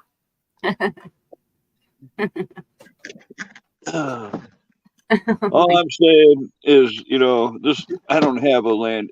There's nothing permanent in my life. Even where I'm working right now, I've told y'all before, the owner has terminal cancer. He has a limited amount of time. I'm basically here to help until he's no longer able to do what he's doing. So, you know, my life will be up in the air again. Could be at any time. And I'm just trying to bust my ass and get ready for it. Seeing There you go. the way she feels about where she lives and where you live, that's the way I feel about where I live, because I've been here for almost 40 years and know these people, know who's who's who, and besides that, it's family, it's grandkids, it's, even though some of them are 2 hours from me, but still we're close enough. We're all still in the same state at least, and just I know all the hidey spots. That's I had told people a long time ago. I knew where I could hide 100 people if need be, but that's changed a little, but still might be possible. Now it's down to 50. Well, Inflation. yeah, but it's not on my property either, and Oh, I got to tell you, if shit hit the fan, there's definitely some deer leases around here that people could camp up on and yes, be yes, off in the woods. And yes, and that's what I'm talking about, like big ranches that. yeah, And Yeah, well, that's why if you know, I would feel like I'd have to bring something to the table if I joined any group anywhere or anybody for any reason. You know, I don't want to. well, you'd be doing the sewing, you'd be doing the making. yeah, and I that's can it. do that stuff, you know, but I'm not limited to just that. Well, Well, no, but I mean, you got a mobile sew factory right there, so Yeah, like and I can knock do out that all. without. I don't have to plug in to use it either. I can use it right from the truck. But true I've that. also, you know, spent 50 years studying edible and medicinal plants and bushcrafting and, you know, a lot of stuff that's helpful. You know, it, I always, I always wanted to be able to like walk off in any direction and be all right with it. All right. Just know that I would survive no matter what direction I went and how far it was. And I, you know, at this age, I'm not so sure, but when I was younger, I could do that, you know, and I did. You know, I walked across the United States with an 80-pound pack on my back. I know what it's like to travel on foot along this. And you guys, I got a lot of respect for you. I wasn't supposed to be able to walk by the time I was in my teens. I got a disease in my knees called Osgood Slaughter disease. One of my knees is twice the size of the other. And when they told me I wasn't going to be able to walk or they're going to have to chop my knee out, I started walking everywhere. You know, I did. You know, I just didn't listen to them. Yep, and that's a good idea, Blackbird. I will say, G-Mom Merkel, I'll even do you one better. Instead of 10-mile radius, I can tell you within a 4-mile radius of me, there are dozens of gardens. There are 3 different cattle ranches. There's 3 lakes and a stream. There you go. So Water is important, and we have a river and creeks within 5 miles. yeah, if I went 10 miles, shit, man, we'd Yeah, have a damn dozen ranches and would have 10-mile radius, would end up throwing in another probably 6 lakes into the mix. And yeah, right. You'd almost be here. No, I'm joking. yeah, a good little You 10-mile know, radius. survival sucks. You know, if you're like, because I did this too, I'd take it And 2 off, beat and bombs. living like that would suck, but it's still surviving. You know, I to have to do everything on your own the hard way and stay hidden and stuff, that would be a hard life. Yeah, and no, I don't want to live that way either. And that's where, if it came down to that, if somehow, some way, they accomplished the 80% gone, it count me in that 80%. I would not want to, because once that happens, you're under their rule completely, is what I understand. And so that's not even Now, what are you talking about with 80 what? the Georgia Guidestone. Oh, the They whole wanted to bring kill it down to 8,000 people. 500,000. Yeah. Oh, In other words, what was it? 90% of the population. They wanted to go from 7 billion down to 500,000. Yeah. I don't know. I thought it was good luck 80%, whatever it is. with that. And I I think swear I wasn't India's even in. got like 1 billion people in just India alone, I think so. Right. And just for the record, I swear I wasn't even in Georgia that day. Our guests from the southeast. Actually, turning guns, yeah. Most people from the third world countries Yeah. that are coming across, what we would see as a slum, or that's the hood or the ghetto, or to them that's like might as well be Mar-Lago. They can actually get 14 people are all under the roof and they have a bathroom. They're happy as shit. Yes. And I've seen that. Yep. And Tend but to you know agree what? with Maine too. I could do that too. I mean, it wouldn't bother me a bit to, stock up on bunk beds. whatever you got to do. If you, especially having a big family, I mean, and we do talk about stuff like that because with tornadoes, with floods, with whatever, any disaster that's Snowmageddon taught me a lot. When the power was gone, and the main thing that I was not able to do was heat food.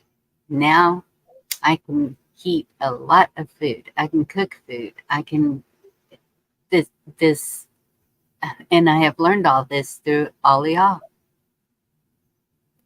Even if it's the heat, how to cool off. I have bladders that hold water. I have portable shower with a bladder. I have, stuff. And I also know that you put a wet towel underneath you and one over you when you're trying to sleep, because that's the hardest thing, is to sleep when it's hot. To me. Yeah. Like I said, if I lived down there where you are, I'd have already dug a hole. Well, you just come try and dig a hole here, Carl. There's a You lot get of so rock. far down, I think it's something like 4 foot. You get so far down, it stays in the 50-degree range year round. I think that's going to probably mainly be up there though, Carl, because down here we're below the elevation where you're at. So that's like Yeah. we don't do basements and stuff down here. You flood out. Yep. Yeah. Well, So I I'd Stevie be Ray. finding an old mine shaft or a cave in that case. well, good luck with that because all the national parks own them. Well, when shit hits the fan, that shit's up for grabs. See, I guess that'll be about the biggest adjustment here would just be to then actually have to go to like the local little system to then kind of start swapping for the meat or something like that. But as far as like grid down stuff, see around here, there's which now, well, I say this, we actually have quite a few people nowadays that aren't used to that because their all asses ran from down there around the Houston area after their asses got flooded the last time. They're like, oh no. So they were all run up around here to come buy places and like, we got to get out of there. But most people that have been here, I mean, like I've been here since 81 on this property, cleared this off. So, I mean, there's always been hurricanes. And so shit happens, you know, and it's like you live in the woods. Now, our power company now is like 100 times better than they used to be. But it's also, there's one of those little weird quirks. And I just remind people not every place is like everywhere else. Like here, my power company is a co-op. And the difference with a co-op is I'm a member of that. Yep, technically I'm third not owner. a subscriber or a customer. I'm a member. So actually when they like go to hold meetings to buy equipment and stuff, we all get a vote because it's a co-op. Yes. So you get a say on things. So our I had guys one were in top northern tier, Michigan, top Rusty. training, and they clear our stuff up. And now it's like this last thing. I think we weren't out of power too long, you know. Yeah, we have a co-op too. Yep, we had one up north here in Michigan. That's the way to rock it. Because see, then there's that you got to say you participate. Yes. You're not just a customer. You're not a victim. Well, that's kind of like that little hippie commune I told you I was in when I was a kid. It was my oldest sister. She had a dozen years on me, and she bought this giant piece of property, like 165 acres, up in northern Michigan, and all the neighbors were all like Vietnam veterans and hippies, and they were going off the grid back then, early 70s, right? And they all grew giant gardens and had chickens and the whole 9 yards, and they literally traded shit off to each other on a constant basis. You know, they'd trade homegrown weed for beets. Who knows whatever the trade was going to be, but it was all the time. And there was they'd have great big gatherings, like baseball party they'd throw every year, and there'd be kegs of beer and hundreds of motorcycles and shit. It was a blast, man. But years went by, and seriously, that huge community, I watched it get divided by things like religion and relationships and all these things. Just put wedges between all these people that used to get along so great. Yeah, it's almost like power corrupts. It was Because an experience, I guess. Yep.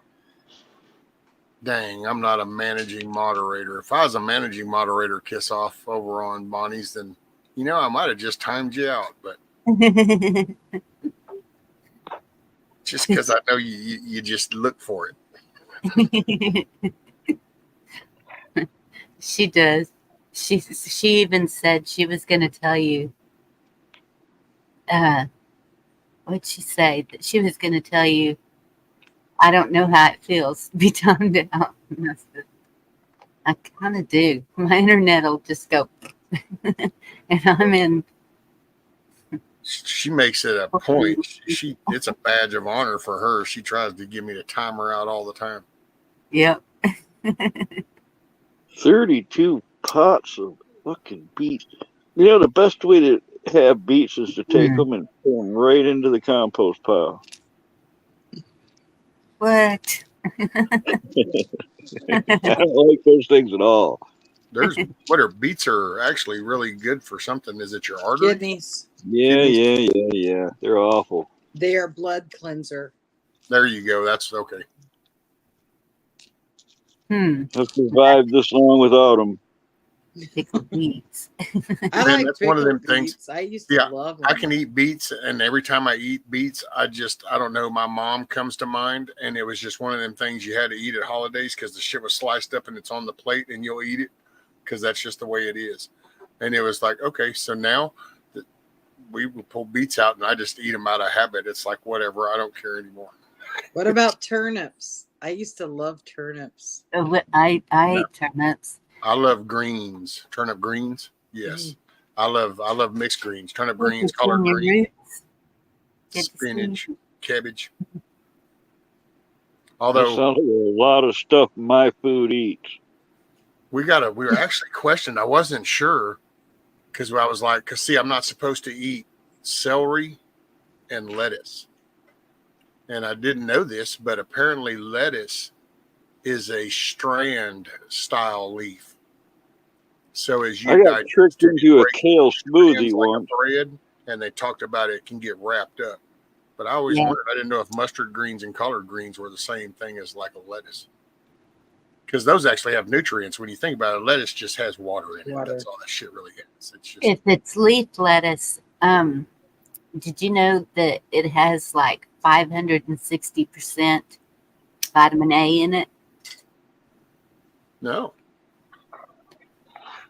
And that's what green lettuce? Leaf lettuce, like romaine or Like romaine. yeah. Oh, okay. Yeah, romaine has nutrients, whereas iceberg is just water.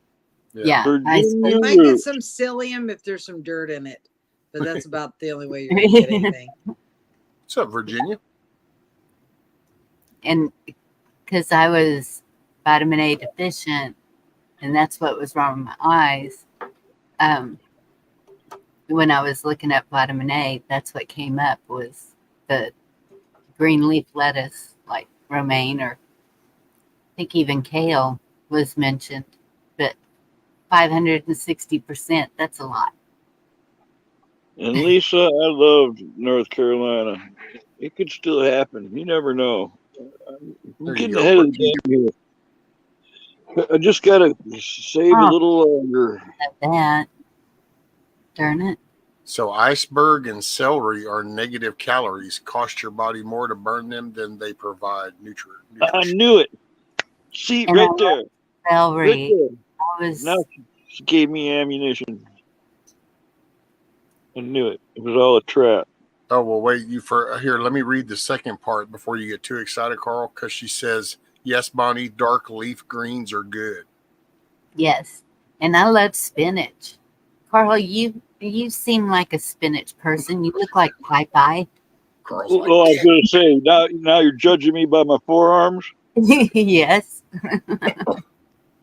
I can eat it raw, but I don't like that like canned green beans. That's just sin. All right, if somebody cans them themselves, that's different. But you buy those canned mushy things in the cans at the store. Like that's nasty. Yeah, they taste like metal. Now green beans are right out of the field. I'll eat the hell out of those. Well, if you can them, you're better off and you have less chances of botulism because over time a can rusts and then you open it and you eat it. So I am all for canning or fresh. Man, I saw a documentary once about some kind of an Arctic expedition that eventually they all died. And when they were doing the archaeological dig there, they found a giant mound of lead-lined cans, and everybody in those graves died from lead poisoning. Wow. I can believe that. We thought, oh, dude, asbestos. When we discovered it, we thought it was the next best thing to sliced bread, and then all of a sudden it's like, I don't know, it kind of kills people. It's kind of bad. Yeah, maybe so. We seem to do this a lot. That's why I always get fascinated that we always seem to think the latest idea is a good one. And it's like, but I don't know. So far, the track record's not looking so promising. But hey, I guess we're going to try this one. I will say I found the coolest little deal, and I don't know, hell, I'm probably fixing to say this, and everybody that Kansas should be like, duh, rescue, and it'll be like, okay, I don't know, it was impressive to me. I just found this out. But so Well, you can get these canister devices that you like have your little sealer vacuum thing, you know, and you hook your little line to this and you put it over in this canister. Well, you can use like the old dill pickle jars and shit to can like beans and rice and shit, and you clean it all out and you put them in there, but then you just put the lid on. But when you put it inside that other canister and put the lid on and hook that little hose up, that shit will suck the bubble down on that little dill pickle jar. So all of a sudden your rice is now in a vacuum sealed little pickle jar. I'm like, man, I know what I want to try to get a hotel. I'm going to try to get me one of them little setup jars. Well, I get a bet decent weed would one because last a I long bought time in one there. and it was crap. It lasted after about the third cow I cut up. It didn't. So make sure you get a good one. Yeah, because we want to try to do that with beans and rice and flour and stuff. We're just going to go ahead and start sticking some of that shit. Yeah, I've got 2 vacuum sealers, but even putting them in the bags, vacuum sealing them, you're doing good. And you can also use a shop vac, guys. You don't have to buy a vacuum sealer. And let me tell you how to do that. You take a hose, you stick it in the bag, you open, Virginia. you flick it on reverse, it sucks the air out. You twist it and then put your tie on there, whatever you're gonna close it with, or you can get one of those melters and melt it to where it stays. But that's a cheap way of doing it, but it does the same thing. And you can also get your oxygen absorbers too. They're pretty reasonable if you buy them in bulk, and throw those in there as well, because oxygen can be really bad for things. Yeah. What's up, Virginia Roots? Is that him? I've done that Yeah. with upholstery work.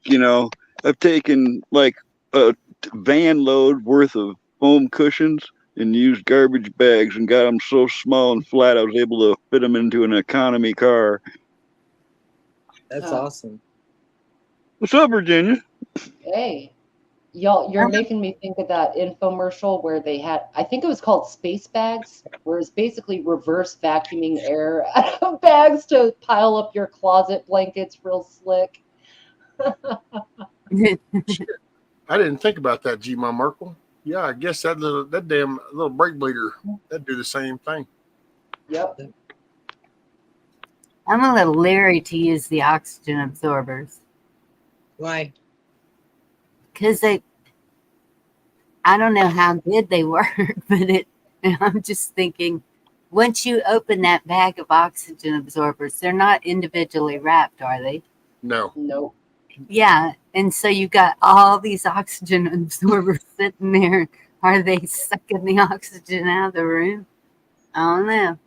Well, you have a point there, though, and yeah, it might be a bag of 50 or 100 oxygen absorbers, and if you open it up just to use 10, I see what you're saying, man. You spoil the rest, maybe that'd be like a big batch thing or whatever, but I haven't heard people have problems, but I don't personally use them. I have some, but I never end up using them. Reseal the bag. Just reseal them. If you have 100 and you pull out 10, then just reseal that bag. Yeah.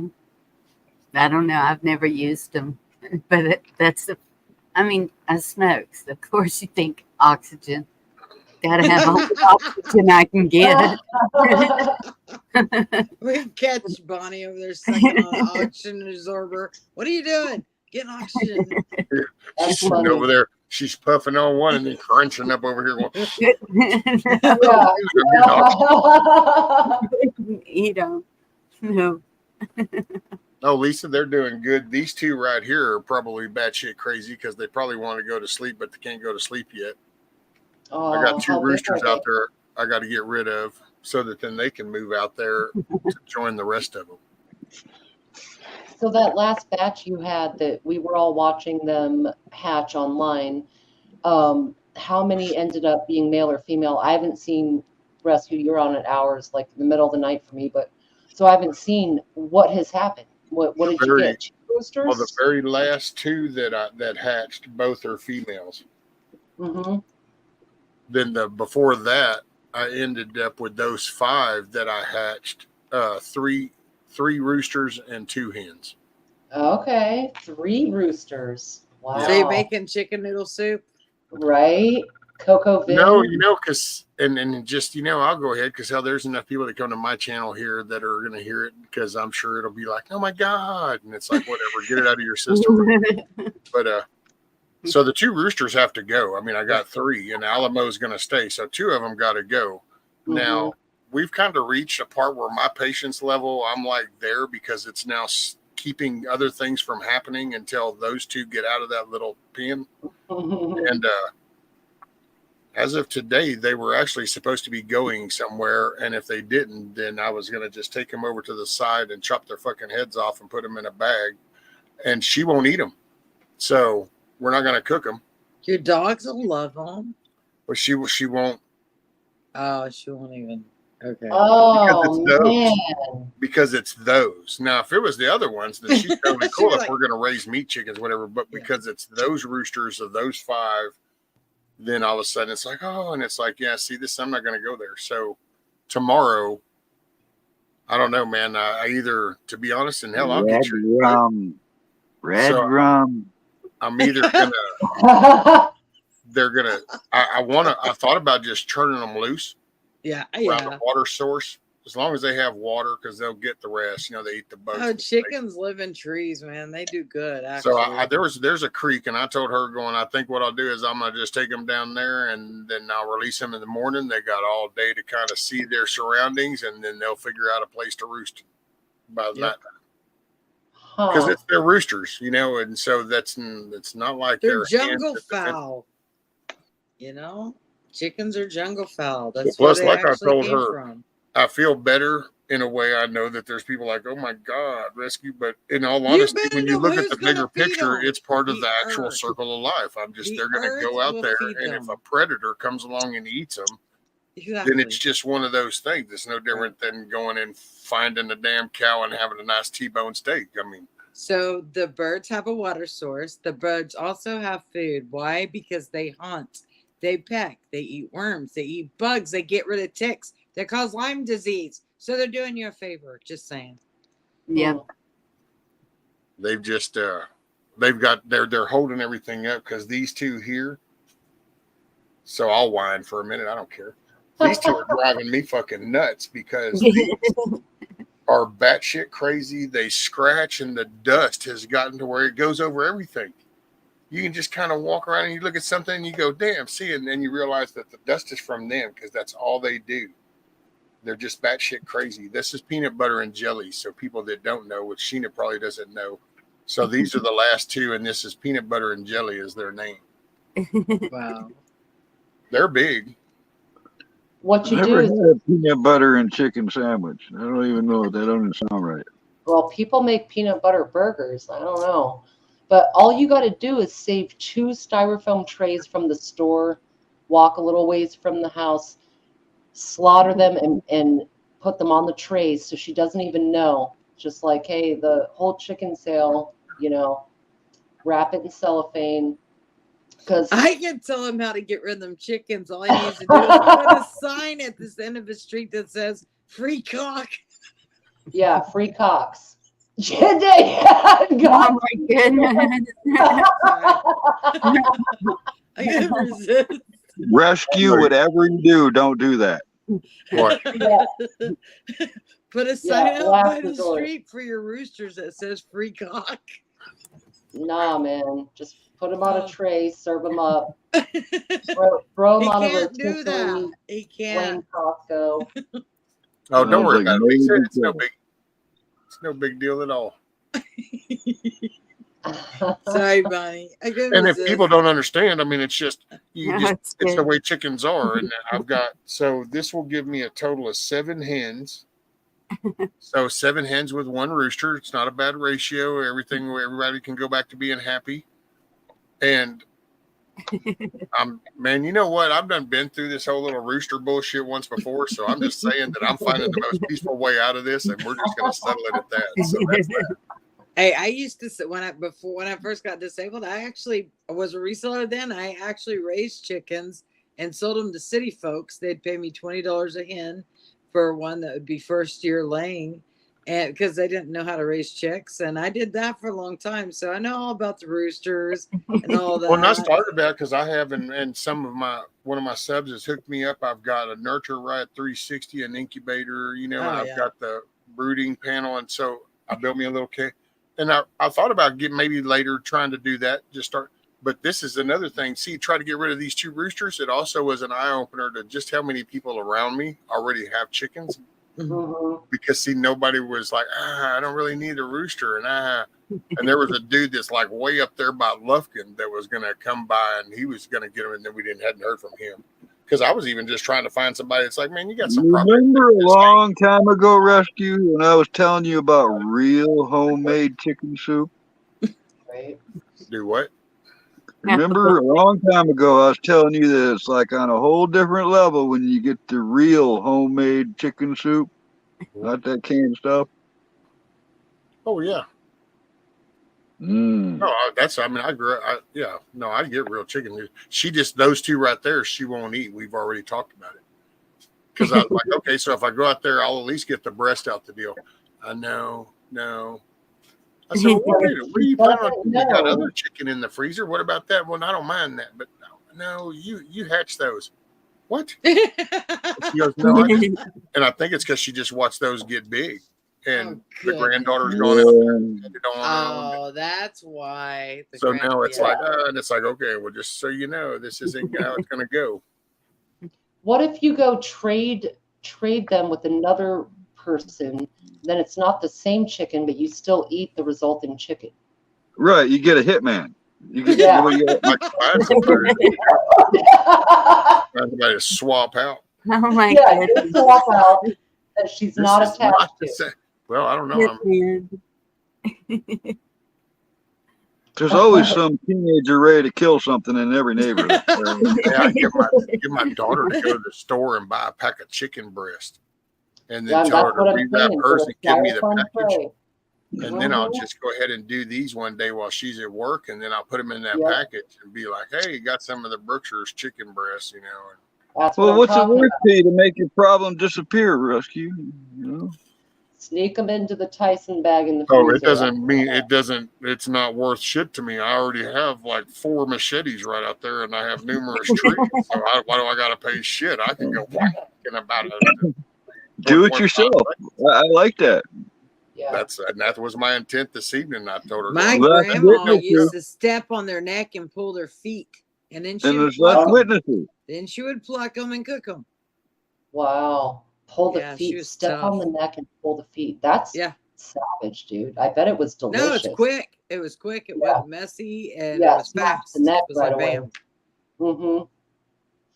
I've murdered a lot of if you use a machete, you're gonna have a big mess, and it's gonna run around your yard like this, fall down. So that's for real. That's for real. We were just talking about that. There was a famous chicken lived for like 18 months with his head chopped off. They were feeding him through his neck hole. They're feeding him through his neck hole. Oh yeah, Well, they kept him alive. Chopping this one off, that dude and that chicken did come to mind. Going, okay, well, look, I don't know, but I'll go ahead and dice this shit on up. You go ahead and start moving around. Oh yeah, they'll take off. My grandma used to make me chase them for her because she always processed her roosters, and so I would always help my grandma at her Ponderosa, and between geese and chickens and rabbits, and I can dispatch a rabbit really good too. But I would chase down the chicken. It'd be running around because she'd be like, "Don't let the dog get it," and it's like, because she had plans. She was making dumplings, right?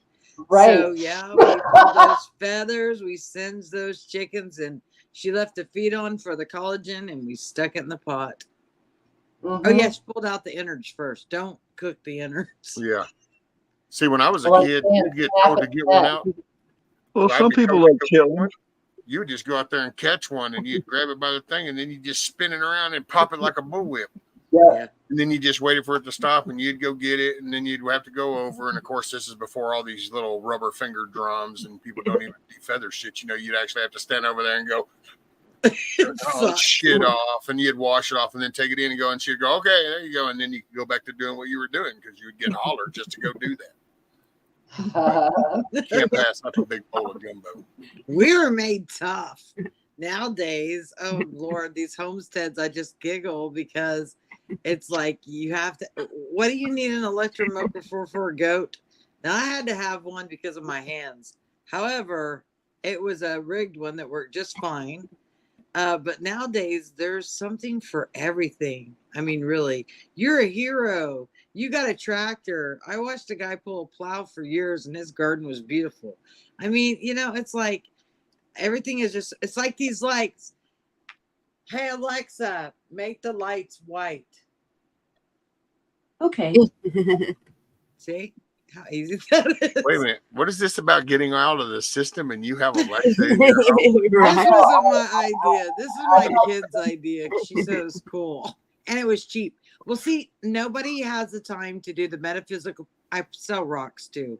So nobody has the time to do the metaphysical properties of each rock. Like what is obsidian or what Like is that tiger's rock. eye? So I have that now because You got people used that to rock? do it. Yeah, I got So it. you use the technology, and so it's okay for that technology because it's useful for what you need it for. But No. when they use that technology against you, it's going to be bad. I can do it candles. I'll be okay with that. Well, that was super cheap, the Alexa thing. Every time I said Siri, everybody in the chat's phone would pop up and say yes. And my whole chat was going, oh my God, she said Siri again. I'm sorry, guys, forgot about y'all. However, Alexa so will I do was that like, too. well, I don't think that many people, most of my people are iPhone people. Most So, yeah. Dude, that machine scares the shit out of me. The Alexa, the Echo, the Home this, the Siri that. I don't have it in my house, my car. Most people nothing. like it might be listening to you. Well, then it's I'm gonna hear a sorry, bunch of Dave. I bullshit. can't do that. Let Nah, them man, listen. it's scary. It I ain't scares got nothing me. to hide, so let them listen. Well, They're gonna it's be like, not about hiding. "Damn, It's she's more about funny." just like, you know, they're mapping everything you do. It's kind of just a privacy in general. That's been going on forever, though. It's not going away. Yeah, it has. I agree with that. Poor old Magic can't hear us and is just trying to pick up the conversation, looking at chat. It's like, Magic is So magic. magic in the chat. Oh, that'd be hilarious. Alexa, Like light make it off. seem like we're talking about something totally Okay. else. Get magic driven out. Dave. And everybody's going to be calling Kim or Carl Pie from now on. Tell me what? Oh, yeah. Great. Yep. Why not? He's always reminded me of that. I could see that. It's I'm all sorry. the canoeing. Dropped an F-bomb. I'm actually shocked at all your comebacks. It wasn't About spinning. what? What shocked you? When you're fine. It wasn't spinning, Bonnie. It was canoeing. Wait, I what? honestly believe that it was canoeing that gave me these forearms. Because when Oh. I was a kid, I spent like, you know, those growing years when a boy starts to sprout. I spent all those years in a canoeing every day, even in bad weather. I was out there canoeing my ass off. Yeah. Look, now Magic thinks we're talking shit about her. We weren't talking shit about her, Blackbird. We were just making fun of that. She can't hear us, but she's just going off the conversation in chat. She's like, they're talking shit about you. And then she's like, all good. But then got that little question like, huh? Right? I love it. Apple Well Dumpling, Apple played. Dumpling said, Like, so it's oh, been man. publicized a few times. There are several instances of creepy people talking through Alexa to your kids and to other people in the house because they're listening. It's not the gov. See, wait. Carl's showing his Popeye arms. Yeah, he Yeah. is. Say it again. Mhm. Well, I don't know if you can. Yeah. I got really thick wrists and big Is that hands, a and Sonic straw? A what? Oh wait, that's your arms. My bad. Right. I was just Can't wait to arm wrestle you, Rescue. Oh shoot. Oh, Yeah, probably might not even be able to use them by then. You're taking forever to get down here to Texas. I know, man. Life is expensive, man. I didn't think it was going to cost me thousands of dollars to get tires and all this crap. It's a pain in the ass. No, I actually really do love to arm wrestle still, even at this age. It's something I'm good at. Well, Anything that's worth like- having doesn't come easy. So when I lost all my muscle, that's why I got this big old flap. What do they call them? When your arms just go flip the other way? Whatever. Yeah. I got that going on. Just Sure floppy y'all arms. all saw it. Yes. Just got floppy arms. Oh, Yeah. she's talking about this skin. Oh, I flap. got some now. I mean, and I'm like, Oh. what the hell is that? And I was waving my arm. I said, ah. Oh, I Go know. away. It sucks. but- Lisa, that's why I need good tires, because, Lisa, I've got invitations for almost every state in this country now. Well, see, you need to start doing some of those rear lifts where you just start lifting a milk jug behind you. Who, Instead of me? doing Or no, Bonnie? Bonnie. If you do that, like if you stand and you do it backwards, then you'll start tightening up that rear muscle back there, and that's what your flaps from, is that back muscle. Wait, do what backwards? So like that, if you lift Oh, that way, you'll work yeah. those muscles instead of doing frontwards. Yes, and I've been doing exercises that motivational doc. He's really good at giving you tips on everything, and he was showing some exercises. He was also showing some exercises. I think I shared it with you, Carl, with the sciatica to do, and you do it on your bed. You don't have to get on the floor and do it. Mhm. I do push-ups and sit-ups, and I work out with sticks and nunchucks. And I know, but I'm just saying. I missed something here. Blackbird said I'm doing nothing with the rear. What is he talking Right. about? The rear what? That's all I read. And I was like, huh? Huh? Thing is, when I was talking about the rear muscle, only it was Oh, okay. she was talking about the rear. Did you ever see the exercise I did as a challenge to 101? Nobody's even tried it. Nobody's even acknowledged it. A bunch of people commented on it, but I haven't seen anybody do it yet. Know what? Bingo It's- flappers. There's a video I did. It says I think it's called Challenge to 101. But you stand on one leg, you put your other leg straight out in front of you without bending your knee, and go to the ground without touching your butt, hands, or anything else to the ground, and then come back up. Yeah, that's not happening for me. But you got to keep your legs straight as you come up. Well, I'm impressed if I stand up with both legs and fucking do that. I know, Rescue, with you, I'm not asking you to do it, but I'm just asking if you'd seen the video. Because I've shown it to black belts, green berets, some real hard asses, and they couldn't do it either. It takes balance. It's a lot of balance, but it's mainly you're using all the muscles in your leg backwards in a way you never use it.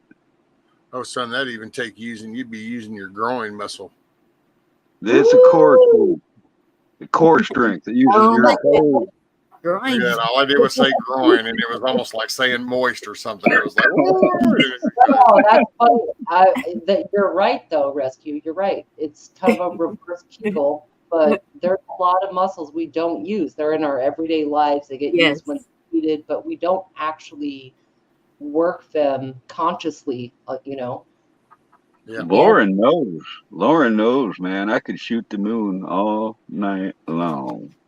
Shoot the moon. And Alrighty then. what's going on? full moon. I didn't know things were like that for you, Carl, or for Lauren. But hey, you know, it's YouTube. Anything's possible, I reckon.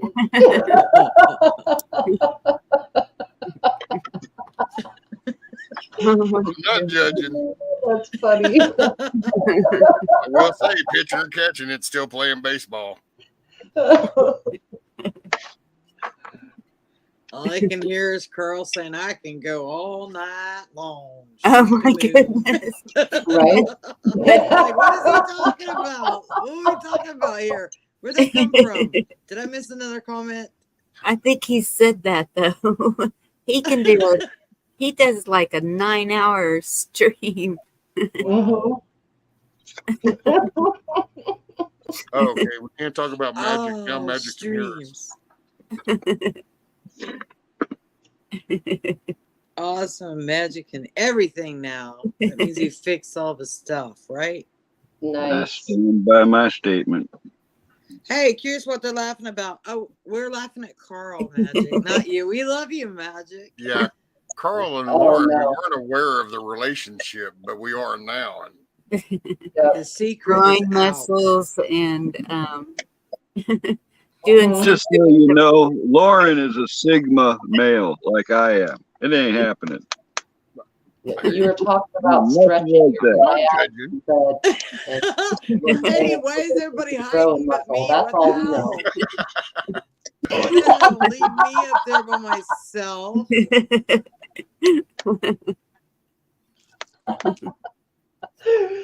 Very Majik, I true, promise Blackbeard. none of us were ever dogging on you. We were laughing that you said you couldn't hear us. So we're like, ooh, let's say something in chat. So it seems like we're talking about Majik, but no, we're not. We're not talking about you.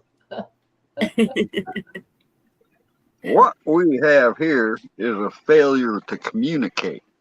What one man wants, well, another man gets. Civil What is War. it? Don't always get what you want. Yeah. Rape the witch, Bobby bury the pole. So Magic says that Exactly. Guns N' Roses. That's what's up. We all got it. 100%. I mean, it's a movie quote, but still. Magic says that he Civil War. identifies closest with the Sigma archetype. So explain this to me again. So, you know, I hate it when y'all do this to me. So y'all got this new shit. So what is this whole Sigma Alpha Beta bullshit? Are we confused? It's not Or really we have new, but you categorized got man instead of just being a man? no, it's not really that. Rescue. It's not new either. It's like an alpha male, but a lone wolf. All right. It's somebody who So you're a operates single better. male. Yeah, but without a pack. Alpha that thinks equals Sigma. I don't know, man. See, y'all, this is part of the problem. This is why we can't have nice things. He's so right, though. Al Bundy thinks every woman wants a ZZ like, Top. See, when did we just dissect that?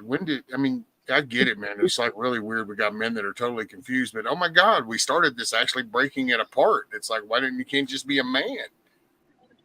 Well, I am, but I started thinking about it, and I'm like 10% hippie, Blackbird. 10% nerd, Rolling part Stones. hillbilly, part redneck. But that just Part makes you a country. cool man. Doesn't make But- you a different man. You're just a cool man. I want to No, make There's just I'm too many pieces of I'm a bunch of different shit. You can't label me. But you did. You said Sigma. I didn't label. Yeah, but I was even just going with that the basic itself. good old man thing, you know, female, male. It was simple. Life was simple for me. It's this categorization. It's like a do-it-yourselfer. All right, imagine somebody that refuses to pay somebody to fix their vehicle. They're going to do it themselves no matter what. Superman. See, once again, I'm not understanding. You're saying being a man. I don't understand. Isn't this what you do? I Hey, guess. the stove doesn't work. Well, alrighty, honey, let me fix that. I mean, isn't this just like, did that like, I don't remember going to like a special ed class for that or nothing. It was just. Then what the hell was I doing that shit as a boy for then? Because I've been doing that shit since I was a kid. See?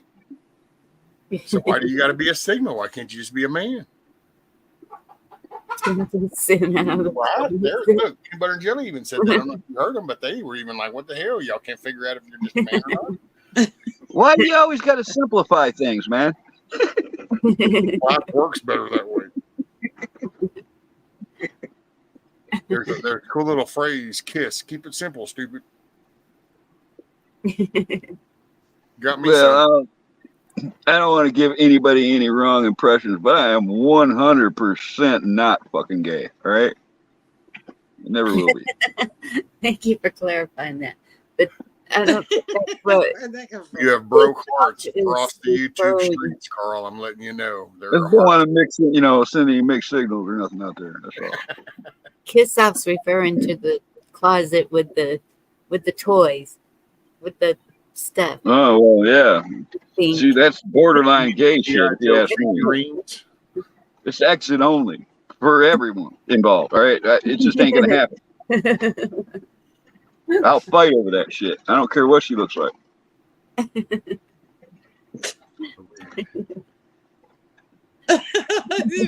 They sure get quiet. And by the way, anybody that does the whole Sigma Alpha thing, whatever, I ain't knocking nobody. Virginia can tell you. I've asked that question numerous times. I forget that shit all the time. And why do colleges use that? Sigma is kind of a newer thing. That it used to be type A personality or type B personality, like alpha or beta. Are you essentially an extrovert or an introvert? Sigma is a little bit more of the dude in the shadows. They're very intelligent, but they're not going to come at you. And Sigma females as well. They're very intelligent. They can be both extroverted or introverted, depending on the situation. It's an extra layer to it. But the concept of type A and type B, that one isn't new. And it basically comes down to extrovert, introvert. Nowadays, there's a whole lot of labels going on that make no sense. But as far as males I didn't go, call myself that. I just started getting called that. Is it accurate? Sigma for you, Carl? Yeah. Yes. And I would say for rescue too, actually. I think, to be honest, quite a few that I know in the community are Sigma. We come across as extroverted when we feel like it, and we can be the alpha. We can be the alpha dog, no question. But we tend more to work in the shadows.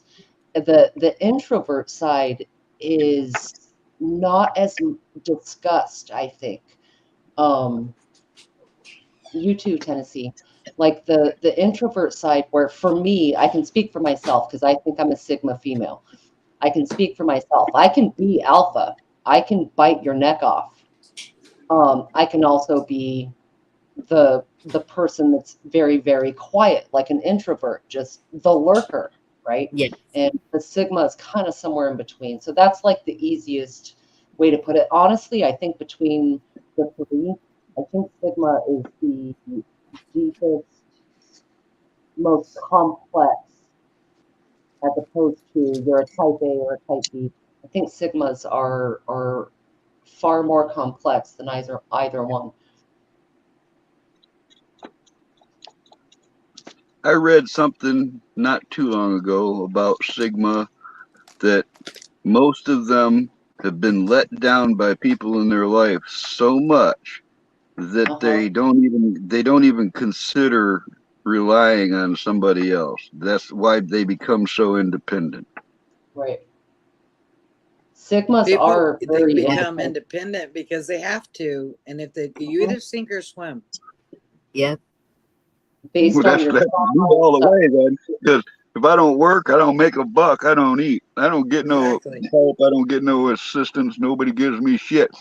If I don't do it for myself, it ain't happening. It's the way it You should know what be I for think everybody. the best ways to describe a Sigma rescue is someone who's really stoic. They can handle things when they need to handle them, whether outward or inward. But to me, a Sigma is a very stoic personality type. Still waters run deep type of thing. Man, it just sounds like a lot of complication. That's what I was thinking. Yeah, Like, Majik what the read my hell, mind. man? Stoicism ties into it. It I is. can It's the tell. most I don't have stoic. to have a name. I can tell I know. alpha from, you know, oh, I don't know what to call the other one, but beta. No, but you know, I mean, did they really have to make names? Because it's like if I see a dude that is sure of himself, he's confident, and he's the kind of guy that you know that he means business and he's not gonna put up with no shit. I know he's an alpha. He's a leader. It's called leader. And Right. then you have all the little followers, you know? I mean, Yep. It's type A and type B. And these are like the leader archetypes because most people are followers. Mm. There aren't that many that you could say are staunchly an alpha or staunchly a beta or, you know. What is a female leader called? A lioness?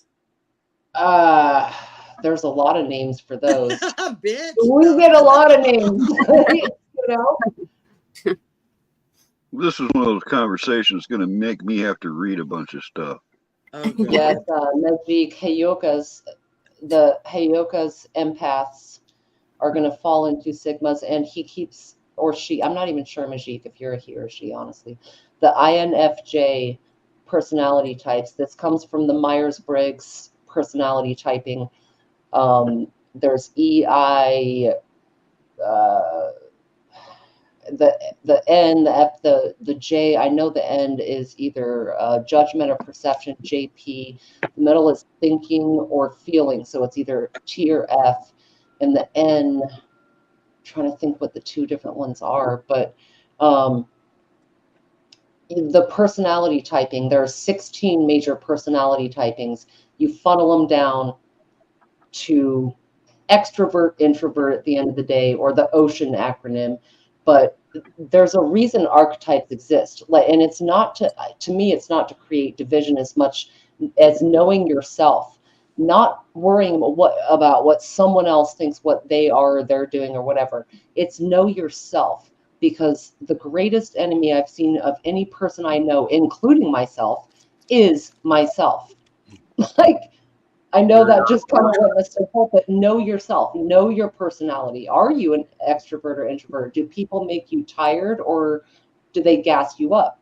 Know whether or not you want to be the one at the heading the charge, or if you want to be at the saddles. You know yourself and know your strengths. That's what it comes down to as far as the usefulness of it.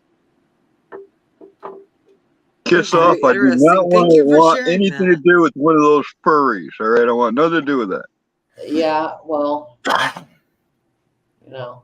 All I know is that I think a lot of us, the stuff we have gone through and endured has made us strong in our own way.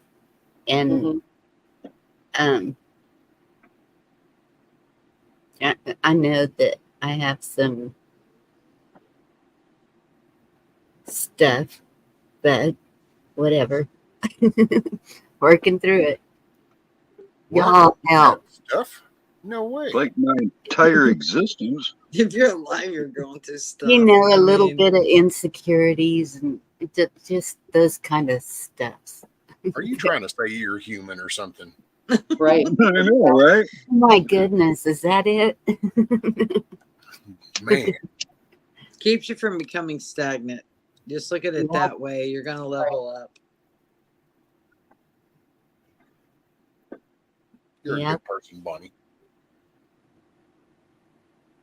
Yeah, right. Yeah, there's growth there. It's watering a root.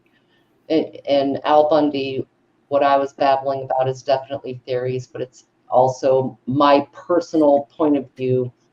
Is it comes down to simple interactions as far as the alpha beta argument or extrovert introvert. And when I was in school, I did a career class, and every single job that came out I would be really good at was all for introverts.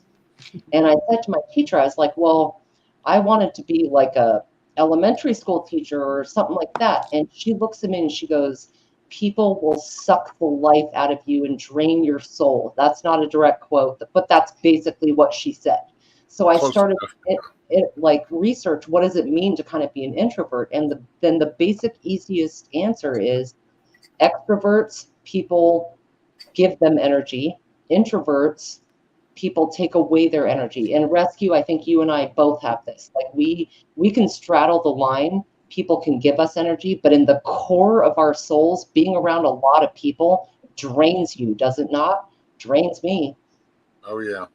So That's she what I said, was going to ask It you. What only is it when you're depends both? on it depends on their energy though. it Honestly, does, yeah, it you're comes right, it down does. to when you got these people that are just you're gonna have them. It's like darkness encompasses their soul, but Mhm. it's like, man, you pick up on that so quick. And I do it Yep. in my chat. You know, I can just be in a chat, and I might only have 30 people in there, but it's like, you know, I can feel when the negative comes around, man. I can feel it, and it's like, and I do fine until I'm not. Because if somebody triggers my anxiety, then I go off and it's like they like the F-bomb. You know what I mean? It's like, what the, and I'll close it down. Night, I'll Blackbird. be like, Absolutely, Lisa. it's Oh, there you crazy. go. Andy got you. And congratulations, Blackbird, on her son got married. Congratulations, Yes. Nightbird. Hey, Kush. I don't know if I said night nerd or nightbird. Nightbird. Blackbird. What's I up, can't Kurt? believe you're still on, Bonnie. Oh my gosh, you're I winning me now. know. What is going on here? Like This a, has been a lot of fun. I have to say, I really it have. has. I needed to be around true American heroes. And well, this is the place to go. And I we ain't no hero. have a good group here. Yeah. Yeah. Like-minded people come together, and that's what makes fantastic. Yeah. Mm-hmm. Girl, stop Yeah. talking. Something happened. Talk, girl. Oh, nothing. I'm just I was here. just reading the chat. Lauren said that I guess Lauren thinks that Indy might be a Sigma. She I could don't know. be. Yeah. I don't. Okay, so if you're reading my energy, what am I? I'm a smart ass. Where does that A fit? female. Honestly, I think I'm that a strong female. most I'm a of us leader, though. are Sigmas, I think, because we straddle that line. Again, none of us really want to go out to a bar or a nightclub or a big party or whatever to be with people, right? We all have this protection called the internet. I can hit the X right now and be gone and no explanation, none of your business, right? Whereas if you're out somewhere, you're an extrovert and you love that, you'll be in the group, in the crowd, boom, boom, boom, boom, right? That's not where we're at, is it? We're all right freaking here. Even when I was in the crowd, I was on I the like edge all of of the it. crowd. I And I was was in the the crowd, shadows out of the crowd, by myself, loner, gray, mix in, blend in. Oh, I was a Yeah. race bitch all day. And as I get older, I'm like, this'll work. You know? Yeah. Yeah, well, now that I'm 50, I or don't going do to be crowds. 50, it's like, man. Exactly. I mean, it don't bother me. I don't like crowds because then I'm always have to be aware of my surroundings and what somebody's doing. But I don't prefer it. However, I'm not going to let fear dictate what I'm going to do and what I'm not going to do. If that was a really cool concert, I'd probably go. If I had tickets, I'd probably go. But, you know, I mean, I'm very adaptable, though. I'm like emergency man. I am so adaptable.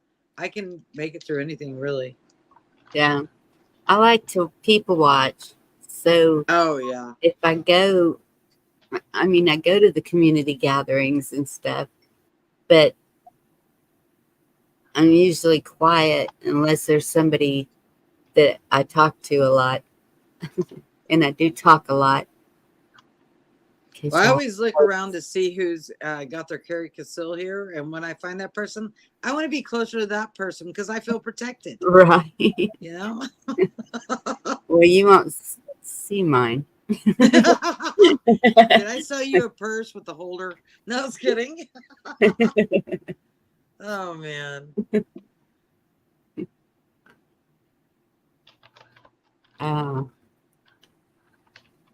My assistant is Gemini Taurus Sun, is what Virginia Roots said. Time I think is the last time I saw Virginia Roots, he was doing a tutorial on staying in a tent, and it was raining. That's Roots right there. The That's yellow me on right here. panel. Yeah. I'll be Welcome as damned. Rose. That's the same. I didn't even know that. I didn't know that was up here. All I know is they're really cool. You know what? I wonder if the word Virginia got her and it's Virginia Bushcrafter. Well, see, I can't. Yeah, it's bushcraft. Yeah, you're right. Yep. You read my brain. Virginia Bushcrafter's a good one No, too. ma'am, I do good to even interpret my own. I don't bother going into nobody else. Stay in the zone. Well, Tennessee said a second ago, anyone been feeling more pressure in your head, like a buildup? Also, I've been getting sad feelings from people where I work, like spiritual dampening. Yeah. So the pressure in your head, right? I went to Missouri 2 weekends ago for a prepper meetup, and ever since I've gotten home, my ears feel like, I don't know, whoever's flown on a plane before, where where your ears pop, so you might chew gum or whatever. My ears feel like they still have not popped. I have pressure in my nose. I don't have a sore throat. I don't have a fever. Not so much like that, but it's literally pressure in my freaking head. And I've had this tinnitus where I'm laying down both sides, because sometimes it happens, you get one ear will ring or something like that. The last like 2 weeks, it has been both sides just screaming, just tinnitus, you know what I'm saying? Yeah. And I thought maybe, when you go on an airplane and camp out in the freaking rainstorms, I thought, well, maybe I just got some kind of flu or something. But it feels like my whole head is being pressed with pressure. Absolutely. So interesting you say that, Tennessee, because I don't know what's going on around us, but That's weird. yeah. Every time I mention what sign I am, you get this like, oh, he's one of those, or Yeah.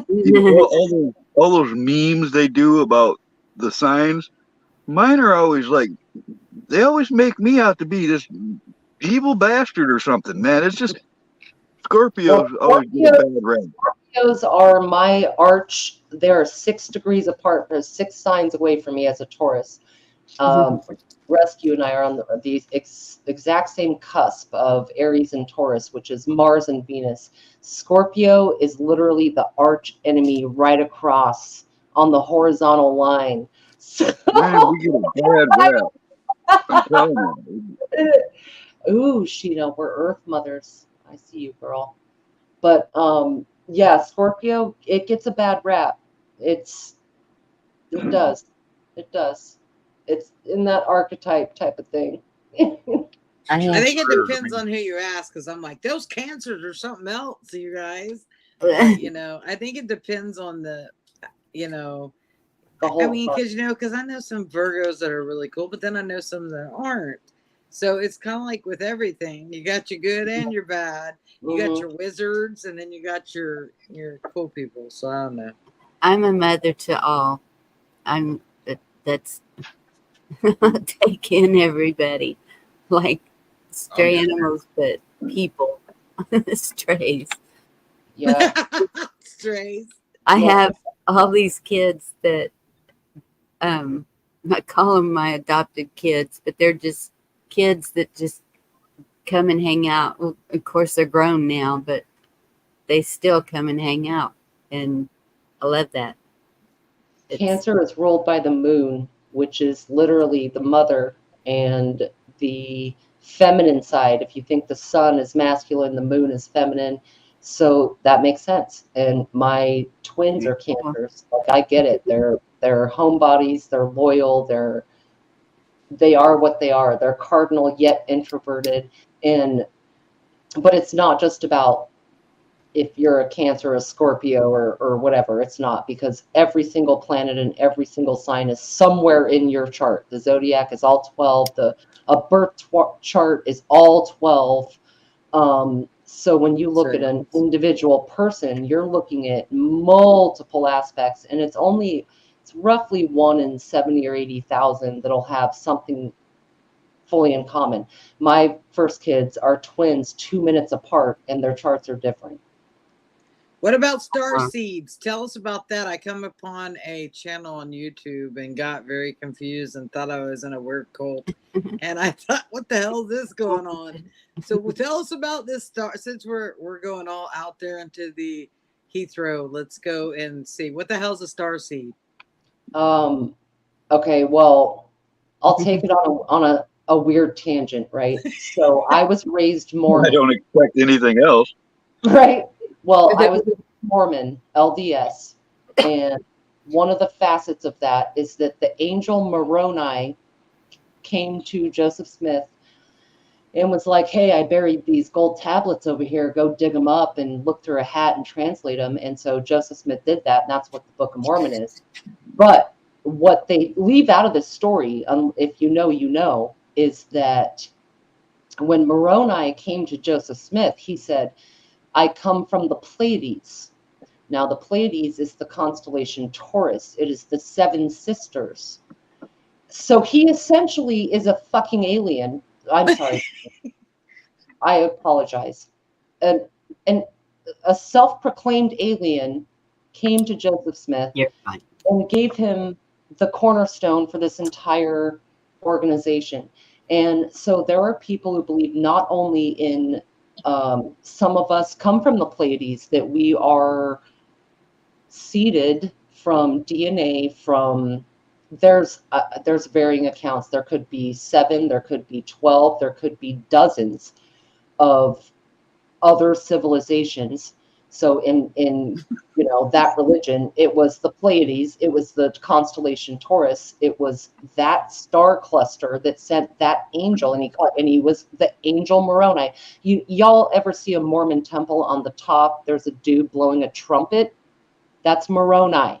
That's not Jesus. That's not God. That's not any other figure. That is literally Moroni. This sounds like some cult stuff, man. I didn't know they went that deep in that. I left that 30 years ago. I'm trying to like break down stuff in the context that I understand. And one of them is that there are subsets of us that come from that, or the Atlanteans, there's the Greys, there's the Reptilians, there's good star seeds and there's bad star seeds. I think Oumuamua Majik, I think you're talking about that turd cigar shaped looking thing. I think it's probably a meteor of some kind, something like that. But so as far as our origins, a lot of people think we did come from somewhere in outer space, like multiple places, multiple star systems and whatever, and that we're all kind of an amalgam now. Well, is the starseed thing? Did you say Mormon? So is that like where the Mormon comes from, or? Yeah, dude. I mean, they don't disclose that. They don't like talk about aliens in church. But if you read their own books, it says, hey, buddy, it says that Moroni came from the Pleiades. I got to mute 1 second. Okay. Well, no, I didn't. I didn't really knew anything about Mormons, and I didn't. I thought they were angels, but much to my surprise, and I was like, "What is going on in there?" So I checked it out, and it took me down a rabbit hole. I was like, "What the heck is this?" Yeah, I mean, I'm feeling better. I'm sore, but come sail away. You're supposed to wave. Oh, and that hit me for a second. Just wait. There, I'll do it. Of course, just so you understand, but me doing that wave actually caused me more discomfort than just sitting here telling you that I was okay, because then I had to raise my arms above my body. You know, what they were talking about the pressure a while ago. What did I see, and where did I see it? I cannot remember. Coffee did a deal earlier about turning the head and then laying on the bed and was talking about that kind of thing. Coffee. Damn, what is it? Coffee before speak or something? Coffee first. Coffee first, then speak. Yeah, something like that. And She did a little 6-minute deal on that. I didn't see that, but somebody was saying that they are, and here we go, in Minecraft, they're saying that it's whatever that is that they turn on, they are amping it up little by little till sometime next year. Has anybody else heard that? So is this like something they're doing in areas or something, some frequency deal they're turning on, or? Sunshine Archer, good to see you. It's that thing. What is it? Harp? No, not that. Maybe could be that harp, or Oh, the harp? what's the other one? CERN. Are you thinking of CERN or HARP? It's got it. Maybe harp. It's the one that does the like radiation. Like Okay, CERN. CERN is a particle accelerator. Yeah, collider. It collides and then they measure it. I don't know, but it was just somebody saying something like that, and Lisa who says knows if it's true or not. But do. I've been feeling that same way with the pressure, and I just thought it was the heat because I was outside a lot today. Something hit the back of my house, and so I had to. And you can't. I messed up my backyard when I had it fenced, and one of the gates don't open, so I have to walk around the house one way to look, and then come back and walk around all the way back around the other way to look to see if anything's back there, or walk out the back door, which I did last, so I could see the whole back. Man, I don't know. With weather manipulation, I wonder about the pressure, the sounds we might hear, whatever. But I don't know. I don't know. Why would, I mean, what good does it do them other than find out if we're all feeling it?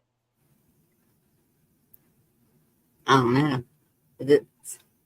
I mean,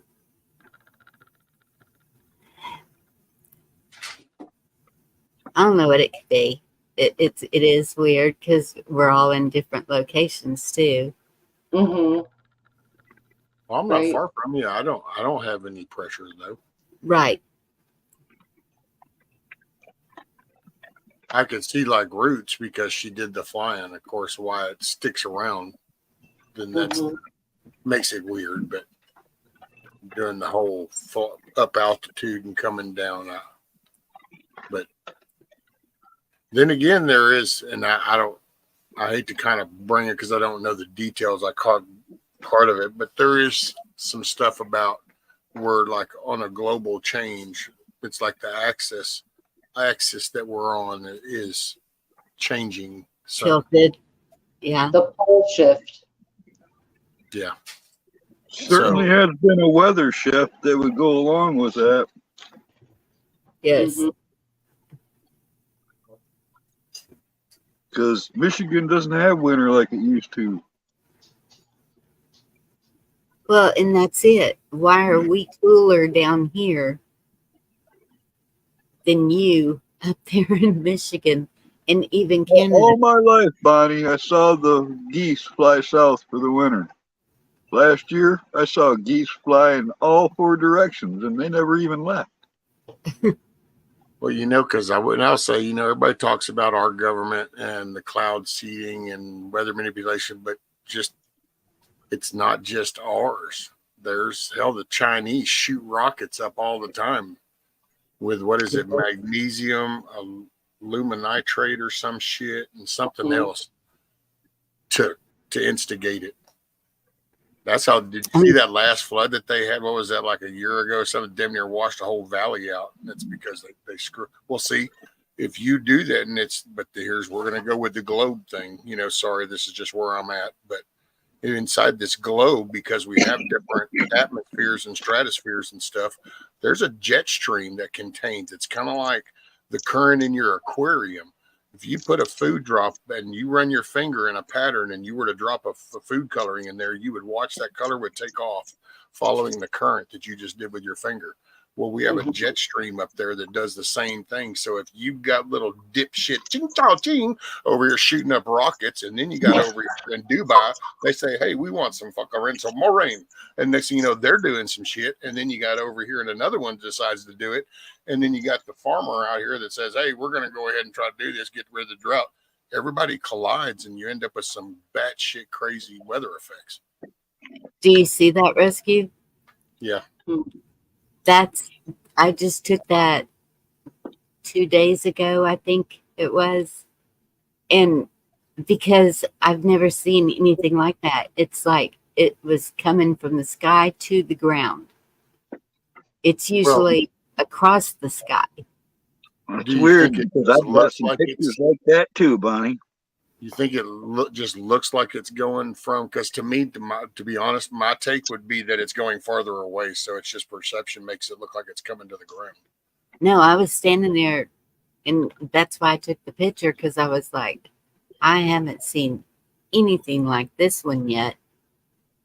Well, if that's literally coming from the ground and up through that first layer of clouds going up that way, going up, then I would say somebody shot something from the ground up like a rocket or something. Now, what that rocket contains, it's every option's on the table. Huh. Yeah, I could see it being something from the ground up because it goes smaller to bigger. I don't know, man. I don't know. I mean, thinking about how I just flew recently, I got a window seat every now and again, and I always look out at the clouds, look at what else is going on out there, and we had to go up and down through some weather and like look at that, and man, I could see them throwing some shit up there that seeded, they already talk about and admit cloud seeding. I could see it. I could see them being able to catch it in it, because it kind of looks like a blanket over the sky in that separation. You've got, all the clouds when you're up that high. It's like a blanket, a cotton ball blanket, and then blue sky. So I could see them pumping all kinds of stuff into that moisture. Well, if they're doing something without our knowledge, that makes it nefarious. Yeah, without our knowledge, that's where it is, Carl. That's what's up, because we all know they're capable, but without our knowledge or doing things for nefarious reasons that we are not aware of or whatever, you're right. That's the problem. But there's actually private contractors that work for agricultural companies that actually do that over patches. That's actually, I think some states are starting to do bans because that way you can keep it out of the states. But there's actually like local people that will do that. And it started way back with crop dusting. Mm-hmm. And like I think me and you talked about it before, Roots, a long time ago, but it's like you can read stories down here in the old towns where they would actually be hiring people to come in with wagons that had boilers on them, and they would put stacks and they would load like magnesium and burn that to float it up into the clouds to try to cause rain because they would be under a drought. And so, and that's back late 1700, early 1800s. We were doing shit like that. So, they succeeded. I mean, y'all Google that shit about, to control the environment some. So very interesting. You have to imagine the technology is way better. Now, again, comes down to what are they doing? What what and why? Is it for something good? Is it for something bad? Is it just for the sake of new science and there isn't a reason, you know? You ever heard of terraforming? Yeah.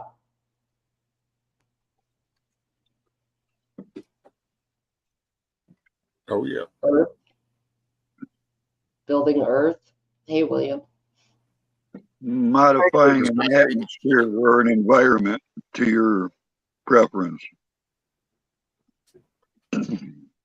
Matter of fact, there's a spot, and I forgot where that's at, but we did a dome that was a terraform dome, and people even stayed in it for a while because they were going to see.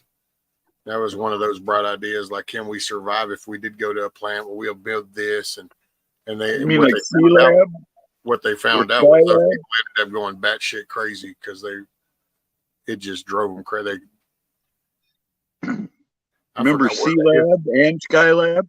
You can actually still go do a walkthrough tour, and it's pretty cool to look because all the vegetation you see and all that was all terraformed and naturally grown.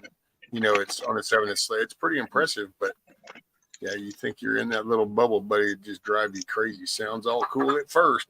Shit gets old. Well, I've heard talk of it in the sci-fi world, you know, where they talk about creating some type of a seed where you could terraform a planet for habitation. Well, yeah, didn't that was it in the Transformers, and then it was something else where it was in that one. What is it? The one that Prometheus. One where they brought Spock back to life. The Search for Spock or something. They did that too. Yeah. I didn't know this was a nerd convention. I have no idea about Star Trek Wars. You're the one that started it off with the description of sincere coming from her. Doesn't sound sincere at all. You brought the MIT conversation to the table. On a serious tip, though, we know they can, so we know someone is, and we just don't know where or why. That's what And it comes who down all does it? Hey, Man, I William. just saw an article today about synthetic embryos as well as this quantum computing so they, I don't know how to describe it because I'm not in this world, but they synthesized human brain tissue and they're running a computer with it. And I guess this tissue will like develop info and work for a little while. And then I guess it only lasts for a year or two, whatever. And it just got me thinking, man, we know if there's that, they're doing so much more. Remember this, all right? Remember this for the future. Teach this to your kids. If it bleeds, you can kill it. Yeah. Well, what I'm saying is if they can do it, someone is doing it, regardless of what we think about the moral and ethical implications. If we can sit here on a live stream on YouTube and postulate about what science might do based on some idea what they're already doing, trust me, they're already doing it. You want to tell me they're growing these computer brains and these bodies and doing, manipulating things in the atmosphere and whatever, and that someone's not using it for serious experimentation, whatever that means to whomever. Yeah, they are. And we think our government's bad, but there's places that don't even have any of the regulations we have. They don't have to hide half the shit, so they're even worse. I mean, that's why we have our biolabs there, Rescue. Over there in China. Yeah. That's why we have all of our labs over there. Oh no, we got them right over there in Arizona. They just got through finding another one. Dude, we'll do shit, but see, all regulations mean is it's more expensive. That's all that means. If we literally have a guy that sits there and tortures dogs just to find out the effect of something, then you know that there's distorted thinking and they have access to do things. It's kind of like there's people that imagine building something or imagine doing something, and then there's people that actually have the money and means and they just do it. Yep. And some might be for good. My take, which I love it because it stirs people up, because I say Elon Musk and they're like, And it's like, yeah, but he's kind of cool to me. That is a cool autistic kid. But he saw the rocket thing and says, hey, you know what? Why don't we? This is a waste. You just shoot those things up. Why don't we get them where they come back and land? We can reuse them, and I'll be damned. Homeboy goes to work. Why? Because he had the money and the means. There could have been thousands of people that thought about that before. Nobody had the money and the means. Well, you take some of the dark, ugliest ass shit that you might think of or seen in a movie, and somewhere somebody's got the money and means. That's right. I kind of feel like we've been dropping the ball, Rescue. I feel like for the last 40 years of my life, I should have been building a space ark to get the hell out of here. Space Well, ark. or at least share the knowledge so that then you could have just been wealthy and wouldn't have had to worry about nothing. Right. But for real, where would you go?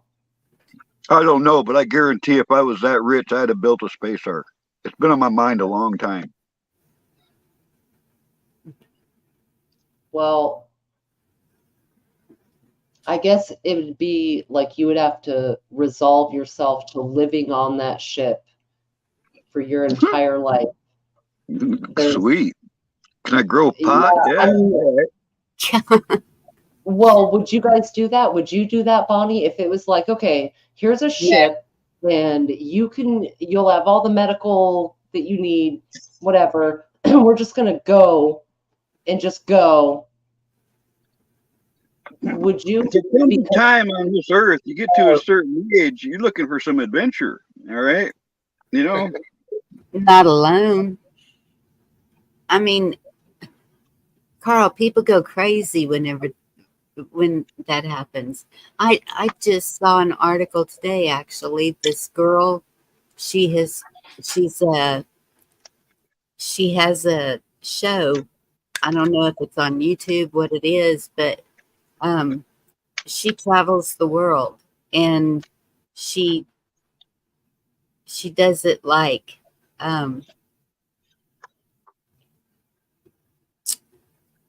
what do you call it?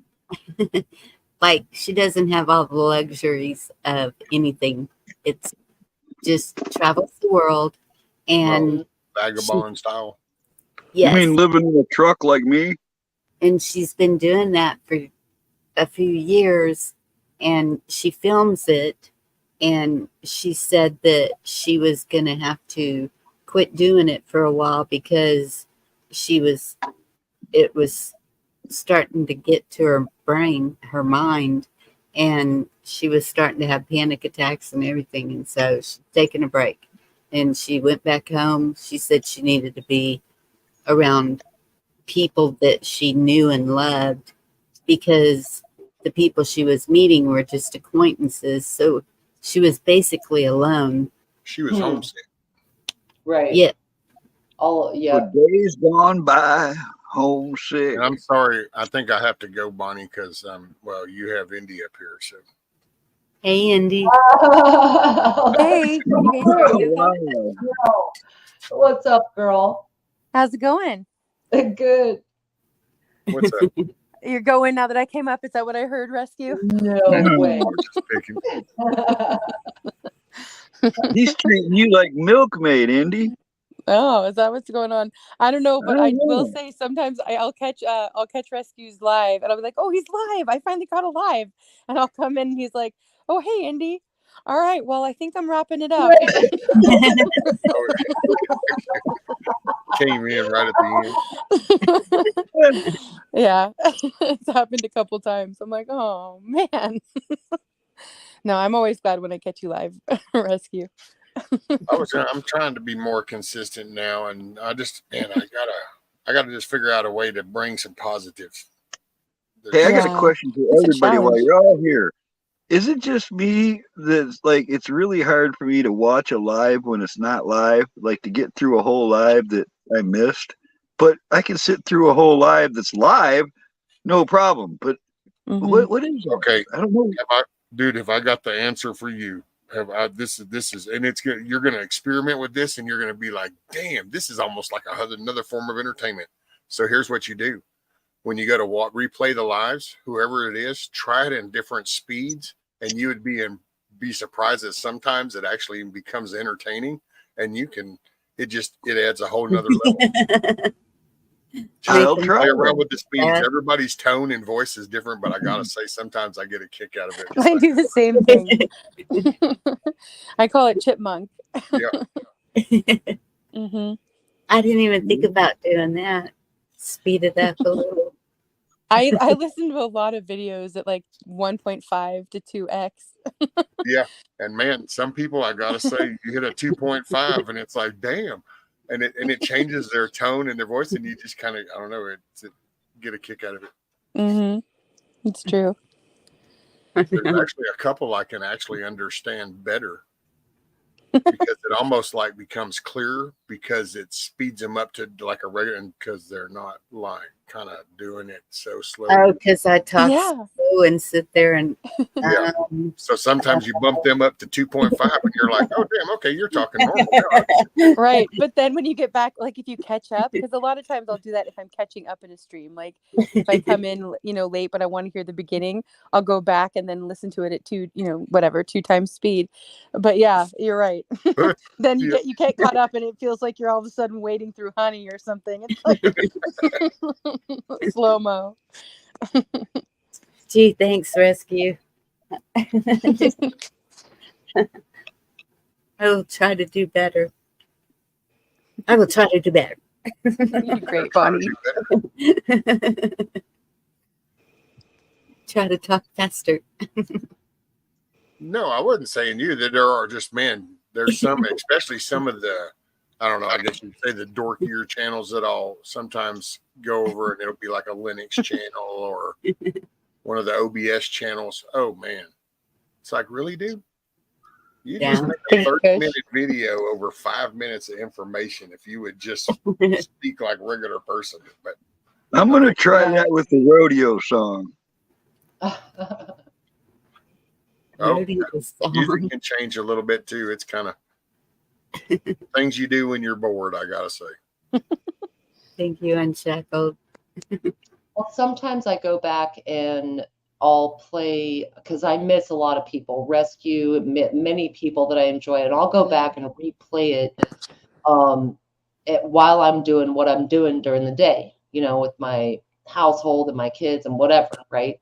But I think the mental difference of joy, because replaying it is a little different than being there live. And I think the mental difference is that when it's live, you can choose to pop in the chat and say something to someone on the panel or someone in the chat about what the conversation is. Right there for me, because I enjoy the chat.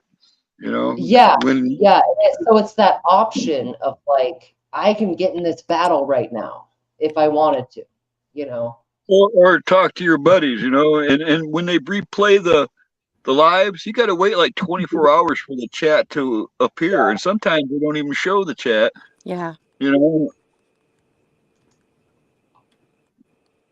it's the interacting. I'll say, because especially sometimes because you're listening, and then you hear something like, oh man, because you have a thought, you want to say something, but it's like, but I feel that way sometimes whenever I'm listening, even just when I'm lurking, just because it's like, man, but then I can't type because I can't type fast enough. Those days are just, I don't know, my focus just ain't there. I don't know why, if it's just will or if it's something, but I'm like, I used to be on a computer. When I had a keyboard, I was a lot more active in chats. I could drop links and do things a lot faster. Now, for the last couple of years, been always on a phone.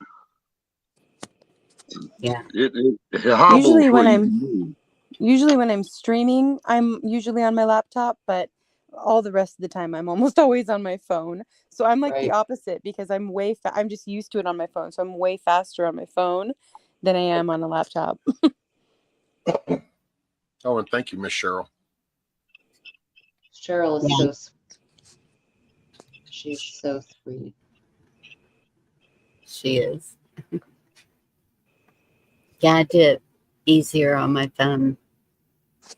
I don't even know if I could do it on my computer. I don't think I ever have. I do good to even watch a video on my phone. That's a one little bitty screen. It's like, oh yeah.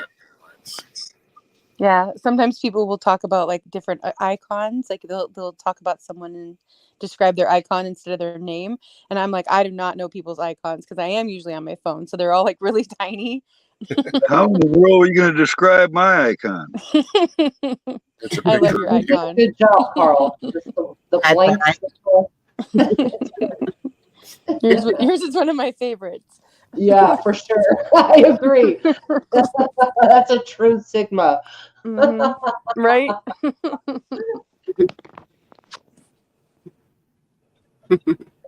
So what do you think, Indy? Would you get on a ship and go out? Okay, they could cure any diseases. You could live for a long time.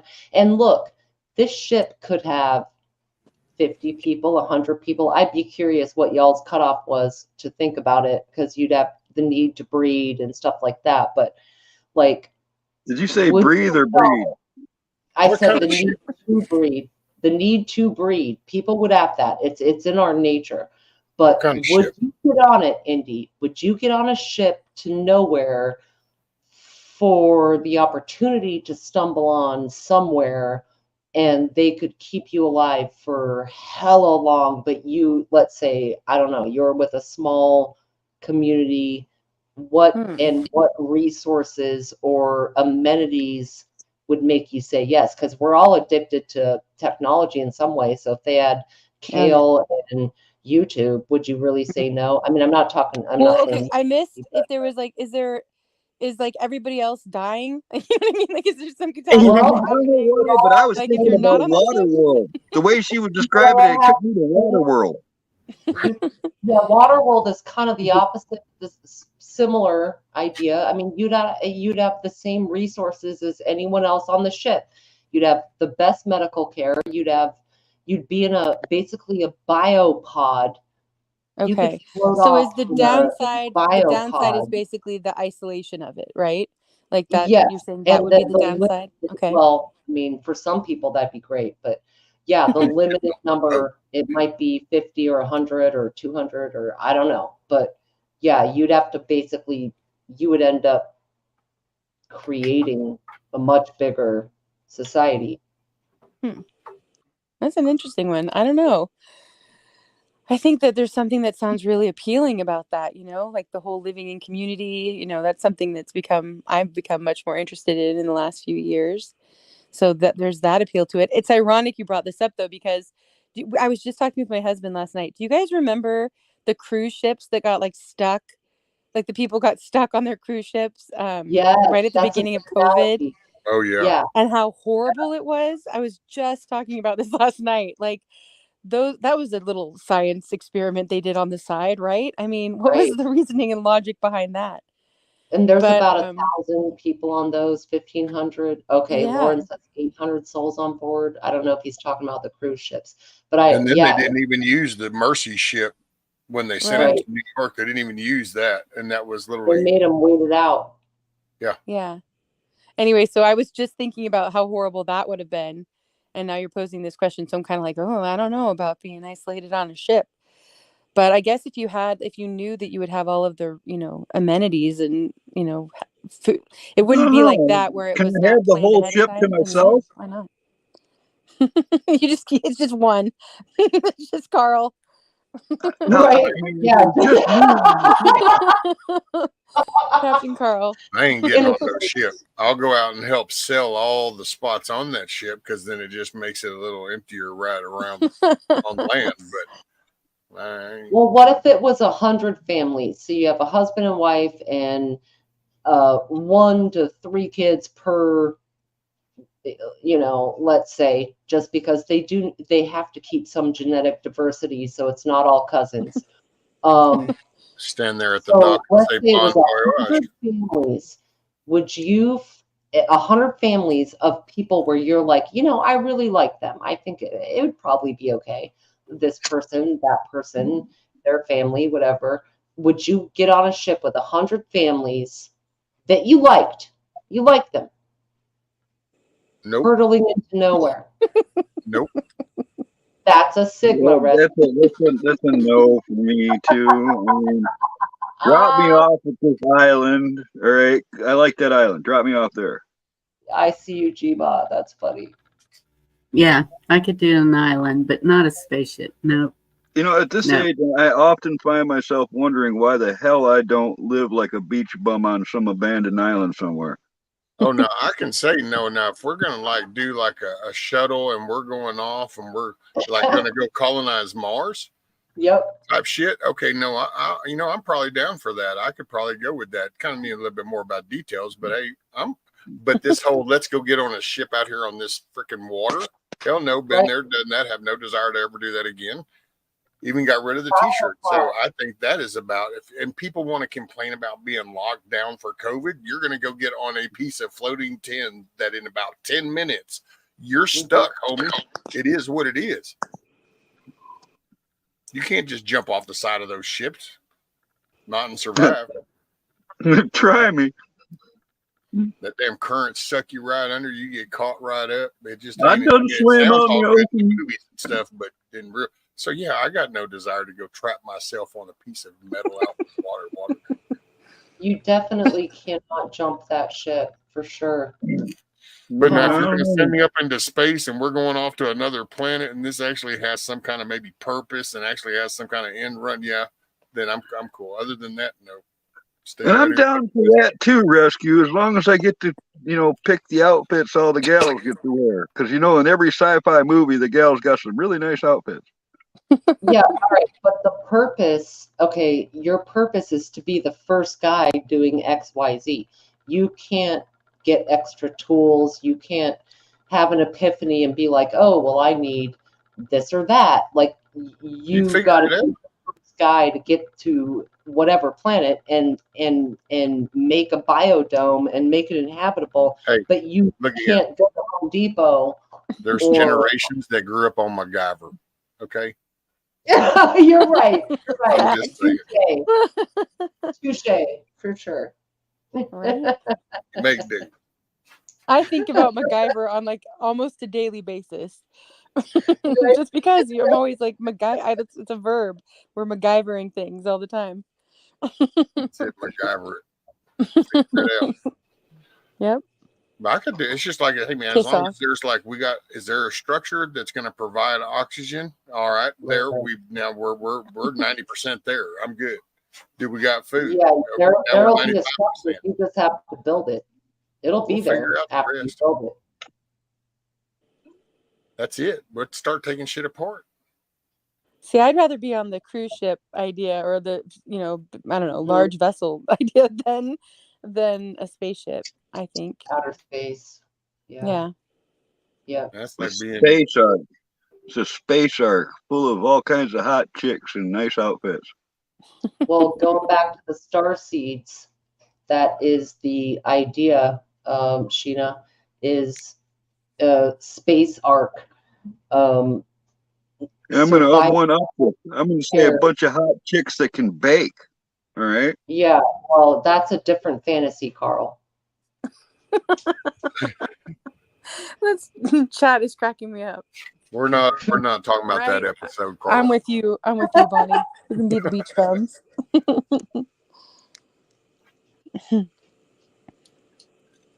Well, just because the whole space thing, then you're discovering, man. You're like pushing it. You're driving the bus for 100% at that point. But here, it's like, hey, look, they got this. First off, I got to now trust you that what you're saying is true. And then once I get on that boat, I'm shit out of luck if you just bullshitted me. So, and you can only you can only do so much. And then come to think of it, Elon Musk is really dropping the ball. He's the one guy that could probably pull all that off. Oh, dude, he is a total puppet like all the rest. He has a role, and he's playing that role, and it is very entertaining, but he is what he is. Apple dumpling. That's the coolest shit out there. I was thinking of Gilligan's Island and Red Dwarf were the two things that came to my mind. Yeah, for those two scenarios. I actually watched a video of him the other night, and he was playing Diablo 4 with his kid climbing all over his lap. It was kind of funny to watch because he was doing the typical dad head bob thing around him while he was trying not to die on the screen, and he's clicking away and shit, and his son's just climbing over the top of him up in all his in his face. It was kind of funny. Good human moment. I know. It was, I went there, damn it. Man. But you know, some of the moon landers said in private interviews that when they got there, I don't know if it was Buzz Aldrin or I'm not sure, but one of them said in an interview, when we got there, we were not alone. Like, good night, Lisa. Good night, Lisa. Like, they could see that they were being watched from intelligent and, you know, with even with like structures and gear, watching Here's them. the latest one where they say that they've located Dyson spheres. I did see a glimpse on that. But it's an interesting thought, right? Like, what if you get somewhere and there's already living beings there? Then what? I've kind of always looked at it this way. I would be awful arrogant to think that I was the only one in the universe. Yeah. Yeah, I agree with that. What I don't feel language do arrogant, but I do feel like I'm the only human created by God in this universe that He created. So it's just a matter of a belief thing with that. But You got a pretty open mind, you know. So I don't know. I think anything's possible. Yeah. Yeah, it'd be a trip for sure. well, just with us being so, there's no other planet like this one. They're now reaching, and there's a lot of theory in them, and a thing of, this might have been previous. It's all the might haves, and nobody's been there and actually come back and gone, yes, there is, and but yet we're here, but then it's kind of weird because I've had this topic before. I've never really realized that there was such a thought that we had never even gone. Until YouTube, I didn't even know that was like a thing.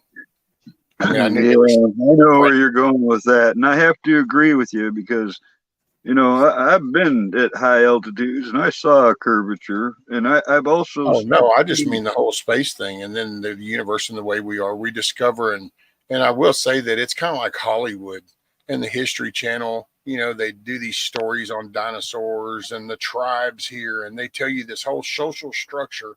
And it's like, what did you find? You found some pottery, you found the architectural structure, and you have created a history for these people. You have created the story. Well, I think that nowadays astrophysics people go out there and they get these color tones off the frequency readings that we use to determine shapes and sizes that are billion light years away. And they paint a picture and they create a more colorful narrative for the general populace.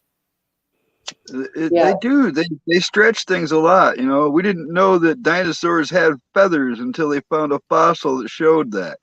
You know, but they've also their whole picture's been there green and scaly. Right. It's like we really stop and break down the physics of a T-Rex, dude. It's totally impossible for a T-Rex to be the size it was, and this world not be partially covered with water. There's no way that animal ran like they say it Good night, did. Sheena. That structural frame and that weight. An elephant I is the don't largest believe landmass we got right now, and it can barely hold itself up, and it ain't fixing to run no 35 miles an hour. you know, again, it's like I don't even believe that gasoline or oil is dinosaur juice. All right, I don't believe that.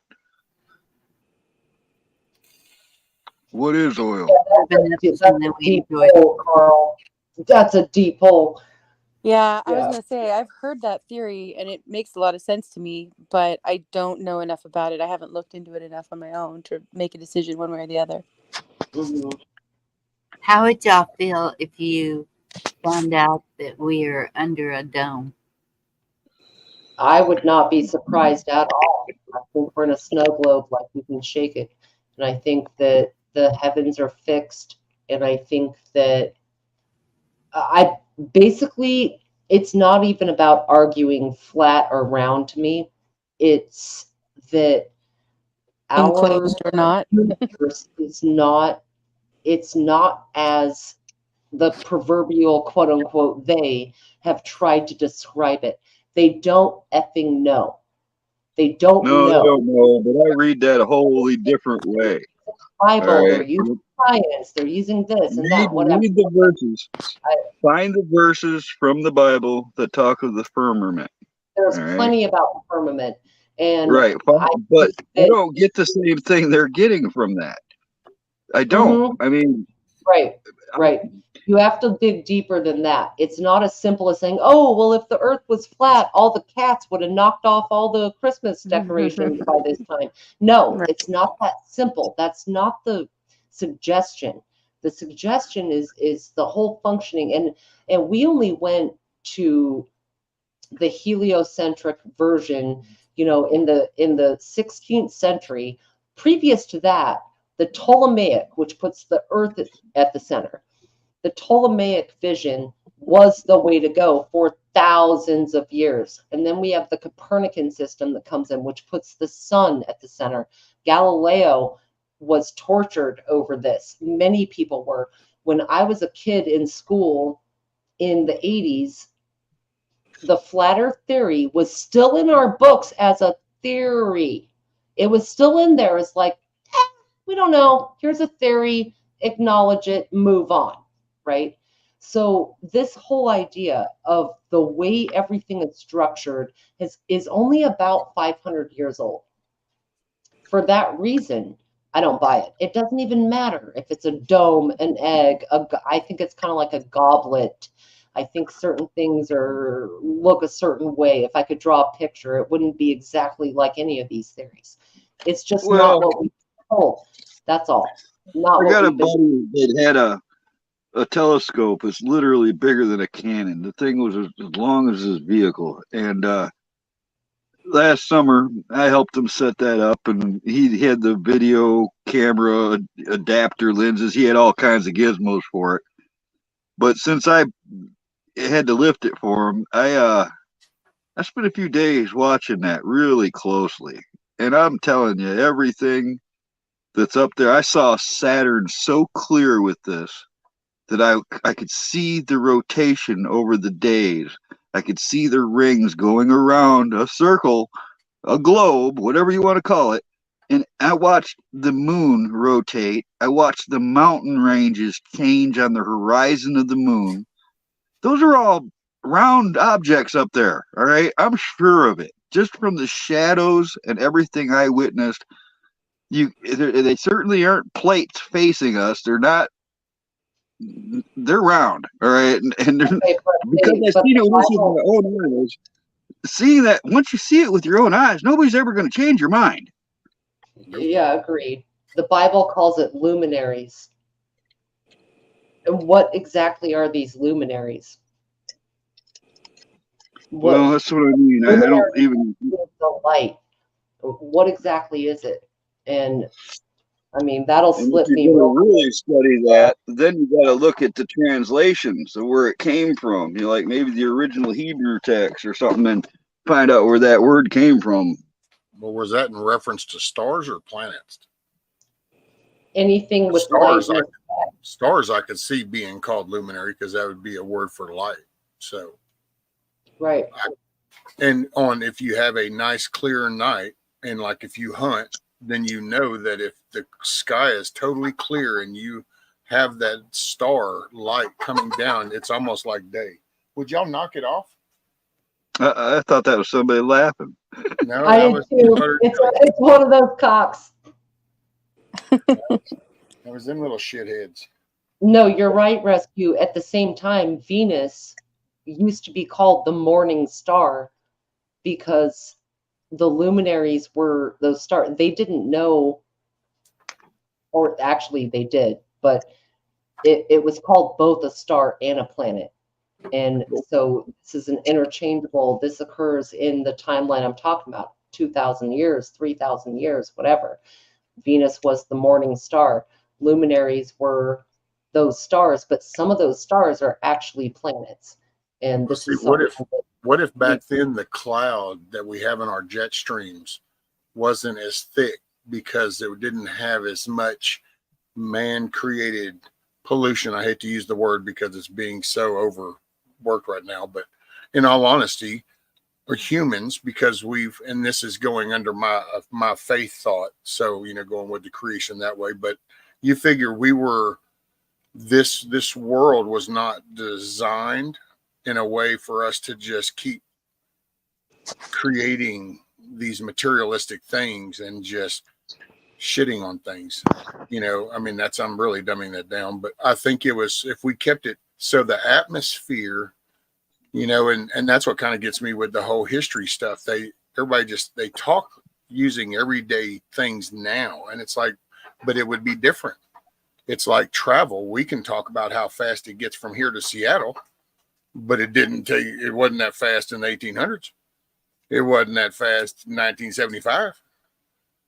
So when you kind of go back then, it's like, well, what was the atmosphere like? Was that clearer skies? Was things? Could have been a big difference. Have you ever noticed the difference from being in the city where it's all lit up to being out in the middle of nowhere? Well, yeah. And then you just take their knowledge, and it's like, you talked about how we thought this for this, and then that's because as discovery comes about. And I will say, you know what? I don't believe the flat thing, but if there was at least some reference to real physics and science and stuff that went to that, instead of just shooting the other stuff down, at least, I mean, because you literally, like with a sniper actually even learns about the gravitational pull and the curvature of the earth to make the long distance shot.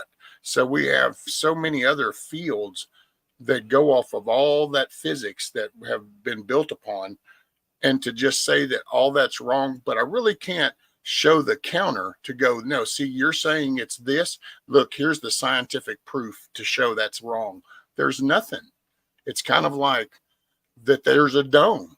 We have satellites. We have rockets that go up, and we're not the only ones. Other countries shoot shit up there.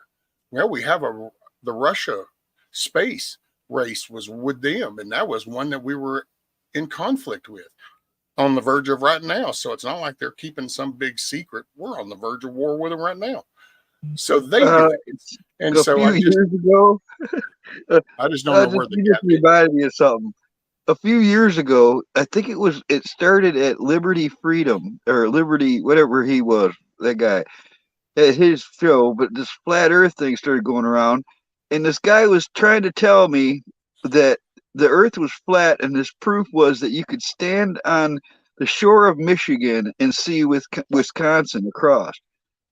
And I'm like, no, you can't. He's like, oh yeah, it's this fact. Just so everybody's no fact. Wait a minute, dude. All right, I've been all the way across Lake Michigan on sailboats, regular cabin cruisers. I've been right in the middle of Lake Michigan, and you can't see the shore on either side until I climbed the mast. All right, I climbed a 30-foot up a mast, and I could see the shore. You climb down the mast, and all you see is water again. So the guy was like, his whole thing was based on bullshit. Well, there's actually a documentary out, and I stumbled across, I think me and Big Chap were having this conversation, so I went to look stuff up about this, and hell, there was a video, I didn't realize it, but there was a dude that was making a documentary about it, and then the process of making the documentary to show the flat earth, he actually proved just the opposite. And it was kind of, because then you watch the footage, and they did the whole little boat down the stream, kind of like what's in the books from way back, I think in the 1700s or something. Yep, the boat's going off the horizon. Yeah. And he's got his little board up, and he's radioing his buddy down there saying, okay, turn the light. He goes, the light's on. He said, well, no, I don't. You got to put it up there by the hole. He goes, it is. And then come to find out, it's because there was the curvature. He couldn't see the light in the hole. And that just, but see, and I don't know. And then we talk about like the CIA psyops and different projects that they do, you know, to mind jack people. And then I just kind of wonder, it's like, how did we get here? Is that what does this? Because we do launch things up. And it's just like, and I'll say this, just throwing it out, and I'm not trying to be argumentative. Those days are over. I'm just throwing this out, food for thought. Spiritual, see, I picked a word. This is the spherical objects. You can watch those get formed in nature. We do it with dough in our hand. If we apply force and do a rotational force to that object, it will naturally curvature into a sphere. So if you have pressure out in space, I don't know how God did it. That's my belief. But just the fact that you see other planets that are spherical and you're going, but we're not. And it's like, that just doesn't coincide. Exactly my thought too. Things form, and you can watch it by nature. Stones do it. Stones will slowly develop curvature as the water flows over. Why? Because it's an applied force over. And for some reason, nature says spherical is the force, and that's the object it will create. The bubble does that. But again, gravity is still just a theory, and a lot of this depends on gravity being true. So I think there's just a lot of things we cannot explain. I don't see things in the black and white as that, and to assume that there might be a dome, to theorize. I'll change it to that. To theorize there might be a dome does not eliminate the idea that other things are out there spinning and moving and doing and whatever. It's actually way more complicated than that. It's not just a very simple model of a waterfall in the mall going over the edges. It's more kind of like, okay, so nowadays, scientists, physicists are admitting that the Earth at the very least is an ellipsis. It's not perfectly round. It's bulged at the center. Oh, yeah. It's a little bit more like a spinning top than a marble. Yeah, the round, you know, just circular becomes just a general term. Maybe that's our problem. Maybe we've sped up or slowed down and we're getting all out of shape. Well, you're right, Carl. But there is a difference between a circle and oval. And, you know, when you're looking at round shapes, they can vary quite a bit. An oval can be quite flat, if you will. And they're already admitting an ellipsis. So I'm just throwing that out there as far as what we listen to. Well, yeah, but I think they've kind of always have said that in a way, because as far as what I've always understood is the way our axis is set, and then the way our rotational with the counter is what then creates, that's like we had the tectonic plates shift, that we have a spinning core. So, it's to keep our balance on that axis. And so, yeah, that kind of causes an expansion, which would make us a little more ovulated, I guess you could say, than like the spherical objects you see out there, the other planets that aren't on a 3 degrees axis in a rotation. How could you explain people's toilets in Australia spinning in the opposite direction? I don't think it's true, actually. It is true. Any Australian will validate that. Look, the top, a spinning top, think about that toy. Bulging out that far at the center. Then you incorporate topography, and then we just got to figure out what's around us. You know, it's supposedly an expanding universe. Word. Where is it going? Infinity. Word, which means where it's going is already there. Okay. So now you realize, see, those words that you're using, though, Roots, are the same people that talk about gravity and stuff. So are you still that's a factual thing, that this is an ever expanding universe? Because those people are the ones that also are using the applied physics of gravity. Yeah. Science. Oh, I feel you. I feel you, dude. That's what I'm saying. It's almost like there's an intention, and I'm not saying by you, but like somewhere that just, and I actually, the way I look at the overall thing, it's almost like to take away any national pride in the achievements that America's done. That's how you could do it. You're dismantling it from the I inside. see what you mean. And that's I where I see what think some of that perpetuation comes from. I'm not saying you by any means. You ought to know that. I'm not. I would I'm saying say me as far as we shouldn't take things that are still theories as facts. And gravity is still a theory, it's not a fact. So See, a lot of I the don't know. How do you break that pre-qualifiers down? for what we're talking about requires Einstein's theory of relativity to be true and pure. Well, it's getting dismantled as we go on slowly. It is. And so I can't argue that it's not untrue that things don't work the way that theory works. But see, Which is then what? what Okay, so most what is it people when you fall off of think something right and you now. fall and hit the ground? If it's not, I mean, if we've But erased the we belief don't in know what gravity, that is. What if that's magnetism? What if that's centrifugal force from the spinning of the earth? What if that's, it could be a force but other than gravity. It could be magnetic. It could be But then why centrifugal. doesn't it take you off of the high wire? Why do you can balance yourself on a high wire? It's only when you lose solid footing that you now fall to the next solid object. Yeah, you keep going down for sure. And so That that's why that and I get it, man. If there was that some like happy to spin. If we're on the, going with the globe theory, could that not be just the force of the spin itself, the centrifugal force? but wouldn't that almost make it impossible for you to balance yourself? Yeah, but you said It they was, fall. So they're using some energy against what's going against them. They're finding a balance, literally a balance, especially on a tightrope.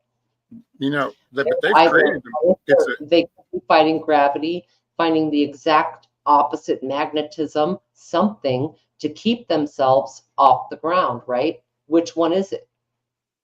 well you can actually have both because magnetism is different than gravity. Yeah, and we So don't know you what can is create magnetism, you don't create gravity. You can You take know away. what, Rescue? We are ghosts driving skeletons covered in flesh speeding through space on a rock.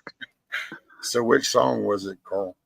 I love these I mean, combos though. well, just don't fear anything, man. We're already like living on the edge. That's Yeah. well, that's why the only reason I mean, yes, I used to get totally react different to all this. Now I was really just it's kind of question on how we actually got to that thought and how that comes to really bear so much life when I mean it's not that I'm like some scientist physics dude. I never did any of that shit hardly through my life, but it was just when I reflect back on the things that I did learn to do, like the pump speed and applied pressure of water and the arc and the weight of the water, and that goes into the gravity thing, driving trucks with tanks with water. You learn this unloading tanks offshore on a platform while you're dealing with 15 to 30 foot swells and it's jet fuel totes. So you can't fuck up. You were on a There's a tender? whole mechanical science behind learning that kind of stuff. Yes, And then so there are things that we can totally measure. I agree. And just to be clear, I'm not trying to be argumentative with you. I like the convo. I like theorizing Yeah, because now I gotta know though. Rescue, did you go on tenders? Were you on a tender? talking about on a truck. No, a tender ship. The fuelers. They fuel up Oh all the no, other ships. dude, I worked on a platform offshore. Oh, all right. Because I rode was out going there. to ask you if you ever got to ride You ever get to ride the breeches buoy? Nope. Where they put you in the seat on like a zip line and pull you across? No. Probably about the most crazy thing like that I did was, and actually I didn't even do it. I said I ain't got to do that. It was the escape shuttles off the rails of platforms that you hit and you get in, and I'm like, dude, I'm going to be on the last. Are you talking about those pods that fall? Yeah. Oh, I'd have done that. Yeah, that's it. Nah, I ain't getting in that water. That's why I told him. I mean, Yeah, you can say Jaws fucked me up, but what Jaws did for me was, see, there was my reality wake up call. Because then I realized that, I'm just like a floating nugget out here in the water. Because there's shit that's like 100 times my size that looks at me and goes, I can clean my tooth with that. And I'm just not willing to be the bait. A floating nugget. I love that. Keep the mask on and watch underneath you. All right. It's a lot. If you're just swimming on the top of the water, you don't know what's going on. Get a mask. You can see everything that's happening. No, you can't, dude. You're only going to see what's coming at you as it's coming to eat your ass, because your eyes are not designed for down there. It's spotted you 10 miles away and said, did you just smell that? I think a chicken nugget just got thrown in the water. Let's go see, Bob. And you're like going, wow, that's a pretty little lobster. And all of a sudden your fucking legs are gone. And that's good lobsters. You like them human legs? I like mine a little bit more fattier. Yeah, I like those too. Let's go to the beach. I can tell I ain't getting him in the ocean. Man, you better be dying, and I better really believe that you're fixing to drown before I'm jumping in there to see your ass. I'm fessing up and telling you straight up. I'll go into the burning building for your ass in a heartbeat, but it's jumping in there. I liked it, man. I even swam with sharks and shit. They didn't screw with me. I liked all that.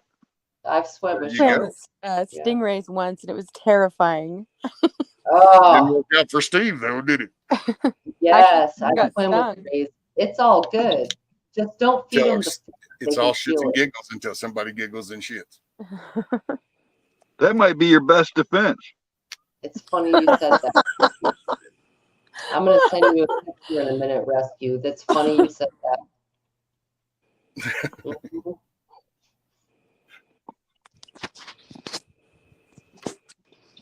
Did we put Bonnie to sleep? People used to talk about I wondered that too, and have you ever wondered that too? As people, everything that jacks with us is a man-eater.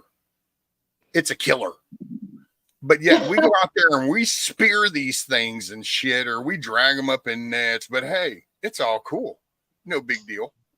We just go shoot it because we're going to mount you on the wall. No big deal. But my God, I went swimming in the ocean, and your ass ate me because you were hungry. You killer man-eating shark, you. I'm sorry. Did you think that they were shaking fins with you or something? I mean, what did you think was going to happen? Did you ever hear of the bloop? Is that the sound deal? The sound they heard in the South Pacific that they never could identify, but it was the loudest I sound did hear that. Yes, ever recorded. Yes, I did. Yep. It was what did you say, Carl? It was the loudest sound ever recorded? It was the loudest sound ever recorded on sonar, and they don't have a clue what it was. It was a creature. Yeah. When was this? Oh, probably in the 80s or 90s or something. Oh, dude. The bloop. The bloop. Yeah, I'm sure it was some I don't know. Some animal. You realize the shit down there, it is scarier because it's so intelligent and we don't know anything about it. We've been talking about space and whether or not there's a dome and whatever. Well, the bubble separates the water from the waters either way. And we don't know what's down there, but it is smart. Octopi, we already know. Hella smart. Yeah. The things they do, the way they nest and den, and have you seen the videos of the octopi walking on land? Oh yeah, girl, no. You should they look say it up. if there's one thing on Earth that's most alien to this planet, it would be an octopus. Yes. Right. Yep. But yeah, they've adapted to that so that they can walk up on their tentacles on the land. It's creepy. And seeing now there's one of them. So even with my mom space thing, doing all that, believing that's always been the biggest gripe was we keep going up, but you don't even really know what's out there, dude. One dude goes down to the trench and you go, oh, look at there. We were to the trench. No, dude. That dude went down in a little bitty old thimble of a window. You need to take off. We got stuff. Get out there. Figure it out. Yeah. trying to invent artificial intelligence without dealing with real stupidity yet. And I'll tell you, the Chinese, dude, the Chinese and the Japanese, dude, they're dredging the shit out of the waters over there. So I mean, they're scooping sea life up. Right. It wouldn't surprise me if we find out that there's actually species of fish that we don't even know about anymore because they're extinct. Oh, they call them extinct, but that's just because they haven't seen them for a hot minute, you know?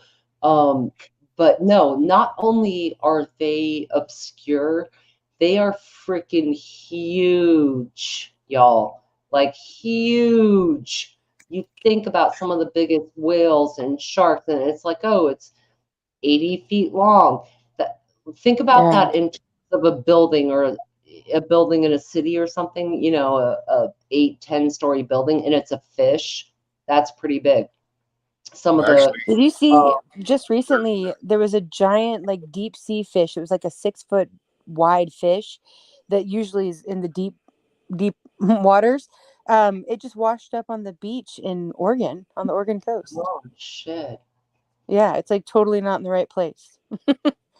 Huh. there was actually just got through Huge. one being shown. It's one of the largest, and it's a shark. I forgot what style. It's not like some vicious great white or something. It's one of those sleepy ass looky lazy Nurse sharks. shark or But, a whale shark. Whale sharks and nurse it's sharks. the largest one that's been ever seen, and it was actually at a wellhead camera is what saw it. It come by the wellhead wondering what the hell that was. Mm-hmm. And that was up around the pole, I think the North Pole. Yeah, there's also Well, I Listen, can tell you first, I think there's big shit down there. I think there's shit that it's like people want to talk about aliens and shit. It's like, yeah, I think you ought to probably see some of that shit we probably don't know about because it's just the compression of it coming up towards the surface. And that's the only thing that probably keeps Right. it in check. even the little shit in the ocean can fuck you up. All right, those little red jellyfish that got me, that was no fun at all. Oh yeah. Well, plus, have you noticed that when you see if you go look at the deep sea fish that get discovered, dude, you got to admit there ain't one of them fucking things that look normal. Every damn one of them look like it's some kind of weird ass sci-fi movie shit. it's true. Right. You talking about the ones with the lanterns hanging over their mouth as a lure, and That's Yeah. it. look You got like they're the made other out of ones. glass. You got the other ones that swim kind of like a flounder, only they do it on the side, but then they do rainbow color as they swim. And you kind of go, damn, dude, luminescence out there. And see, that's where we discover shit. Isn't that kind of ironic? Most of the man-made shit that we take credit for, whether it's medicinal or other shit like that, it's really from nature. Right. It's just the synthetic way of making what was already there. Mm-hmm. Well, this planet had everything we needed, provided everything we needed, and we don't treat it very well. Hell, our sonar come from dolphins. Yeah. And there's another thing too, because I guarantee you want to talk about governmental secrets, dude. I guarantee you, NOAA, NOAA, them people, they know some deep dark secrets because they listen to every sound out there, and they hear shit. They hear shit they don't tell nobody about. And there's no telling. It's just like the bloop thing. Yeah, I bet they've heard more than just one. They know every little wave sound. If there's anything that even interrupts the regular rhythm of one of them damn buoys out there, they know it. That's what's always got me about like the drug runners, and they act like, oh yeah, we're trying to catch drug runners. Whatever, dude. You knew the minute they were in the water and got within range. Yep. Agreed. Seismic perimeter alarms tell everything. They act like they don't even exist. If they're every one of those tunnels that they've dug over the border, you could have detected that from miles away just because of just using. They've had these things since Vietnam. All right, they've got the technology. They just act like they don't know anything.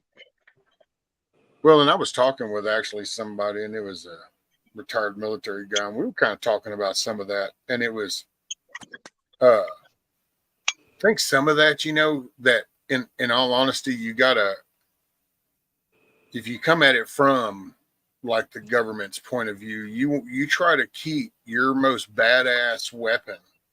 You want to keep it as secret as you can until that moment that you might need it. Because the minute it gets known, you know your competition's going to start to try to develop something similar or a counter to it or whatever. So, well, it could be that, but it can't be top secret stuff because, all right, I'll tell you how. There's a surplus store near Flint. They had this seismic perimeter alarm, 1966, brand new, never used seismic perimeter alarm set under glass in their museum, and it wasn't for sale. And I bugged him for years, sell that to me, and he wouldn't.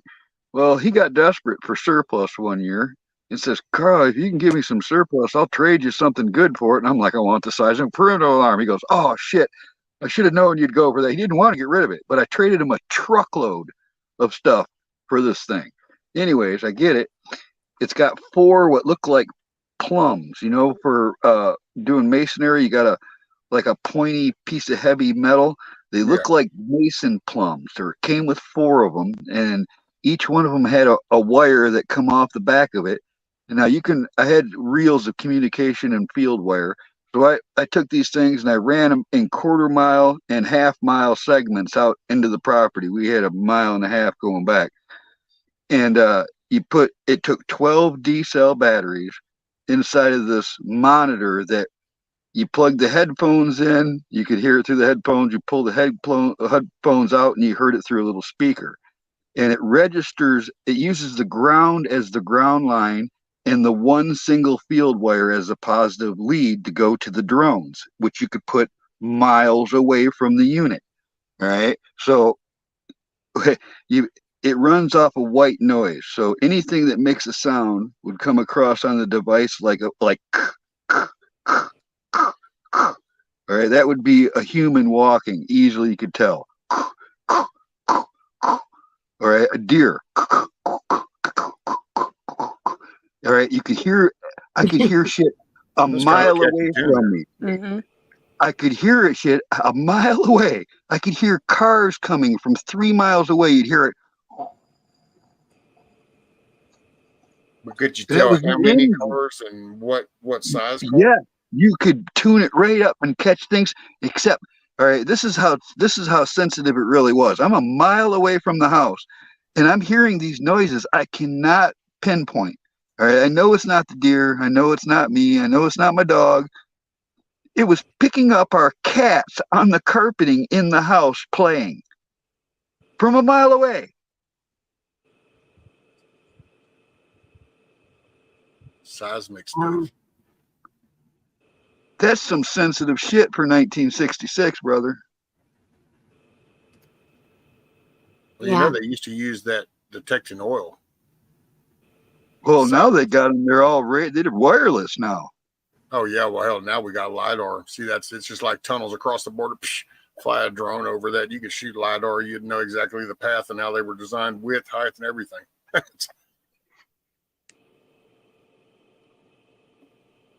There's another kicker. See, look at the Mayan thing, talking about being fed a line of shit for decades. All the stories behind the Mayans and the Aztecs. It's amazing. Fly some LiDAR over there and you go, wait a minute. It just wasn't this pyramid looking thing. There was actually like, I don't know, 1 million plus people civilization over here. Oh, I guess we got that wrong. Maybe. The Mayans, Inca, Olmec, all of them built over already destroyed foundations of a forgotten civilization. Yeah.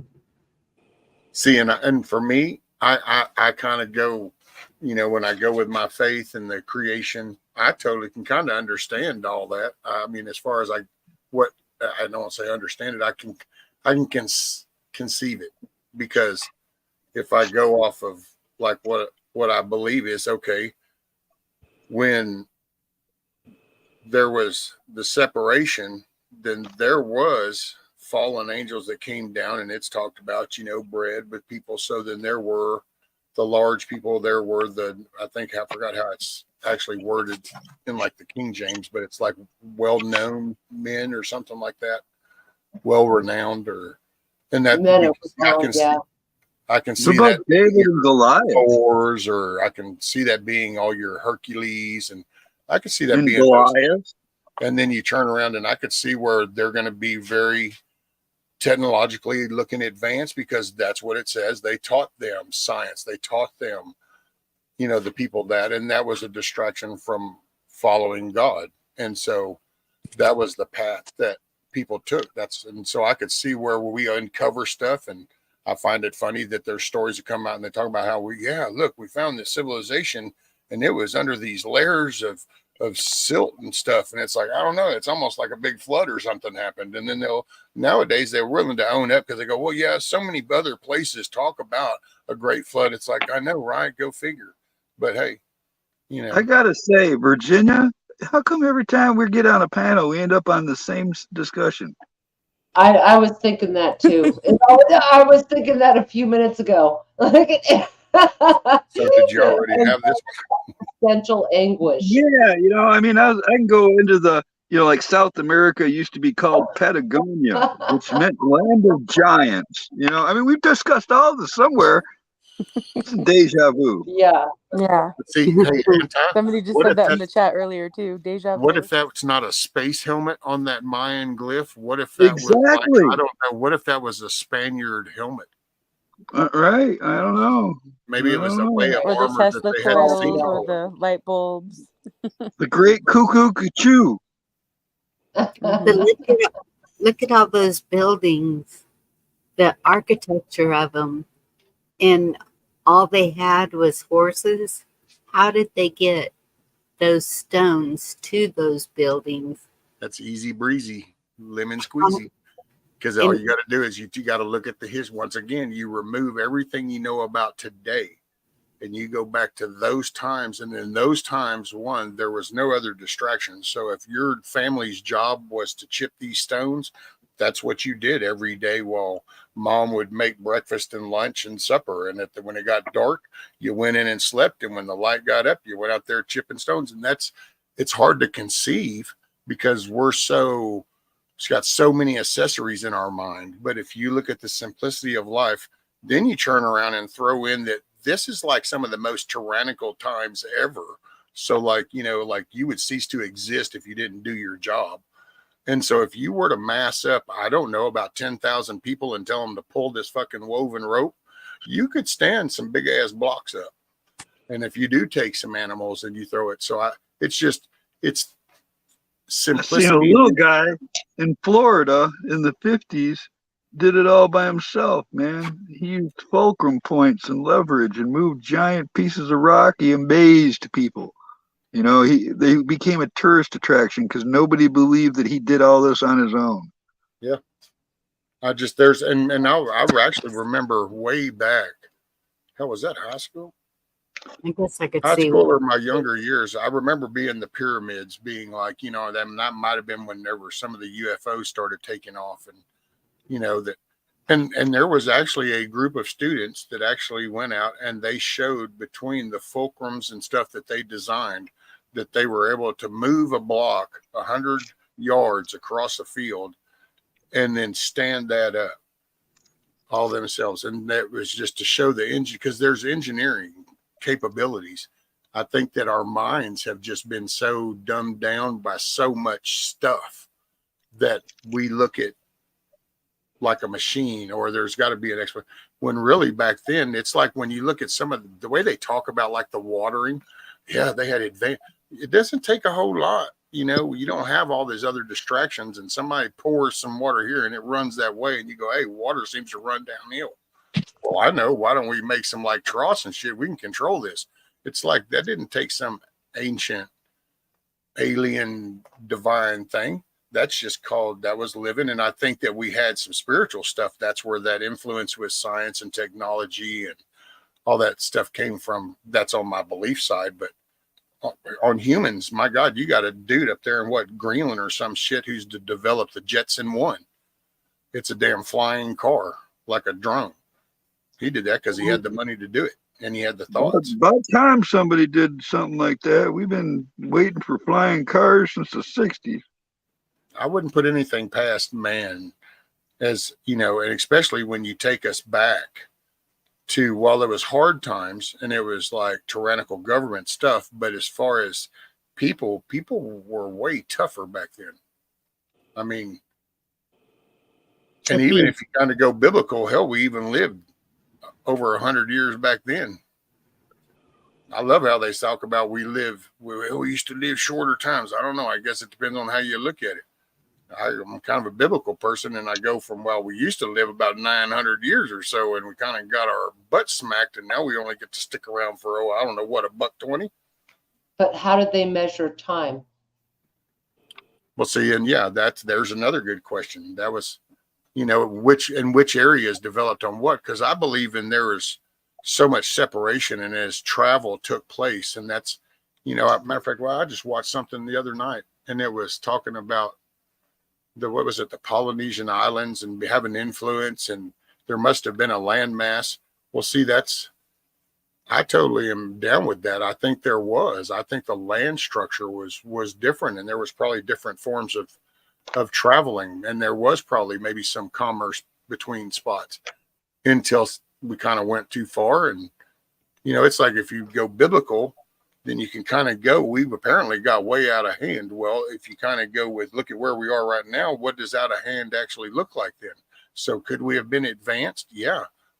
I don't know that it would be alien. I'd probably be more spiritual, just because my argument with aliens is simply, man, if you're a species that's so smart that you can not only develop the hardware and everything you need to do intergalactic travel, but you literally show up here and you don't smack nobody around, you got to be shitting me. What is this, the most passive species ever created? Because we sure don't ever seem to act that way. We go somewhere and we say, hey, we're here. What? You don't want to listen? Okay, now you will, right? Okay. And yet these people flew over here, or these things or whatever, and they've just stayed dormant and hidden. And now, because they're such an advanced being, they've decided to step into, hey, these human beings have this shit called politics. Let's get involved. And it's like they would give a shit about our races or our little domestic problems we have. This would be some species that comes from some other galaxy. Interstellar's true and goes, y'all are about some dumbasses. Yeah, I just gotta let Auntie Jack know he's brought up Chitty Chitty Bang Bang. There was like a whole year of my childhood where that was the most important movie on earth to me. I don't see how we do time. Okay, like I look at the buildings that are, I don't know, how old are they? Million years old? The temples and the all of them, in how the construction is so precise. It's like Tiwanaku. Look up Tiwanaku. It's the craziest thing ever. The H blocks. They say they can't even reproduce them today. Yes, and that's what I was going to say. And then we have how long did it take for us, just here in America even, to start building buildings that, well, nothing comes close to those, but they started out with wooden shacks. And so the dumbing down is a possibility, I think, but it just seems like how, and where's the stories of it, if that is what happened? Because they had to have been able to write too, if they had that much intelligence to build those buildings. You're assuming their government would want their populace to be educated. So if things were just simply done through instructions, then there wouldn't have been much conversation. And if you take in on a spiritual type of belief, then you actually have some half fallen angels, half human, which would have power, would have strength, could even have some of the mystical kind of powers that we hear about. That's all it could be in play as far as stuff here in America. And I did watch something about the buildings and how these buildings, matter of fact, I think Alex Jones was going back and forth with this dude. And I got to say, Alex Jones really scored with me good that one, because I thought, thank you, somebody. Because this dude was telling him how the Capitol and the stuff, and there are so many other buildings in America that really were part of a whole nother culture, you know, that was here way before us, and that we really didn't build these. And Alex Jones done went batshit crazy on that, because he's like, my family helped build the Capitol. And I'm thinking, yeah, homie done got struck a nerve. See, I ain't the only one that gets all emo over this shit. You got family vested in stuff, you start taking it a little emo.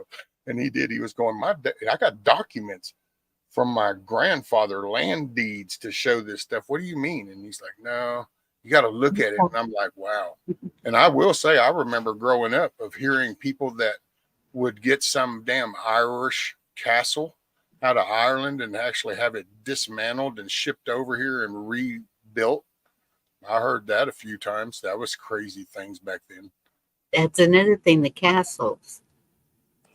See, but you figure if you get in a boat and your only means would be a boat, and that's how you're going to travel. So you're fixing to go over to Europe, and all you've ever seen are woodblock homes over here, or maybe the half brick wood. And you go over there and all you see is cobblestone type homes.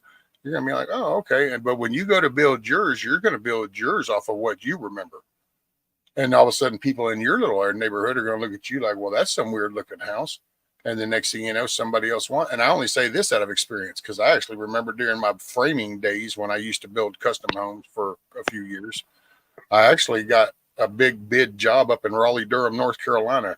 And I thought I cracked up from the day I heard it. And it was because those people wanted Texas style homes.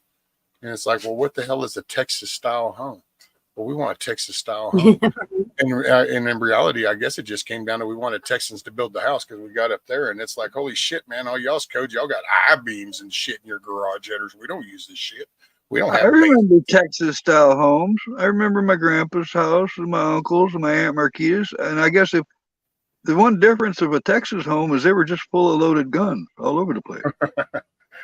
But, you know, when you take that concept and you think, okay, well, if you spread that, that's how you're going to end up with the intermingle of cultures. Hell, you see it right now on a major scale. It's just that it's on the dislike side. So people, what they see now, we don't like. You know, we got, what was it? Somebody was just talking the other day about some signs. What is it, in Michigan or somewhere in some city, that they're all in Arabic or some shit? That's definitely here to rescue. All right. I've been bitching about that for a while. You drive down in a certain part of Detroit and they're all them squiggly lines. You can't understand nothing that's going on down there. Yeah. As a matter of fact, you know what? Because I put that link up to the Thomas Massey video, and well, yeah, I encourage anybody to go watch that if you haven't seen it. That dude's just got it. He's that's on point. But to take his story and to go see, he actually, like, he built his house out of the stone that's right there on that mountain and the wood that was harvested from those trees. And he literally didn't use any wood, metal joints. So he did the whole tendon mortar joint type stuff on his rafters and his beams and stuff. He built his doors, his windows. So when you think of this is right now granted, the dude's an MIT graduate and he owns a few patents in some of the VR stuff. But I love that story too, because hell, him and his wife built this successful company. And then when she got pregnant, it's like, well, we don't want to raise our kids here, so we're going to sell the company. And then they moved back Grandma Merkel to family farmland. Love you, Ma. And then actually built that stuff. So I mean, it's a good back end story. But when there's a dude right here, 2024. Now, granted, he didn't do this work, but say within the last 20 years, he's done this, done it. Him and his kids and his wife, they chiseled, and he did well. So you don't think out of the earth of his own property. Yeah. And so you think way back when there was the only alternative. You never considered anything else because this is what everybody was doing. Well, then it's not so hard to conceive some of the stuff that's been built. It's like the Mount Rushmore. I totally see strong, fortitude driven, moral compass men that were willing to do the work and take the risk, and they got up there and carved that shit in there. That's true. How old is that? Well, Yeah, Bonnie. It's a precedent. Okay, never mind. Scratch that question.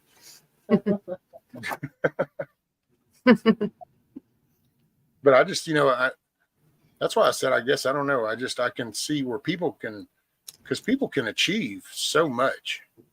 They just, you got to think you can Even do the it. rock will crumble if it's night and day. Uh-oh. Oh, somebody blinked. We got reset. Carl. Yeah, Carl. Did I blink? Now Am I blinking? you must have blinked out and back in. You don't have no icon now, and now you're down there. Yeah. Yeah, it's a little blinkage. Woohoo! I'm blinking. And I didn't mean to talk so long, Roots, and I didn't mean to feel like I cut Did you you off. hear anybody complaining? I didn't hear nobody complain. Nope. You're just- good, Rusky. Sometimes I gotta reflect to catch myself. Looks like that ain't going away anytime soon. Thanks, Bonnie. What'd I do? New nickname. I love it. Papa. So are you going to get you a can of spinach as your icon now? Yeah. I don't know. It might be good camouflage. Could use it for camouflage foliage. Yeah. Nice Don't bushy forget to spinach. eat your spinach.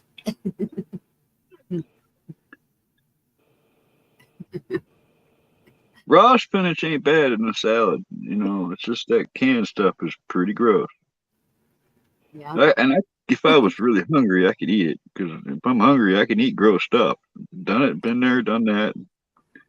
Lauren says that Popeye was Sigma. This is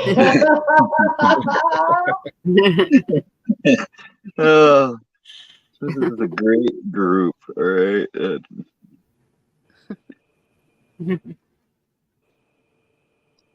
guys had me grinning half the night. All right. Right. Right, Anti. And man, I tell you, I'm still impressed by that video. Just the positive thing, because I don't know. That still blows me away. I will tell you, there's still a part of me that just wants to create another channel and just kind of leave that one where it sits and go, okay, well, that was, but that's just, I don't know, man. It's a lot of people that I just don't know. Hell, it was already weird enough at 800 because I didn't know 800. Hell, I only talked to probably about 50 to 60 minutes at the best. So you're talking about a bunch of people came into your channel like really quick. Oh, my! You got 2,000 subs. My subs are up to like 3,100 now. Roots. I think keep just doing what you do, Rescue. Like, just be you. Yeah. Like, but see, it wasn't. Came it wasn't in. Me. Yeah, but they came in through a video that you promoted because it was something that you're interested in, and I feel like it's probably going to attract some like-minded people. It's cool. It's a weird feeling, though. I feel what you're saying. I did a little short nunchuck video a few weeks ago, and within a day, it had over 10,000 views. That it makes you think about it. It's like, ooh. Well, see, I'm cool with the views. Great. I'm cool with the views. It's like I think that video has like 72,000 views or something. It's just that, and I dig the likes. It's like 7,000 likes or something. It's cool with that. Cool with the comments. But then you sub to me, and it's like, but wait a minute, I'm not him. What do you? Are you got expectations? Please don't come here with expectations, because I can tell you up front, I'm going to disappoint the shit out of it. So it's. Because it's not me. It's not like they're seeing a video of me. I just shared a video, and then Maybe some people want to be disappointed, Rescue.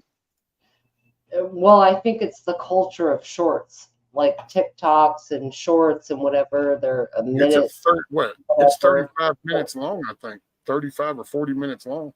Oh, 40 minutes long? Yeah, it's not a short one. And it's my theory. Yep. And I'm like, holy crap, I don't know. And I mean, I look at it in the positive side of like, well, okay, I mean, at least that's couple thousand people that get what I get out of this, but I'm just not sure what you're expecting next, because that's just me. I got no agenda. There's no mission. I just talk. And I sometimes I talk. wonder. I wonder You if may the not see the mission, but I'll tell you, when you were absent for a couple of weeks, I noticed a lot of people missing you. All right. So you may not feel like you're doing any service to anyone or anything, but you really are. All right. Not just that people care about you and what's going on, but they enjoy I guess the place to be, in the yes, morning you get your coffee, you're making your coffee, there's rescue, turn him on, it becomes part of your routine, whatever. No, there's people, and I get that, and I've actually known that for a while. There's people that I think enjoy conversing and talking with me in chat, and then there's also people, and I'm just being honest. So I don't know, should I turn the camera on if I'm going to just be this blunt? But there are some people, I get it, that actually come in to hang out with the other people in chat because I'm not their cup of tea, and that's cool as long as just do you, boo. As long as it's all chill, but yeah. I feel the same. I don't know where these people are going to come from. That's why I addressed it the other day. It's like, so not to mention, I can only imagine the view on like these, that puts it at like 2,000, 2,100 people, 2,200 people that have now joined the channel. And you're going to, if any of them do come, you're going to see a sea of blue because everybody has a ranch. And it's like, holy shit, what did I get into? So I don't know what all that's, I don't know. And I'm bad. Hey, man, I'm an overthinker. This is what I do about everything. If there's a problem, I start thinking of something. well, if they start piling into chat, you may need all of us blue wrenches. So and then people start pouring in chat, and I'm going to freak out. I don't know. And I wonder if the views and likes carry over from the original producing of the video. No, that's straight up from right there. It's okay. Yeah. And I just, wow. I think just keep doing what you're doing, and the people who are the right people will stick around, and the people who maybe find that you're not for them will go, You better remember us. You better remember Right? us when you're famous. Right. When you're all You know what I famous mean? and But just shit. keep being Like, you. Right. Like I told Indy, Yeah. I told when me and Indy were talking, and I told her, I said, you know what? I'm going to be like the Texas Cyclone. This is the ride that we're doing up to the top. And then when people kind of go tuning into something live, and they're going to go WTF, and then we're going to start that down slope. So it'll go from 31, 3,200, and all of a sudden we'll be back down. Hell, we might even go below 800 on the return. No. I don't know. Because I don't know. And then it's weird. And it probably sounds weird to anybody else, but YouTube was never like a thing. I couldn't touch the button. Sorry. I love hearing the train. right. Train. It interrupted the crap out of him. I tried, you know how you got to X out of the chat? I kept pushing the X. It's just still not letting me out. You got a mute button, Carl. Yeah, but I can't reach the mute button until I X out of chat, and they wouldn't let me X out. Oh. I didn't know you. Oh, out of chat. I gotcha. You're on your phone. Pound cake's going viral. Manta says it's all about pound cake. Huh. Cha-cha, good to see you. That's he Anti wants to think peanut butter is pound cake. I just, hey, we all have to have our little moments, and so that's Anti's moment. I mean, it's a pound of butter, a pound of flour, and a pound of sugar. I want to make one right now, but viral, huh? Oh, no, I can take that a few ways. I mean, not to mention, there's, this Van Halen song, Pound Cake. That's what I was going to say, Carl. It's a song. Give me some of that Pound Cake. Mm-hmm. Oh, it's a song? So you're going like... Oh. Yeah, that's a Van Halen. You didn't know the song? No, I have no clue about a song. I don't. I'm sorry. That's Van Hagar. Huh. Still no clue, but... Van Halen. It Yeah, is Bam. hard music. I agree with that. I can't believe you never heard that song. Maybe if I heard it, I'm not good with titles, I'm better with tunes. I bet you'd recognize it. I bet if you heard the intro, you'd go, "Oh wait, that? Yeah." Okay. I'll have to listen to that one to write it down. I'm with you, Bonnie. Yeah, it's one of those. Yeah, I'll check it out in the back of your head. Like, no, I'm not. I'll forget. Everybody else seems to know what it is.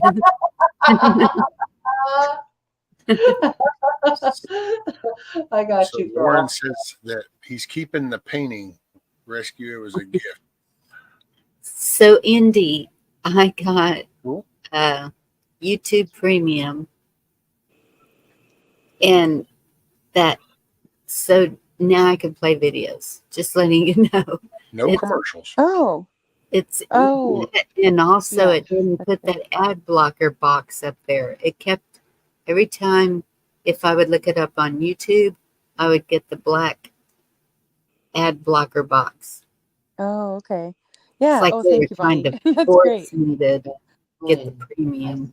I forget. See, I don't know what that even looks like really, because I mean, for a long time, I don't like supporting YouTube like that, but I have done the premium because I would play videos from YouTube for my students before and now for my kids. And the commercials are like awful. Like some of them, Yes. some of them they put on the kids programs are definitely not for kids. So I'd always have to be really careful about that. So I don't have the commercials. Mm.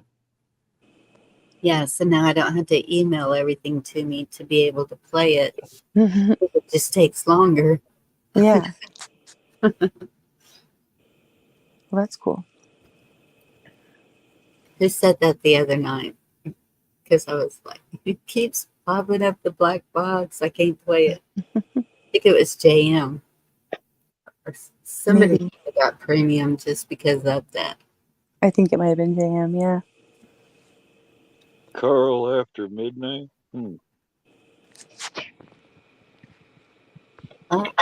Oh, the painting of the fig leaf. Is that what is it now? Is this some painting that you and Carl had done? And is this one of these that you made? I was going to say, whoa, Lauren. I didn't realize it was Lauren. It didn't happen. Where's this painting at?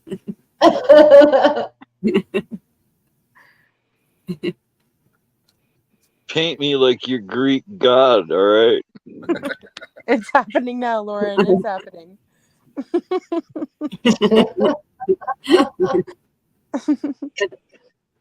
Isn't she always saying, just let it happen? One of these days, you're going to have to tell me what that means.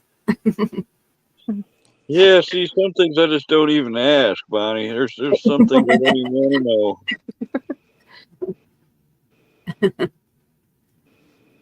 And if I got to go to that place called Urban Dictionary, I know I don't want to know about it. And Indy, did you get my text with the information? Oh, yes, I did. I did. Thanks, Good Bonnie. deal. Yeah, I'll message you back a little bit to ask a little bit more about that. But yeah, thank you. You're welcome. Bonnie and I are hoping we're going to be neighbors. I'm all trying to move her next door. There's a rent house open, and I'm like, right here. There you go. If it works out, I would be all for it, Bonnie. That would be amazing. Yeah, It would. we'll see. I'll keep you all up to date as I figure out where I'm landing. That would be one's so cool. That one's got a Crazy. privacy fence, but I've got my barbecue pit and furniture sitting out there. I think I need a canopy over it, but first I got to see how much they're going to charge me. Since it's been raining in the house now, surely the insurance will pay more for that. Yeah, you mentioned on one of your streams that they were trying to look at the water coming in, and I was like, oh no, that doesn't sound good. No, it's not. I just can't believe it. I went in there at 3 o'clock in the morning in my restroom, and it looked like water on the floor, or something sticky or something. And when I bent over to see what it was, then I felt water hitting my head, and I was like, Oh no. this can't be happening, Oh, Mhm. damn. especially not at 3 o'clock in the morning, Right? Murphy's Law. It always happens at that hour, right? right? That's it. Usually in the movies, that's when you turn around, look up, and there's some moist alien stuck in the corner waiting to pounce on you or something. No.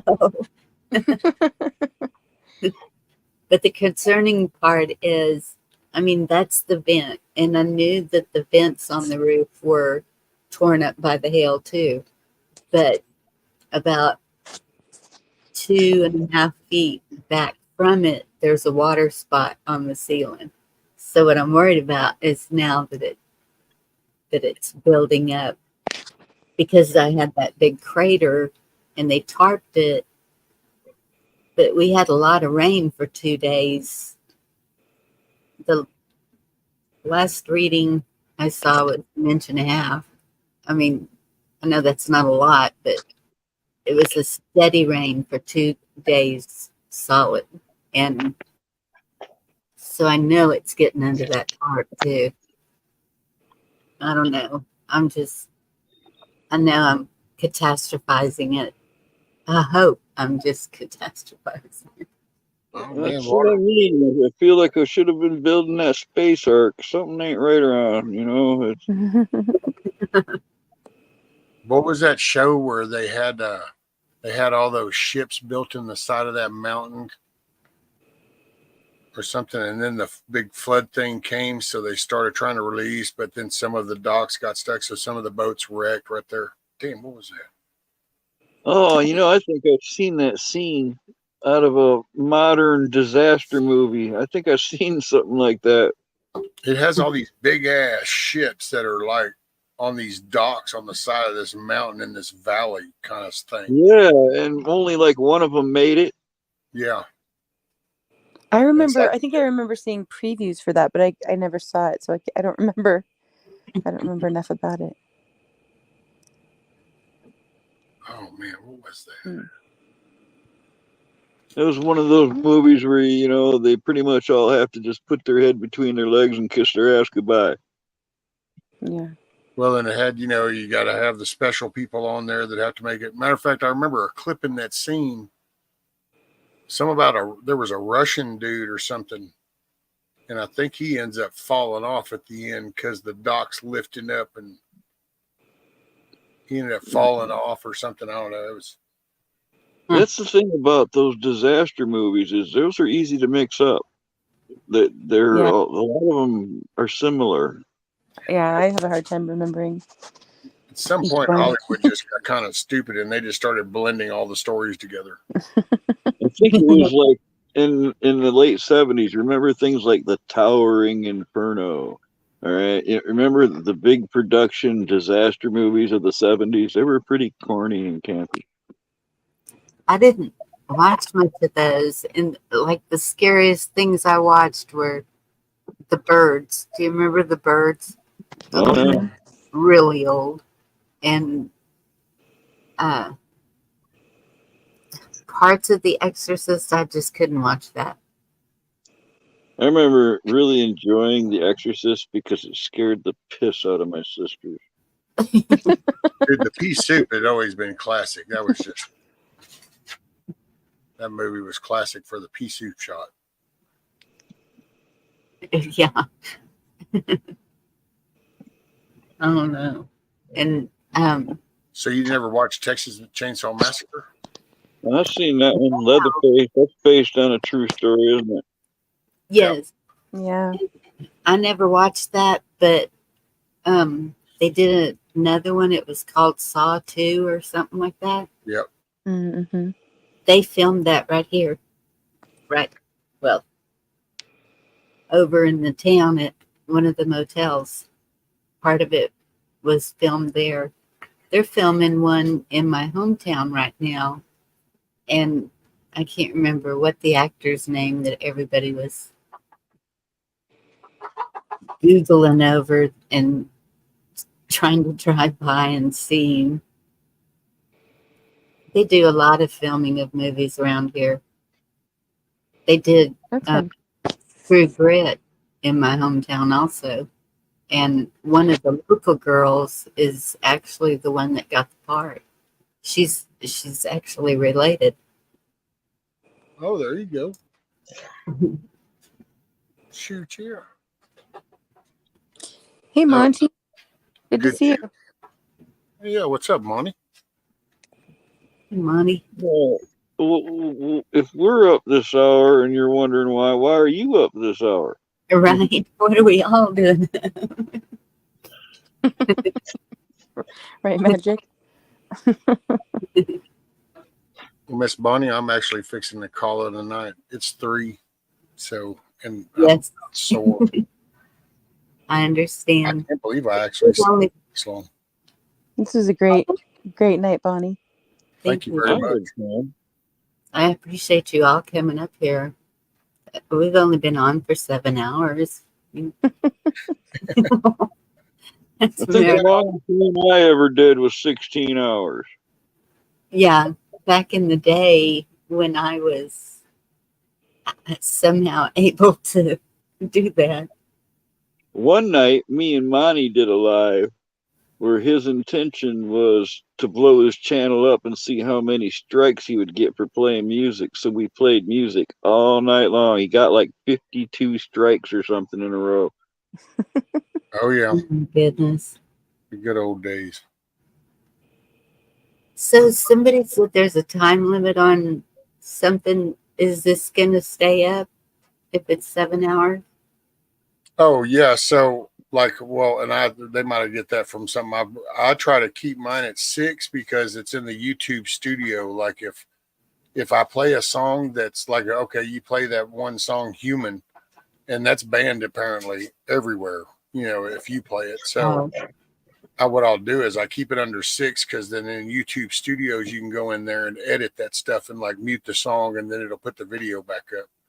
Where if you go past 6, you can't edit it in the studio. You can still edit it, like download it and re-upload it, but you can't do it in the studio. And so that's why I do. You can keep running this. Now YouTube, I think, is only going to save 12 hours. At 12 hours, YouTube will stop saving it and it'll just start saving the last 12. So like if you went for 16, you would lose the first 4. Oh, okay. I didn't any of that.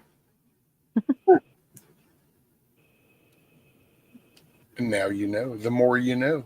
Right? Yes. And the only time I've ever edited was when it blocked it here. Usually it's blocked in Russia for some reason. Oh yeah. Well, they're kind of picking a fight with him right now, so they got to paint him out to be the bad guy. Right. He's jacking with their money pot. I'm sorry, Ukraine. But so yeah. But no, it was good talking with you, Roots. Good hollering at you, Carl. Indy, good seeing you, sis. Yep. Much love to you, Rescue. And yeah, I'm gonna call it. Thank you, again, Bonnie. I appreciate it. Get you some rest. Everybody, Later. yes, sir. Talk soon. Answer your emails once in a while. Oh yes, ma'am. And I'll get back with you. Yes, I'm sorry. No, you're all right. Night, everybody. Good night.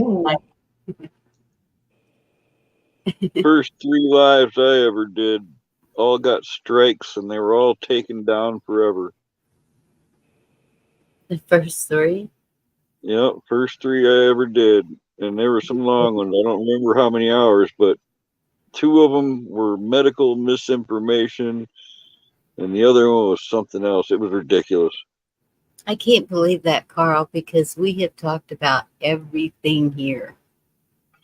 I think it comes down. That's why I think it's people reporting people. Bonnie. I think that's really why shows get into a fix because multiple. Imagine a bunch of trolls getting together and reporting a channel over and over and over. That really sucks that people can be that mean. I don't know. Yeah. Wackos. Yeah, it's like I said earlier. I mean, if it never happens, fine, but it's still a little dream of mine to see exposure. Like all of a sudden, YouTube decides, "Hey, we're going to show you who's been reporting your channel." You know, I wonder how many times we would have been reported by people being two-faced to us. Yeah. So they don't show you who reported. I Well, only have had one strike. I've had a lot of, I mean, I get claims all the time, but one strike, and it was for medical misinformation, but it was from a video that was like almost 3 years old. So it's kind yeah. You know, in Facebook, you know what they did once? They gave me a strike for something I had on Only Me, a setting where you can post it on your page to where you're the only one who can see it. They gave me a strike from a meme I posted only for myself 3 years prior. yeah, even on YouTube, you can get strikes for videos that are private, set to private or unlisted. Yeah, you can. That's some shit right there. Yeah. None of us can see why it happened, but YouTube can. Right. I don't know. Yeah, I was whacked out of Facebook for Good it night, was Monty. video with I'm all right. Ain't nobody worry about me. it was a Why video with a you father doing and daughter. that? I don't Daughter was just on the bicycle, he was jogging, and they were singing it was one of the Christian songs. And they kicked me out of Facebook for a little while because of that video. Huh. Yeah, that said a lot.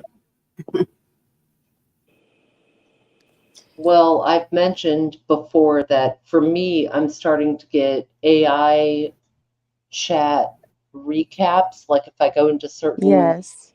channels, whatever, there's like an AI chat recap at the top, Yes. pinned Yep. message. It's all like they're talking about so and so and their feelings on It's creepy accurate. It's really yeah, accurate. What? it is, I have not seen that yet. dude. It's coming, dude. seen It's it. there. Trust me, and it's creepy accurate. They're definitely watching and they're honing it in. Forcing I don't. us to use AI. You know, the Think Terminator was about that. I mean, the Terminator was 100% right when he told that kid it's in our nature to destroy ourselves. Haven't we learned anything? Every science fiction movie we know of about artificial intelligence. Remember, I'm sorry, Dave, I can't do that. Or, you know, they're going to kill us. They're going to kill us. yeah, We're going to kill ourselves. and all We're you going do to is make walk up and something. unplug it. Yeah, we decided that the human race is a threat to our existence, and we're toast. As long as it's still a machine, we can unplug it. Yep. Yeah, I don't know. It We're can going to have be automated tanks and drones, and we might be in trouble in no Or time. the It's getting batteries. scary. I agree. It's getting scary. Yes. We're yeah, idiots. I swear. they've already started the driverless semis in Texas. I think between Dallas and Houston. Running them. Right. I haven't seen one yet. If I see one without a driver. Skynet is online. I'm going to We mess have around with it and see what it'll do. If I Yeah. hear yelling a lot. Actually, it's just psychologically profiling the whole human race. Mhm. The problem is sentience. If it becomes self-aware, if it knows it can be destroyed, it'll start to try to save itself. And Remember- that sentience is where we're going to get fucked. That My would be apologies. machines. Is that what Without it's called? even a reach around. Yes, Bonnie, yes.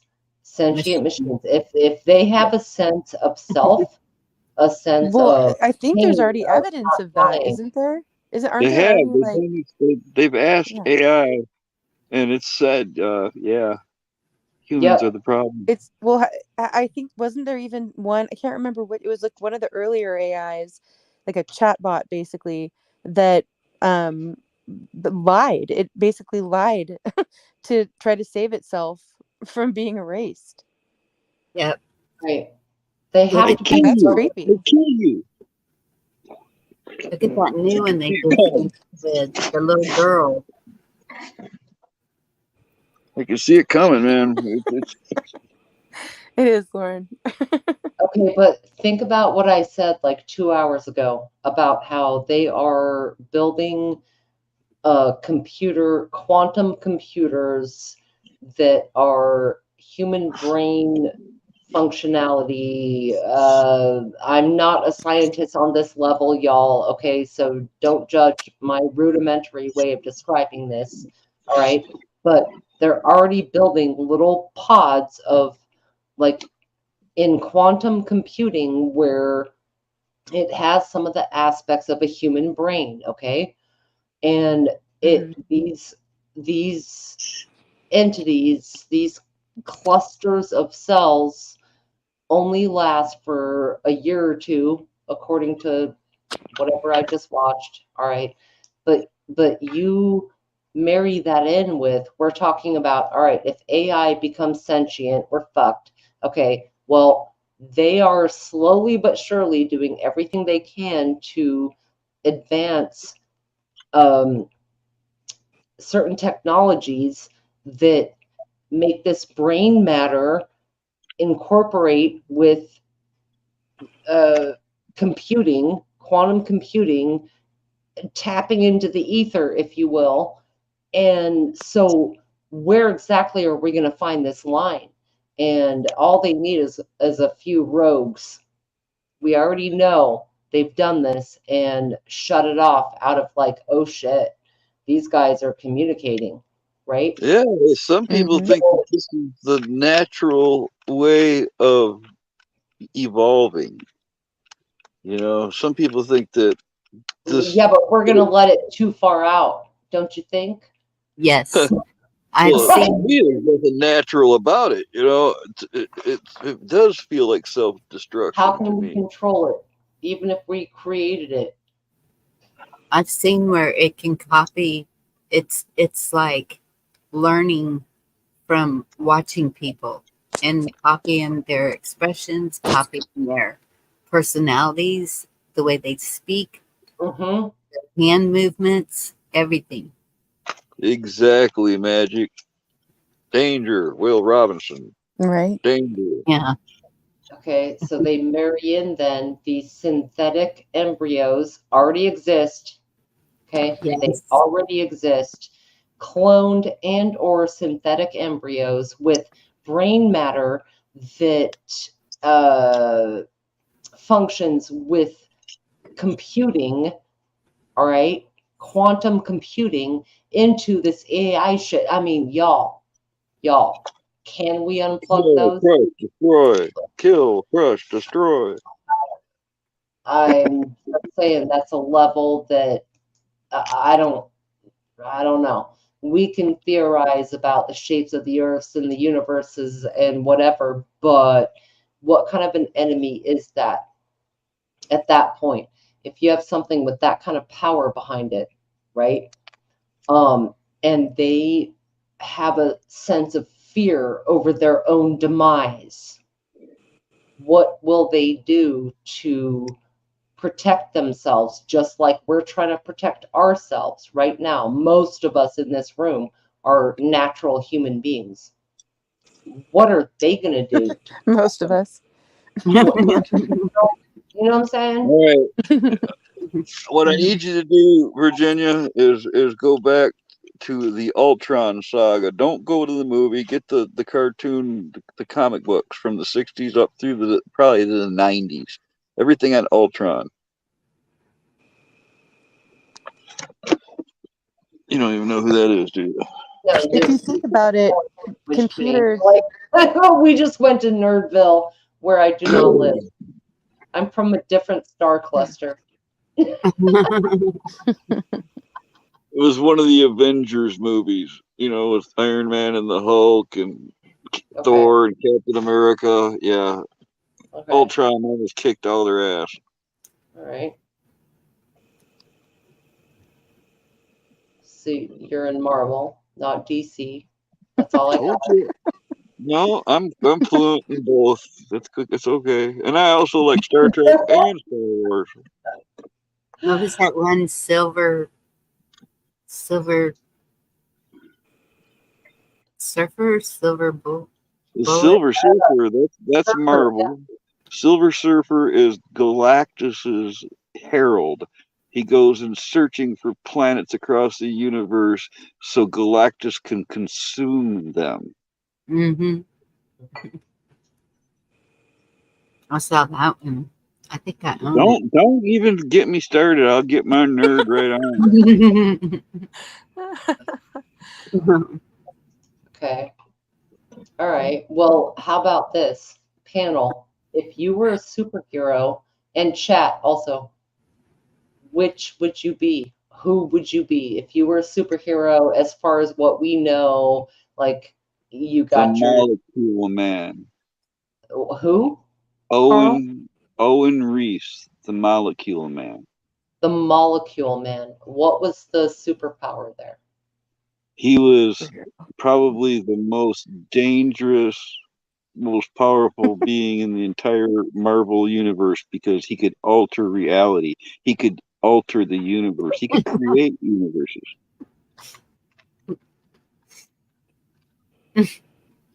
I have never heard of that. I Well, have it's pretty deep. It's pretty deep. Pretty deep. It was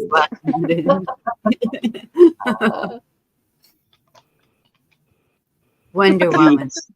He was so powerful that one of the most powerful villains, Doctor Doom, you know, nemesis of the Fantastic Four, he captured the Molecule Man and used him to create an entirely different existence while destroying all the universes.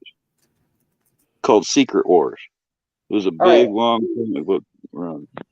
So is your answer okay? What's your final answer, Carl? Okay, all right. You want that? I'll give you the final answer. It's called the One Above All. Okay. And that because he's the only one that could stop Owen Reese. So. Jeez, Carl. Give us a mainstream superhero. No one knows who the One Above All is. That's way too existential. Give us a mainstream comic book. It's the writer. Okay, I'll give you an inside view of what the One Above All is. It's the actual comic book writer. See. All right, I heard Bonnie say Wonder Woman. Yes, because she had Wonder Woman.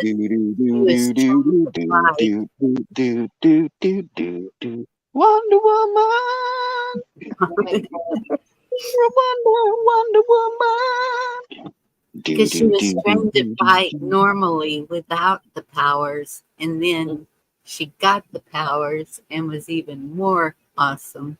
So yeah, she was the daughter of a god. She had magical power. She was, even though she lived on the island of Theraskua, she was the daughter of Zeus. So she was enhanced magically and physically. Yeah. Well, some of Zeus's daughters and sisters were his wives too, but Diana was way more powerful. That was more the norm back then. Hey, Moon. What do you say, Indy? What? Well, I was also thinking Wonder Woman, but I've always liked Black Widow. Ooh.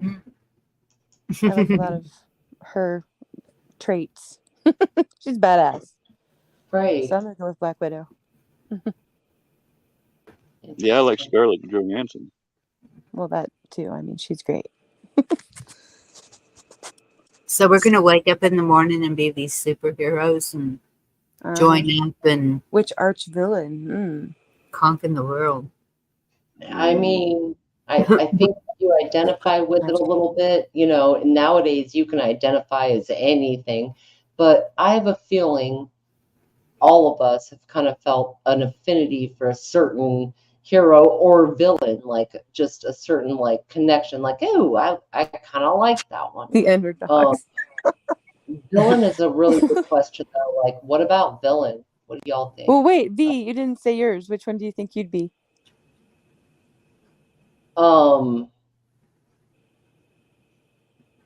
Wonder Woman was the most common that I've been associated with in my life, and with what Bonnie was saying, like she had like the wrist cuffs, like ching ching ching ching ching ching ching, you know, like right? Just the rope, cutting that shit off. But she was something else, and yeah, She was Wonder like Woman. the first female like superhero I think I ever knew about too. And she was on TV in the Yeah. 80s as a Well, kid. her and On She-Ra. TV, so it was a thing, you know. So I always love Wonder Woman. But as far as villain, what do y'all think? I gotta think. Well, actually, she has been a villain. You know about the multiverses, to where both DC and Marvel have multiple versions of the same planet, only it's different. So there is stories where there's an evil Wonder Woman and Batman and Superman all working together, and they do take over the Earth. You know, there's all these different stories for different versions of the same characters. Right. The Black Spider-Man. Mm-hmm. Miles Morales. Yep. Yep. I don't know. I think it's like the intent of the bad guy. Like, they can be painted as a villain, and if you pare it down, it's not what it seems. So like the Joker, I've always found a soulful connection with the Joker. and the Joker has been portrayed in many ways, right? Many different ways, different comic books and different movies. But as far as Caesar Romero rocked it. well, honestly, Nicholson. like my favorite villain in general media is like Dexter, or kind of like Robin Hood villains, where they satiate their psychopathic needs by sacrificing people who deserve it, and passing on the riches or benefits to the people around that parasite, you know. So like, yeah, I'm not advocating those behaviors. I'm just saying You know villain. who Raven is, Moonchild? Raven is one of the Teen Titans. She holds her father's dark essence within her and controls it. If he was to be released out of her magic, he would have destroyed everything, the world. Don't they all? That's it. I can't think of any villains. I can't think of. I mean, I have a hard time picking one. There's different things, you know. But I like what you said about Dexter. I didn't go there. I was thinking more like Disney villains. Certain leaders have been called villains or whatever. It depends on who writes the story. You know what I mean?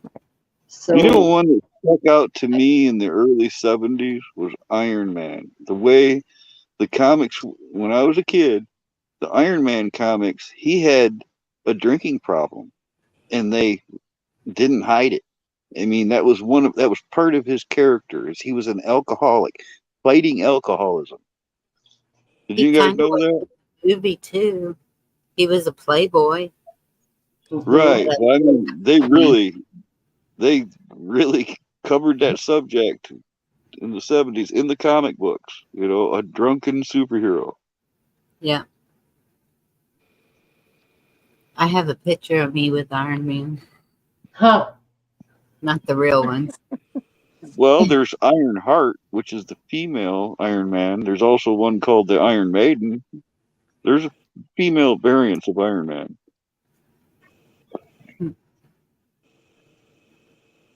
There is always a female variant, you know what I mean? And for These real, days, you bet. They call it gender bending. nah, not the gender bending, but I mean when it comes to superheroes and mythological stories like that, they all have the same vein, and there's always male one, there's female ones, there's villains, there's heroes, there's all of that. And so I think that's an interesting aspect. The women are never as strong. Their powers, the way they're portrayed, That was the way it used to be. I'll no, have to it say still it's is though. changed. It still is. Women and but trust me, y'all know me. I'm not a feminazi. I'm just saying it it is generally male heroes, and there's not that many women ones to be like, oh, well, this person or that person or whatever. There's Go only a watch Captain Marvel. That's true. I mean, there's the girl. What'd she do? The fire or the Well, what? there's Kamala Khan, there's Marvel Girl, there's Captain Marvel, which Brave. They're always, it's like Skipper to Barbie. They're always a subordinate character. You know what I'm saying? Well, I don't know. Not all of them. Look up Firestar. Yeah.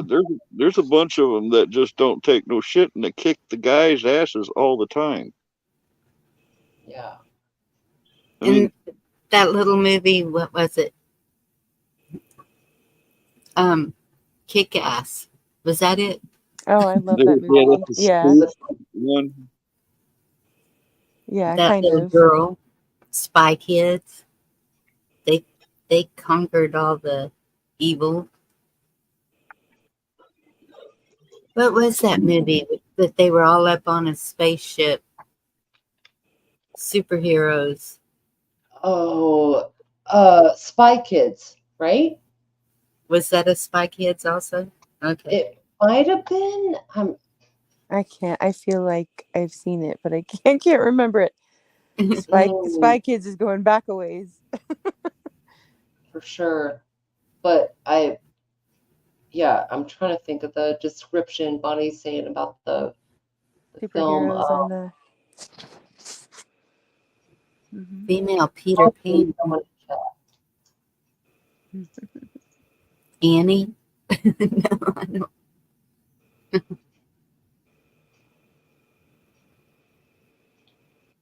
Mhm.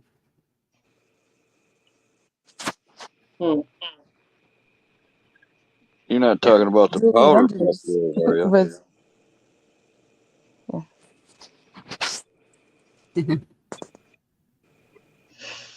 I hear you, apple dumpling. Apple dumpling.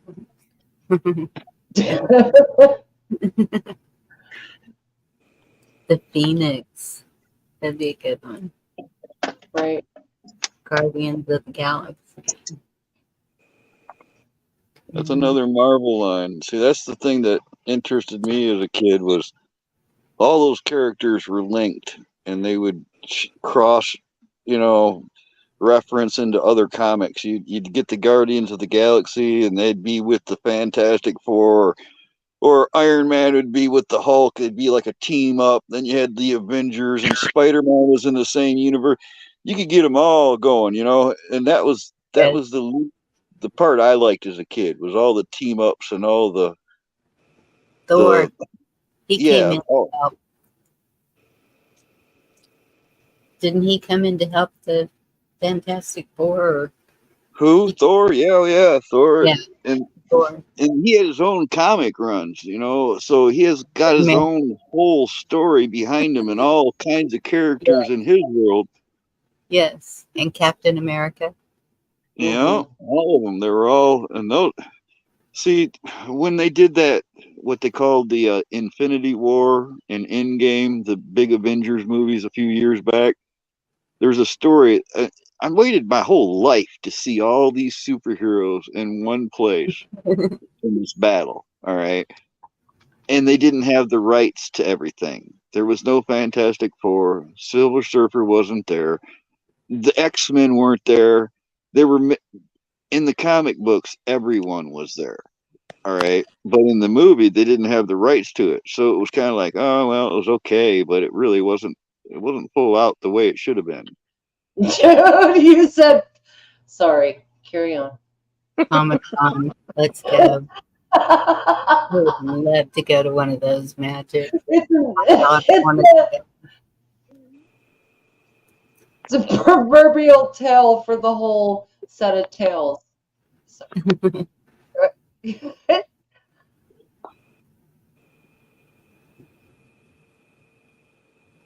I was just thinking of somebody and I can't remember. Oh, Bonnie, I feel like I've just corrupted your moment in stream, but No, you haven't. We're all corrupted already. I tried to tell Gigi that there's actually a squirrel girl.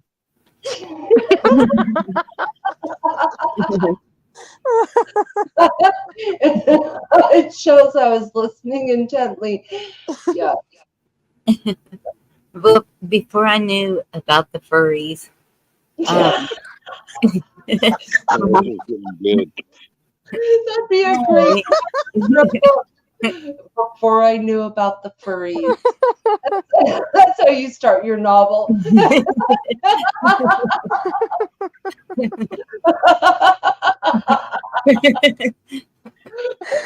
Well, my daughter,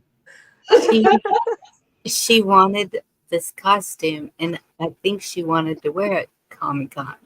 And so she bought the head. The head was like $300. And I thought, you cannot afford the rest of this thing.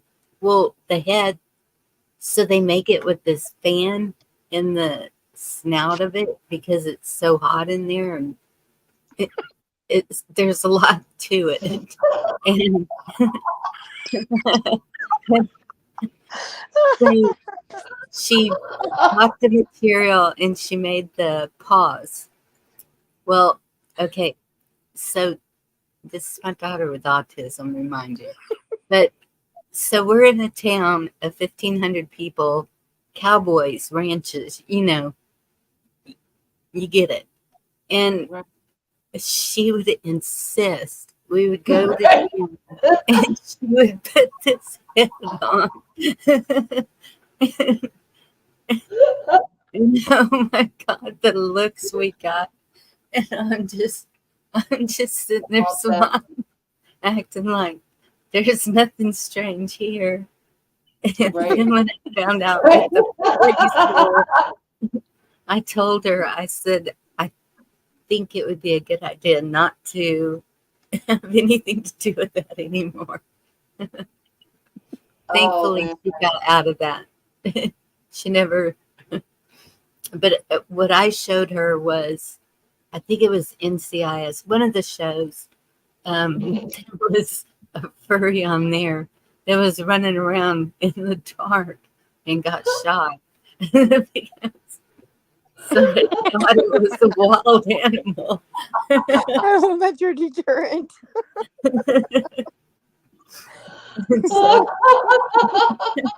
I just scared her out of it. Oh my goodness. Yo. No.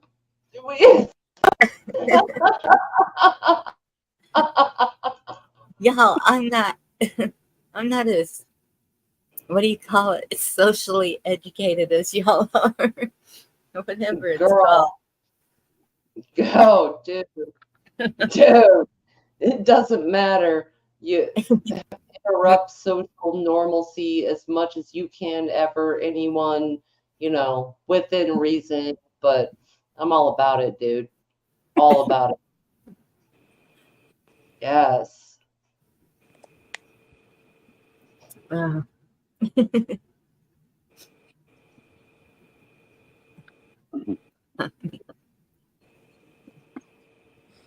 Yeah. Anti. Like mine. Yeah. Two.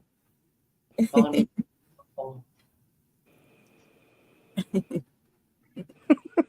Right, Lauren?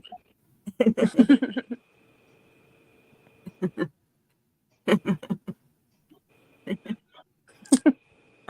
furries people.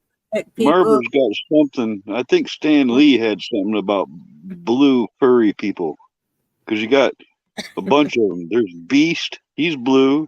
You got Mystique, she's blue. You got Nightcrawler, he's blue. I think Stan Lee was into some blue furries. Huh. Cookie Monster. That's the first thing that came to my mind when you said blue. Cookie See, there's Monster? another one. Yeah. Yeah. Interesting. Very interesting. Big Bird. Blue people. Well, you know, that green chick on Star Trek was damn hot. You remember her? Yvonne Craig, also known as Batgirl. Batgirl. Yeah, the same chick that was on Star Trek, that green dancing chick, was the same girl that played Batgirl. Okay. Green dancing chick. And I gotta be honest, Batgirl really changed my life as a child. All right, in the '60s, there wasn't much better to look at on TV than Batgirl. No, that had my full attention. Even as a little kid, right? Yep. Yeah.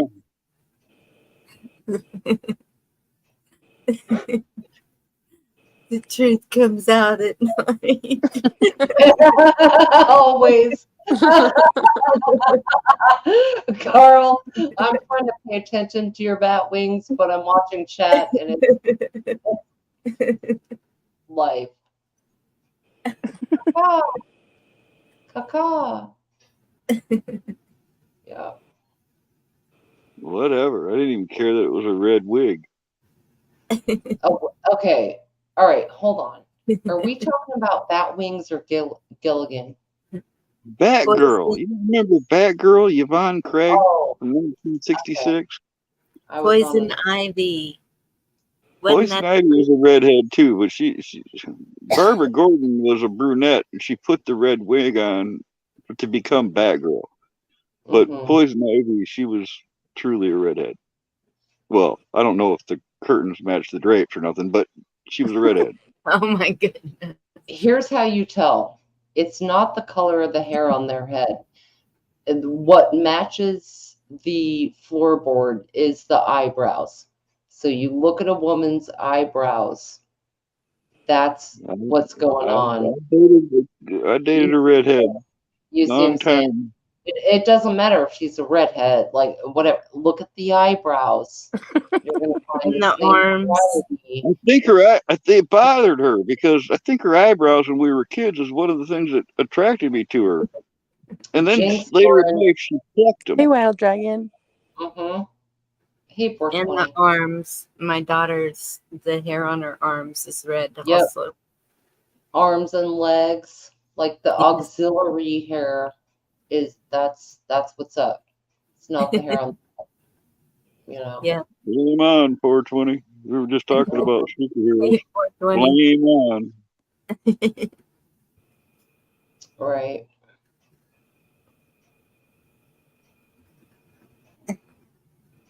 Popeye and eyebrow. What does that mean, Lauren? Popeye and eyebrow. Spinach and eyebrow. It'll take a while for that to go away. Well, the green girls. So you're saying there were how many green girls? There was this green chick that Captain Kirk hooked up with, all right, in Star Trek. Okay. And she was like, all green. It's like a bikini, a space bikini on. She was hot. Huh. No wonder Carl wants to go up in space. He's in the There Mars. you go. Comes full circle. I could see Carl going in the pod. Like we I were told you that I was going to get a nerd on. I could see Carl loving the pod.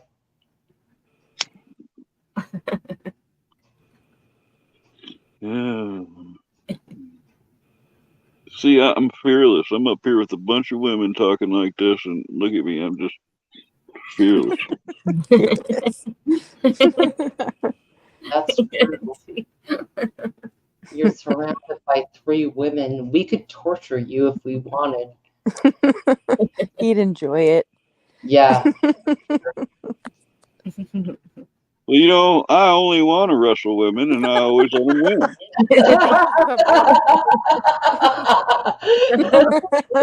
Carl. Yeah, for sure. I get it.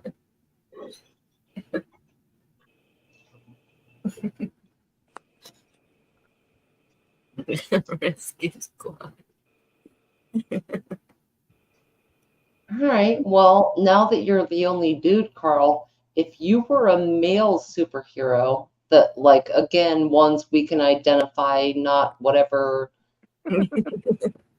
right? Which one do you think you are? Bonnie and I said Wonder Woman. What do you got? You know, I don't think I'm a superhero. I don't think, you know, I have something they call it. No. Fantasize. Go That's like the into most superhero thing to say, Fantasyland. Carl. Yeah. Yeah. Which one? We're in fantasy world now. Fantasy world in Minecraft. There are so many different male superheroes. There's very few females to choose. Right. So which one, Carl? Which one? I'm trying, man. I don't know. I've never considered this, and there's a wide variety for me to choose from. All right, so you got to give me a minute.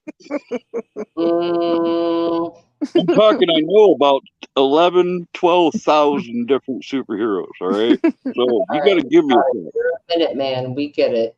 Now, superhero. Superheroes. You know, I don't know. Male I was superhero. one that I can kind of relate with now. It was called the Black Cat. All right, he was old, he was ornery, and his only real superpower was he'd box the shit out of you. All right. You basically just said a black pussy. You basically just said a female term. No, that's Catwoman. Yeah, you did. Yes, you did. And nobody knows who the Black Cat is. Give us a sellout superhero. I want a sellout title. He was buddies with Batman. Oh my goodness, you're not helping with the Batwing. You're not helping, dude. I like the character you explained though. That's funny. Oh, boxes. Right. Yeah, you think I'm making it up? Look it up. Nobody thinks you're making it up. I just Wolverine. better. Right? Okay. Well, I like Wolverine. You know, I mean. All right, Wolverine. That's acceptable. He did get a lot of chicks. The chicks dig Wolverine. I mean, It's all about shit. Funniest giggle is life. I mean, Carl, I think you've been living alone too long. I don't know. I still stick with my previous statements of it's better to be alone than to be miserable. Okay. All right. There ain't no girl out there that can even tolerate me for like more than a couple of years. That's the longest it's lasted is like 7 years. There's been like 5 and 6 years. In fact, I think they were lasting longer, and it was longer, more of them that happened. But a year or two is think about had enough of me. Huh. I don't know.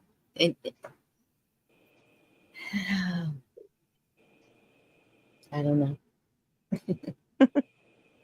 know. Tell us more, Bonnie. You don't know about what? Like, tell us more, girl. Well, I think a lot of us think that about ourselves.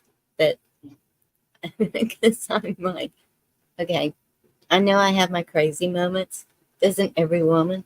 But maybe mine are crazier. I don't know. But so I'm always thinking there's no man out there that can. But even though I was married for over 10 years to both husbands, just because I wouldn't leave.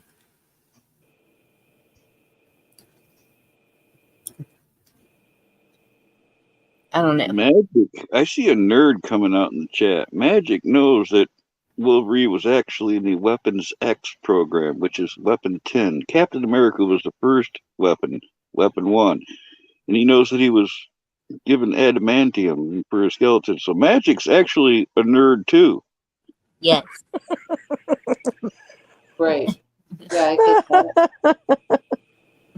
I love that that's the conclusion you come to. Right. But Lauren, I see what you're saying. Tell us the secrets that you keep. Like Bonnie. Bonnie was actually telling a pretty deep story. Like, carry on, girl. Carry on. Carl started it. Well, if I haven't heard that 1,000 times. Yeah, true.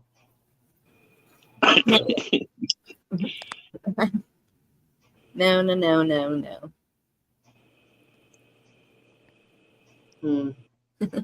Not a man in this world. He'd have to be a superhero. Right. Right. I don't know. There's like this fine line I find talking about women's roles and what we do in society or in our families or whatever. Like, I think one of the ways government and other things has brought us down is making the nuclear family worthless. Like, I see where this is going. You guys realize, I see where this is going. You realize on the island of Themyscira, where Wonder Woman comes from, they didn't even allow men. They would kill men if they came onto the island. I see where this is headed. Yes. Well, I mean, there is that, but I'm not saying to get to that point. What I'm saying really is we need each other for the roles we are. I think that there's nothing What I keep wrong. trying to tell all the gay people is that they need us straight people to make more gay people, or they're going to run out of gay people. They need us. No, you're not gonna. You can't fight Mother Nature or the nature of man. What I'm saying is there is no competition. We talk about superheroes, whatever, but there's roles. We have roles. We have strengths for each of what we are. I thought you were talking about like the reproduction, because it takes two to tango. Well, no, I'm not necessarily reproduction, but the roles we have.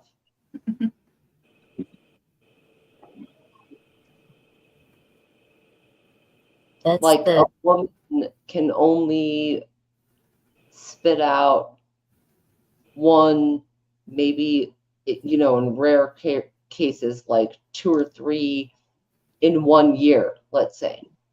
But a man, all you need, you can freeze that. You can make an ice cube of that million swimmers. Work that for. No, but I'm just saying, like, so why do we have this disparaging difference between the value of what is a superhero? Because most are men. Most are men. But the woman does not have a pretty profound value also. That's all I'm saying. And again, I'm not a feminazi at all. I'm just saying I think we should relish the power of the other one, each one, you know. Yes. I certainly do, and as I've said it before, I've always liked to hang out with a gal way more than a dude. All right. Maybe it's the strength thing that men have the strength. But a superhero can be whoever. It's a comic. So yeah, there should be more women superheroes. Well, you got Supergirl, you got Superwoman, you got Wonder Woman, you got Firestar. I could think of a couple hundred. Give me a minute. I could probably name a couple hundred. There's a Supergirl. But I always could relate in some ways with like the male ones too. You know what I mean? Like I don't think you have to only, you know what? I hope that makes sense. But like I had favorite male superheroes. Like Well, yeah, you know, there you can't only feel any kind of connection with only the same gender characters. Yep. T-Man. I love T-Man. Well, I guess that was a cartoon. What?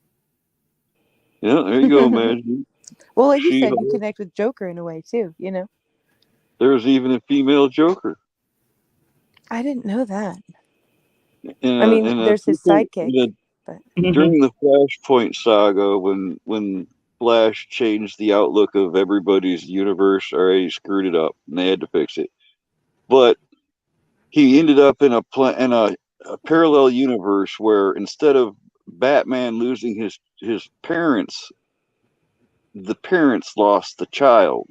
So actually, Bruce Wayne was murdered, and the father became Batman, and the mother became the Joker. Right. I like that. yeah.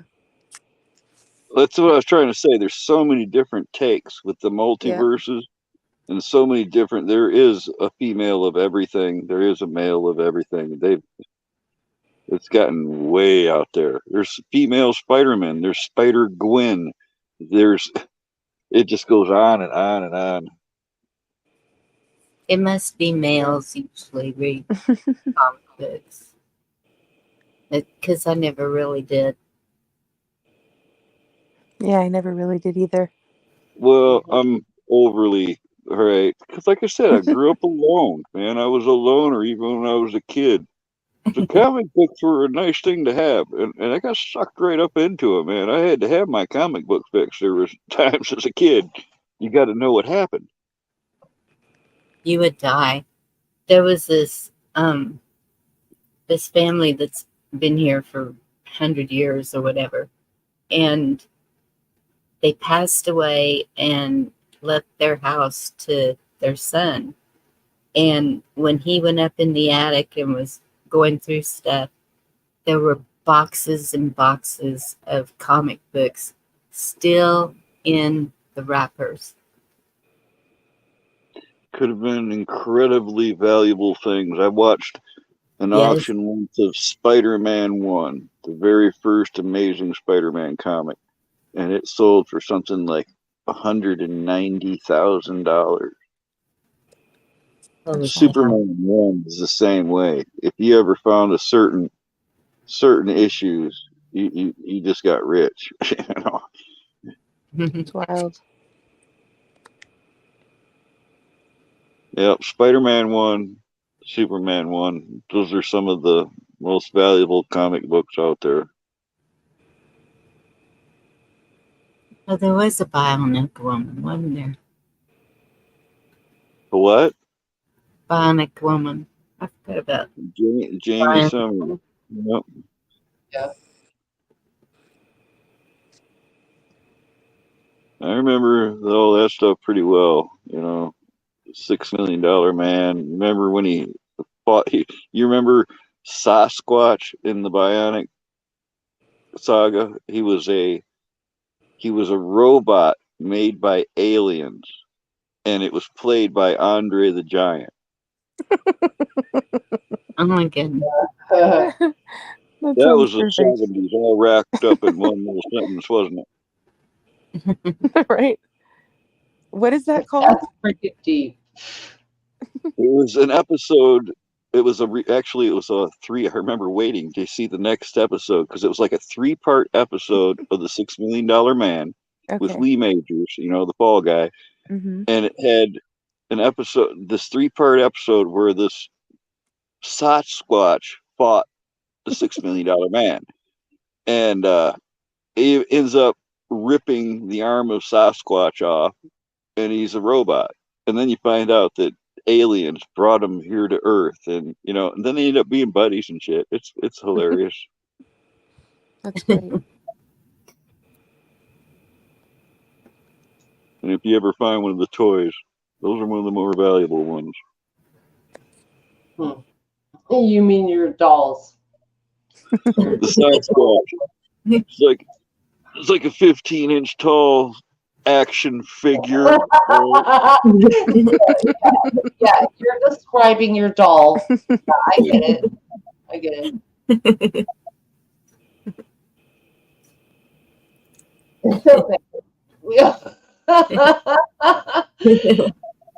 You know what's kind of funny is that men held on to their dolls way longer than women. Like, Yes. Action figures. we annihilate their hair. Men, they have their dolls in cages. It's all You right. can't call them dolls, Virginia. Action figures are Yeah. That's very true. They're dolls.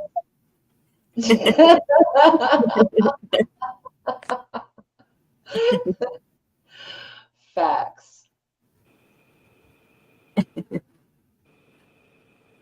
My G.I. Joes would so have rescued your Barbies.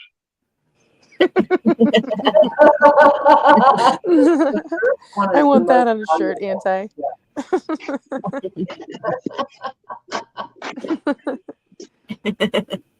That's a good one, Carl.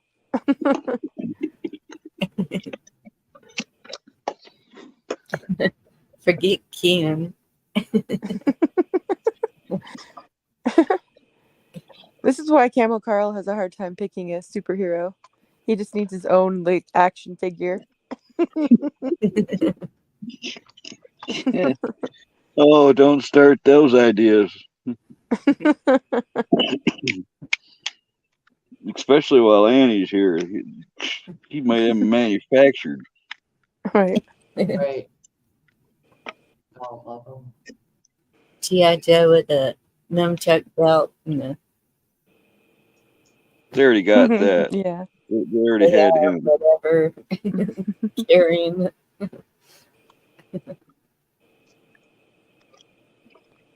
There was literally a 1980s G.I. Joe and nunchucks, Bonnie, I swear. Oh wow. The little ones. Not the big ones we had in the 60s. The little tiny ones in the 80s.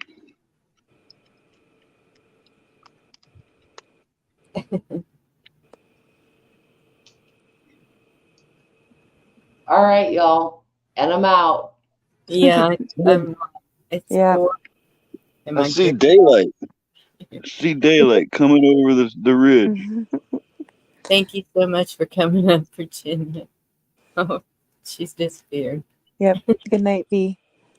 Yeah, Bonnie, thanks for letting me come up. It was fun to get to come up and hang out a little bit. I don't get to do that very often. Thank you all for being here. It was fun. Yeah, Enjoyed it's a great night. Yep. See you girls all somewhere soon. Yep. Much love, Carl. Much love, everybody in chat. Good night, you guys. Good night. Y'all take care. Try to get some sleep. God bless you and see you tomorrow, maybe, if I'm not sleepy. Good night, y'all. Dave, you're still here. Good night, Dave.